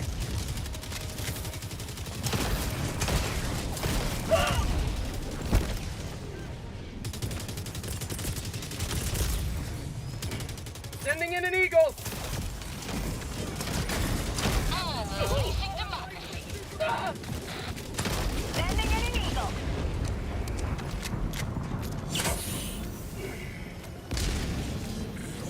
Christ. Guys, that's for you. I thought of you when I brought that. There we go. Extraction is Yeah. available. Go this way. Drop ships.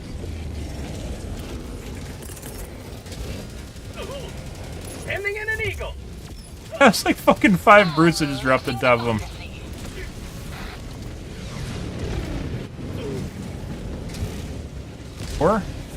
Four Hulks?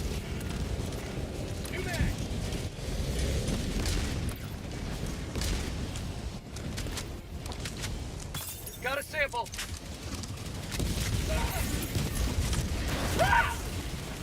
Shit, literally fucking every direction.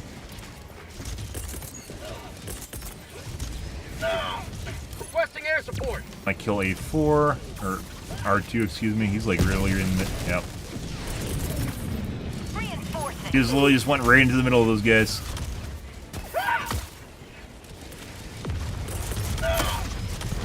Sending in an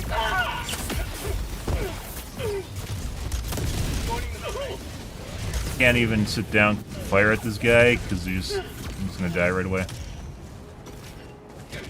requesting air support. Sending in an eagle. All right, try this a different way.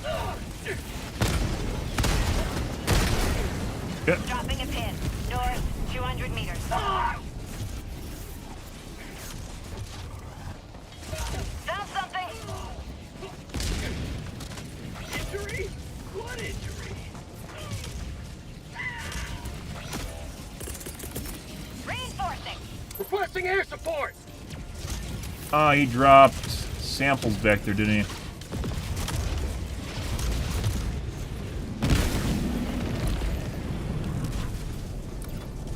Eagle 1 withdrawing to rearm. Requesting air support. Rare sample acquired.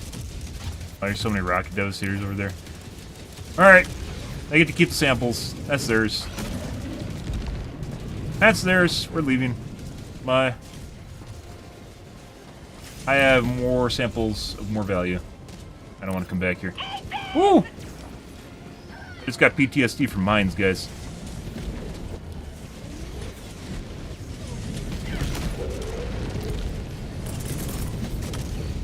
Reinforcing.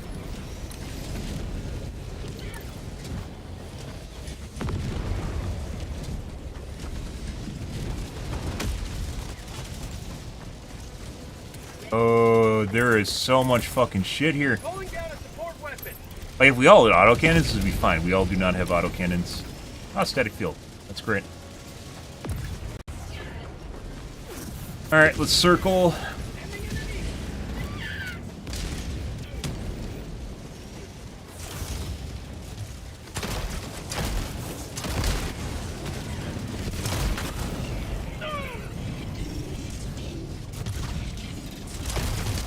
Using an FPS cap, by the way, has actually just made my FPS worse. So.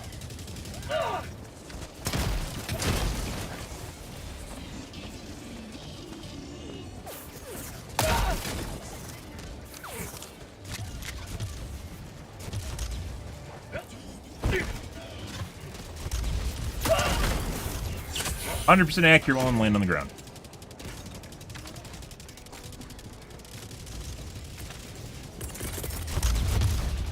Calling in reinforcements.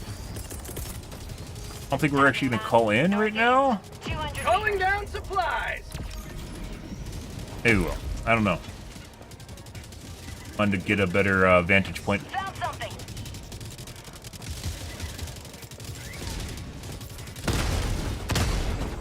Requesting advanced weaponry.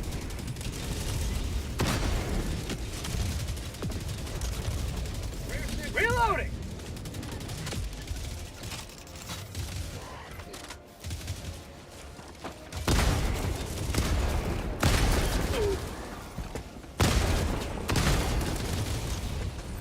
Calling down a support weapon. Rare sample acquired. Back inbound. Reloading. Make sure you're just constantly serpentining, guys, cause them to miss their missiles. Zigzagging. Jiggling. Jiggle peeking. Yup. Extraction is available. Oh my god, S4.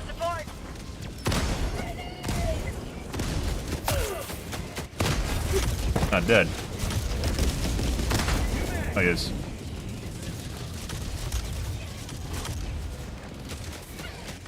There is so much shit out here. I don't know why our teammates aren't coming back to the...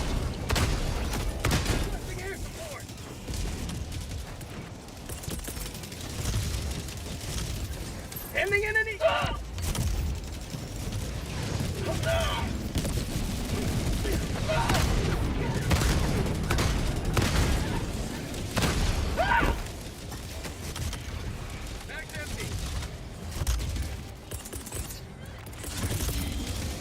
Reinforcing. Requesting air support.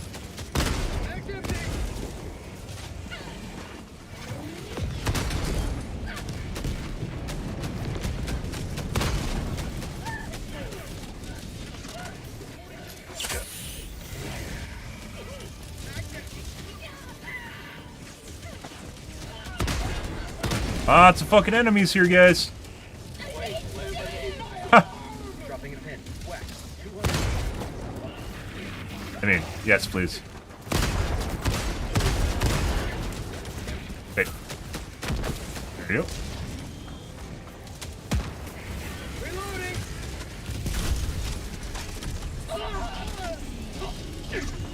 But here I was just talking about how it'd be nice if there's fucking patrols. Oh. Just more patrols as opposed to dropships.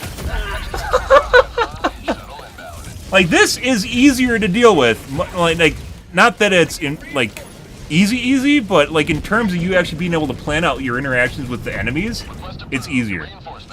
It's a lot easier and more fair. Let's go with that. It's more fair. Ready to liberate. Fucking shit. I don't think we're gonna. Not today. No fucking problem though.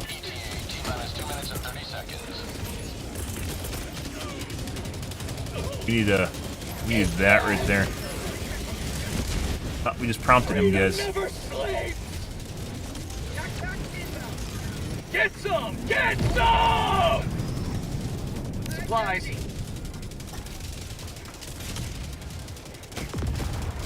This still isn't easy. But I would take this over fucking Constant bot drops from a rando any day. Oh, there's definitely still bot drops.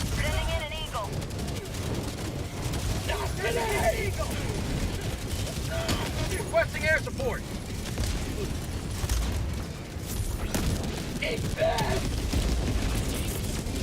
Calling in Okay. Alright. No one called. Oh, someone did call it in. I lied.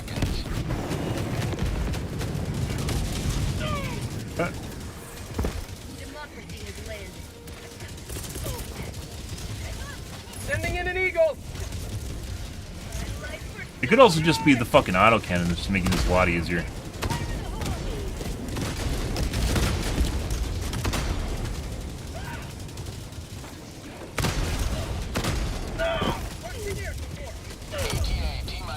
Oh no, not the fire. Not the fire. I've been watching the fire for the last 12 seconds while I've been unable to control my character.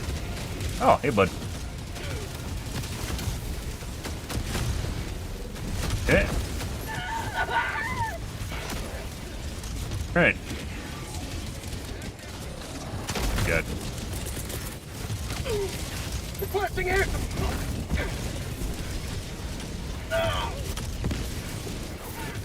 ETA T-minus 30 seconds. Can't, like... I don't have enough time to hit these guys. ETA T-minus 20 seconds. Dealing with everything else. And just shooting through me.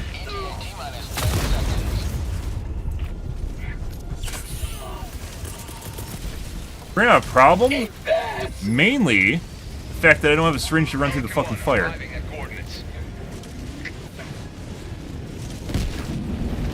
Pelican 1 landing sequence initiated. Watch where you're standing. Liberty, save me! Sending in an eagle. Need syringes to run through the fire. No syringes. Oh my god.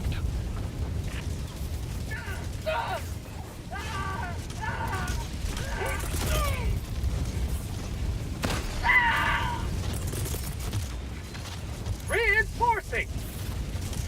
I literally don't have syringes to run through the fire. This entire fucking pad is covered by fire. I have no syringes. I knew that when I came over there, I was reserving one syringe to do it, and then I got laser beamed.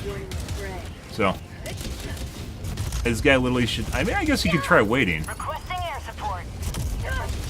Gets knocked down, he's fucked. Dropping a pin. East. Close. Throwing supply beacon.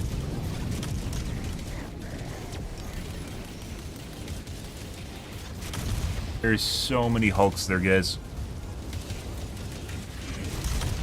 Lots of fucking Hulks. Lots of fucking Rocket Devastators.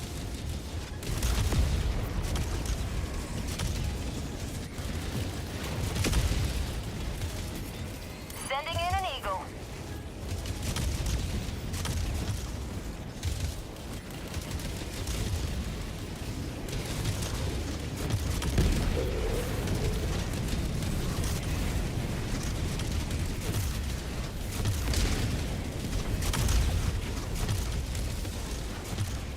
There's another fucking flare.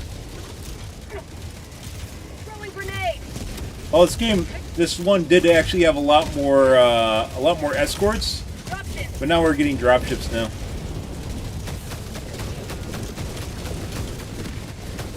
Bag's empty. Requesting advanced weaponry. Requesting tac pack.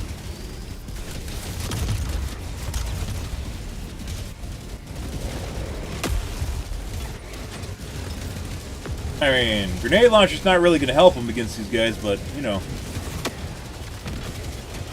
You had an autocannon, you wouldn't even need to do anything. Additional reinforcement funding approved. Calling in reinforcements. Oh, did he just throw whoever it is off the edge? See, he tried for the other mesa.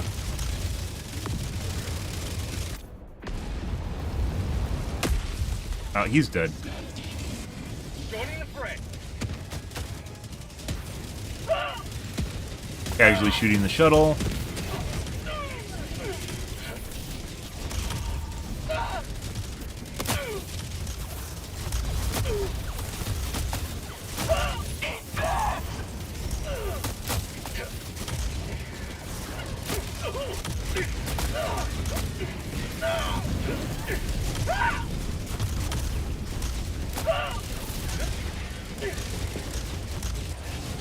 Joel really doesn't want us extracting from this one, guys. I mean, if these guys extract, it really doesn't matter. It's the samples that matter, right? If you don't extract the samples, then it's kind of, you just get like a little extra wreck and experience. Oh, I think that's where I just got my samples. Saw some pink pop up. Got brained. Well, there's that. Yeah. Today you carved another foot in a long climb to liberty.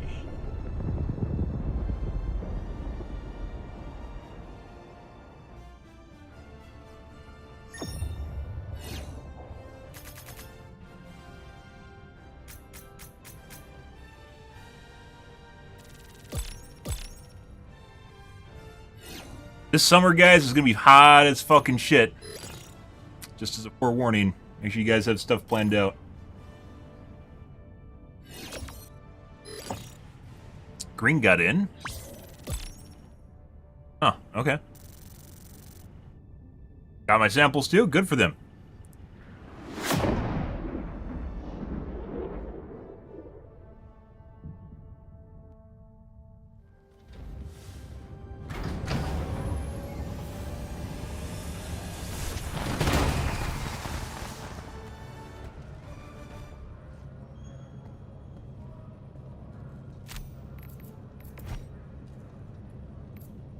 Autocannon is definitely very...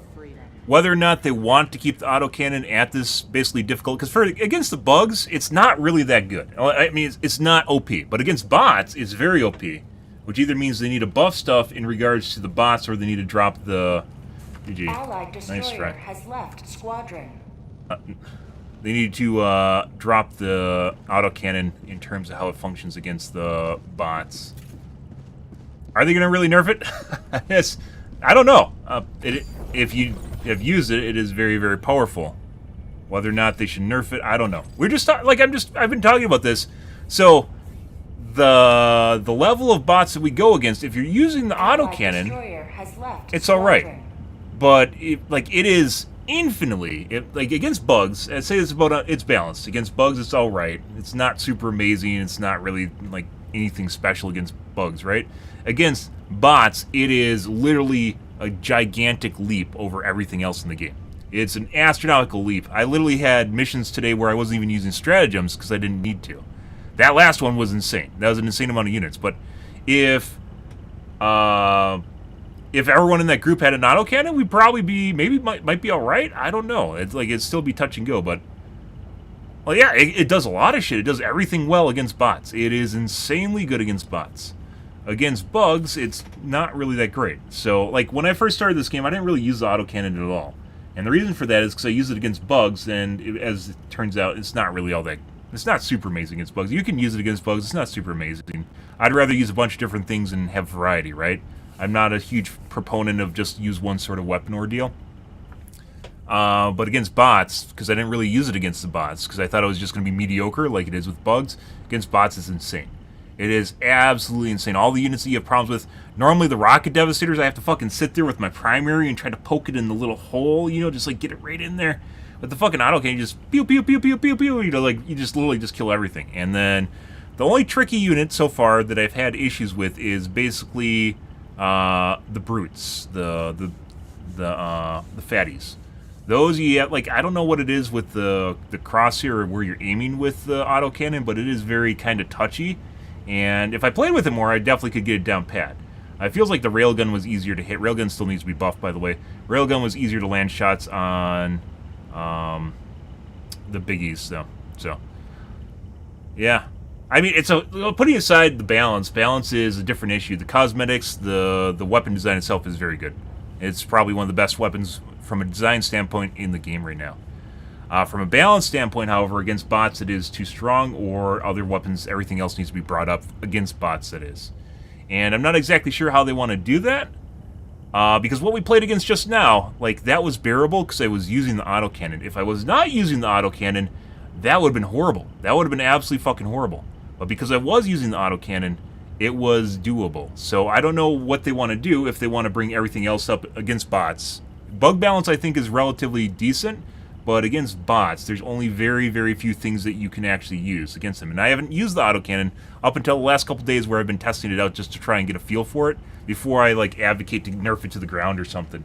And at first, it definitely seems like it needs to be nerfed, but maybe the bots are supposed to be played this way, so maybe buffing everything against bots, specifically against bots, not bugs. And I don't know how you do it. Maybe it involves dropping the armor levels of the units or something. But if you want to bring them up, maybe then instead of bringing the autocannon down, you'd have to buff everything to deal with the bots. And, like, that wasn't even that, like, it wasn't unfun. Playing that just now wasn't unfun, but that's also because I could just, like, kill them, right?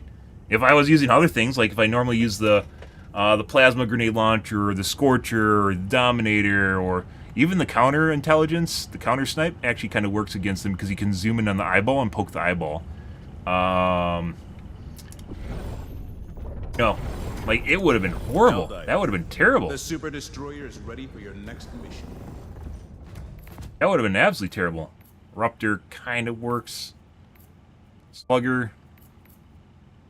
That would have been horrifyingly bad.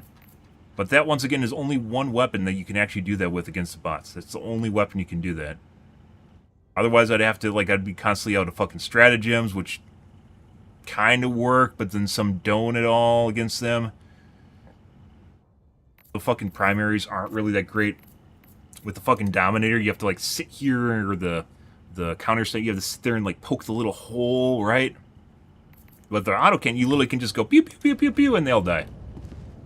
And I don't know. Like I said, it depends really on what they want to do with the game. And I mentioned before, if they nerf the fucking autocannon, everyone's going to bitch a storm up. They're going to absolutely bitch a storm up.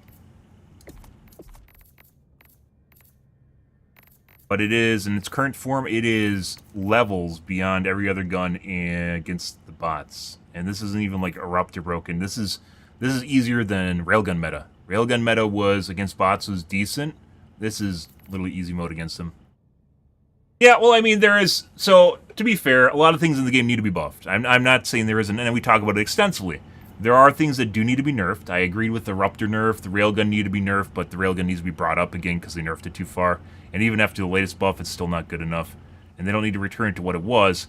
We talked about how they could do that, like if they have the charge time, so it takes half as long to explode, and then, let's say, drop the full armor pen of the original Railgun to 80%, so you don't always kill yourself doing it. You might have something going on there.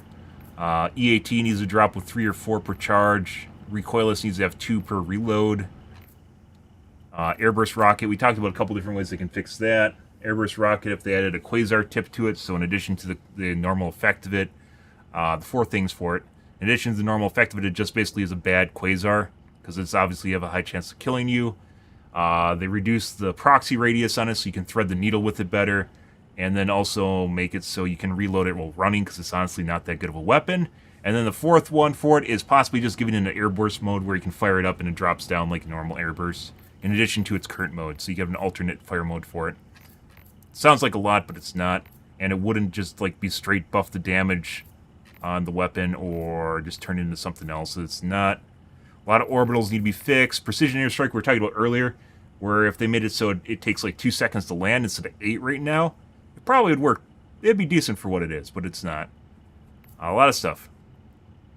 Yeah, so if the recoilless, the downside, as opposed to the quasar, which the upside of quasar, besides, you know, being just more efficient ammo-wise, is you can reload with it on your back, right? You can run around with it in auto reloads. Putting it inside the backpack. The recoilless, on the other hand, if you got more bang for your buck for each reload, and it would effectively give you double the amount of shots, so each time you reload it, you can fire twice, and graphically, they can change this to make it work. So that doesn't really matter at all. People might go, oh, it doesn't look quite right if it fired 2 shots, but you could graphically change that and make it work. But if they change this so you get 2 shots, 2 clicks per reload, right? And like, you know, like with maybe a half a second between shots, it'd be pretty good, right? And still would only end up with, I guess, you'd end up with 10 rounds instead of 5, right? But it would actually be, people would actually consider taking that. EATs, you just don't get enough anymore, as opposed to what you're landing with. Quasar, I think, is in a good spot as far as like the reload on it, because it did need to be nerfed, but now it's, you wouldn't want to nerf it any further, right? It's just basically where you want it. I still take the Quasar against bugs.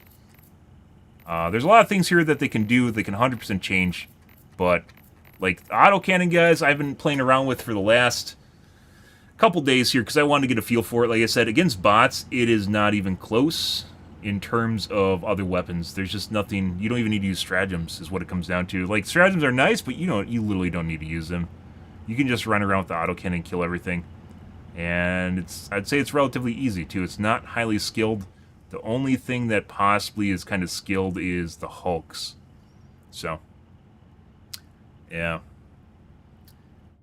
You have to bring it versus the bots. You have to bring the recoilless. Recoilless isn't that good. If you're playing against the bots, alternate to the autocannon would be the Quasar, the beam cannon, which is decent if you just sit there, but you got to expose yourself. Quasar, beam cannon, railgun, maybe AMR, maybe.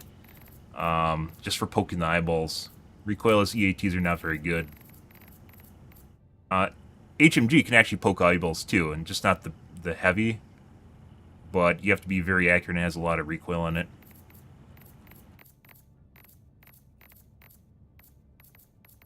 Laser cannon Laser cannon's pretty good against bots. But not against autocannon, it's just what you gotta use, so. Yeah. Yeah, I mean, it is. I don't blame people for using meta. I don't blame anyone for using meta ever. That's not the way, like, the meta comes down to what is the best in the game, and people are just going to gravitate towards what's the best in the game. And I think there's a comfortable margin between, like, stuff that's viable, right? And then stuff that is insanely good, and then obviously shit down here at the bottom, right? And getting in this healthy chunk in the center here of power levels, I think is pretty good. But the autocannon is way up here. Against bots, it's way up at the top. It more than likely either needs to be nerfed or other things need to be brought up in terms of how they function against bots themselves. So, it really depends on what Arrowhead wants to do with this. As with many things, guys, there's a lot of different ways to balance the game. And if they want to make it easy mode, like that last game was, even with an autocannon, was challenging, right? So, like, that's why I said I kind of changed my opinion on maybe they should bring others against bots, they should bring other things up. And I think that it stems a lot from how difficult it is to kill bots. And maybe the armor pen on, I think it might be the armor pen on the autocannon is just really, really, really good.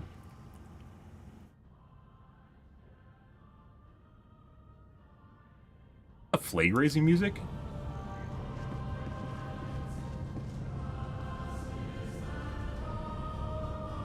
It is. That's the phrase.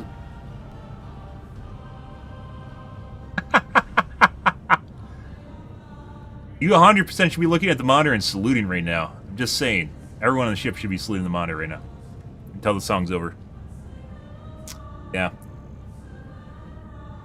But you are correct. Autocannon is very, very good. By the way, the reason we aren't starting another mission here is because we're getting to the end of the stream, guys. Played a lot today. A lot of bots. I think tomorrow we're going to do a little bit more bots here, and then we're going to switch back to the flippity-flop. We're going to do cycles between the two, so I don't get super bored. But I don't plan to milk this out sometime next week. I think we're going to start on League of Legends, in which we'll be playing, I guess, ranked. We're just going to go into ranked at some point. Probably take a little bit to get used to the game again, because I haven't played it in a decade. Well, untrue. I played it off-stream for a little bit yesterday, and I suck at it. But that's what, there's a handful of things, guys, on Twitch that are viable, and I've played an absolute shitload of Helldivers, so we'll basically be coming back basically every Warbond for the most part, and playing it until I get bored of it. Last one, guys, like, despite what Reddit says, guys, there's a lot, like, against the bugs, there's a lot of weapons you can fucking use. A lot of them, and they're, like, they do decently well. Adjudicator, I love using against the bugs. We use the counter snipe works. Slugger, Dominator all work, of course. The Ruptor still works. Blitz, and my new two favorite weapons to use against bugs are the Blitzer and the Punisher. This is a plasma grenade launcher. It is extremely good. Well, it's good against bugs. It's kind of fun. Against bots, this is probably the strongest primary you can use against bots right now. Not the Scorcher. This is... Yeah, Blitzer does not work against bots, but it does work against bugs. Sickle works. You know, obviously Scorcher works against both of them. Purifier needs to be buffed. If you need help because you get problems with getting overrun, you can use the Pummeler, the Punisher. This trades a lot of damage for knockback, though. Breaker still works, too. I didn't even mention Breaker still works. Pummeler is a CC weapon. This isn't primarily... This isn't something you want to use if you want to do damage. This is something you use if you have problems with stuff running over the top of you and killing you. Because it's very good at protecting against that. Same thing with the Punisher. The knockback on the Punisher is absolutely insane. A lot of people don't talk about. It is one of the reasons it uses is the huge knockback on it. Same thing with the Liberator Concussive, but this does even less damage than the Pummeler. These are in a class of their own, guys. I would not say to use these like if you are accustomed to the game. These are like weapons you want if you're a new player, because they'll CC, which means they like kind of interrupt / stun enemies so they don't keep running at you. The Concussive, the Pummeler, the Punisher. But once you get past the point where you can handle yourself, obviously you want to use a DPS weapon instead. But a lot of people throw these out the window because they don't do a lot of damage, but that's not a reason to use them. Yeah, Breaker's just, it got nerfed. It's still good. Just I think everyone got sick of it, so they stopped using it. Breaker's still a good shotgun. Just everyone just got sick of using it. Incendiary Breaker's good now, or it's good. It's been good for a while. After the dot fix, it's still... I want to say it's even better than the Breaker. It's just a different Breaker, so... Flavor. I love using the Adjudicator, though. Fun weapon. Heavy Assault Rifle. Which I've been using as a heavy assault rifle ever since it launched. So, it's never been a DMR in my eyes. Okay. We're going to have to call things here, guys, for this morning, guys. Tonight will be more of the Helldivers 2. We'll probably be playing more bots, playing some more Autocannon. Autocannon, like I said, I don't think I would... I'm not going to change to using it all the time against the bugs, but I think this is basically you have to use it against the bots. It's going to get nerfed, or either it's going to get nerfed, or Arrowhead's going to buff everything else against the bots. And it's basically, it's just too better. It's just too much better than everything else is in the game. So, really doesn't matter. That's the way it is. It's just way too good against bots, and I would highly recommend you take it if you can. It's just extremely good. We're going to call things, guys. If you are new to the stream and you enjoyed the bullshit, enjoyed watching me run around and play against the bots or bugs, make sure to follow button on your select platform. I stream to Kick, Facebook, YouTube, Twitch, and Trovo every day from late night to early morning, GMT-6, so late night North America time. I usually stream for about 5 to 6 hours, give or take. It depends what's going on in my life, what's happening, etc., guys. But I'm going to call it. We had some pretty good matches tonight, guys. A lot of fun. Autocannon makes the bots, I would say, enjoyable. But at the same time, it's just infinitely better than everything else, so that means something has to change. I don't know which it is. Either Autocannon nerf or everything else needs to be buffed against bots. But I don't know how they'll do that. But that's where we are. Anyways, I'm going to call things for the morning, guys. Thanks for watching the stream as always, and I hope you guys have a wonderfully fantastic Saturday morning and afternoon. Have a good day, guys.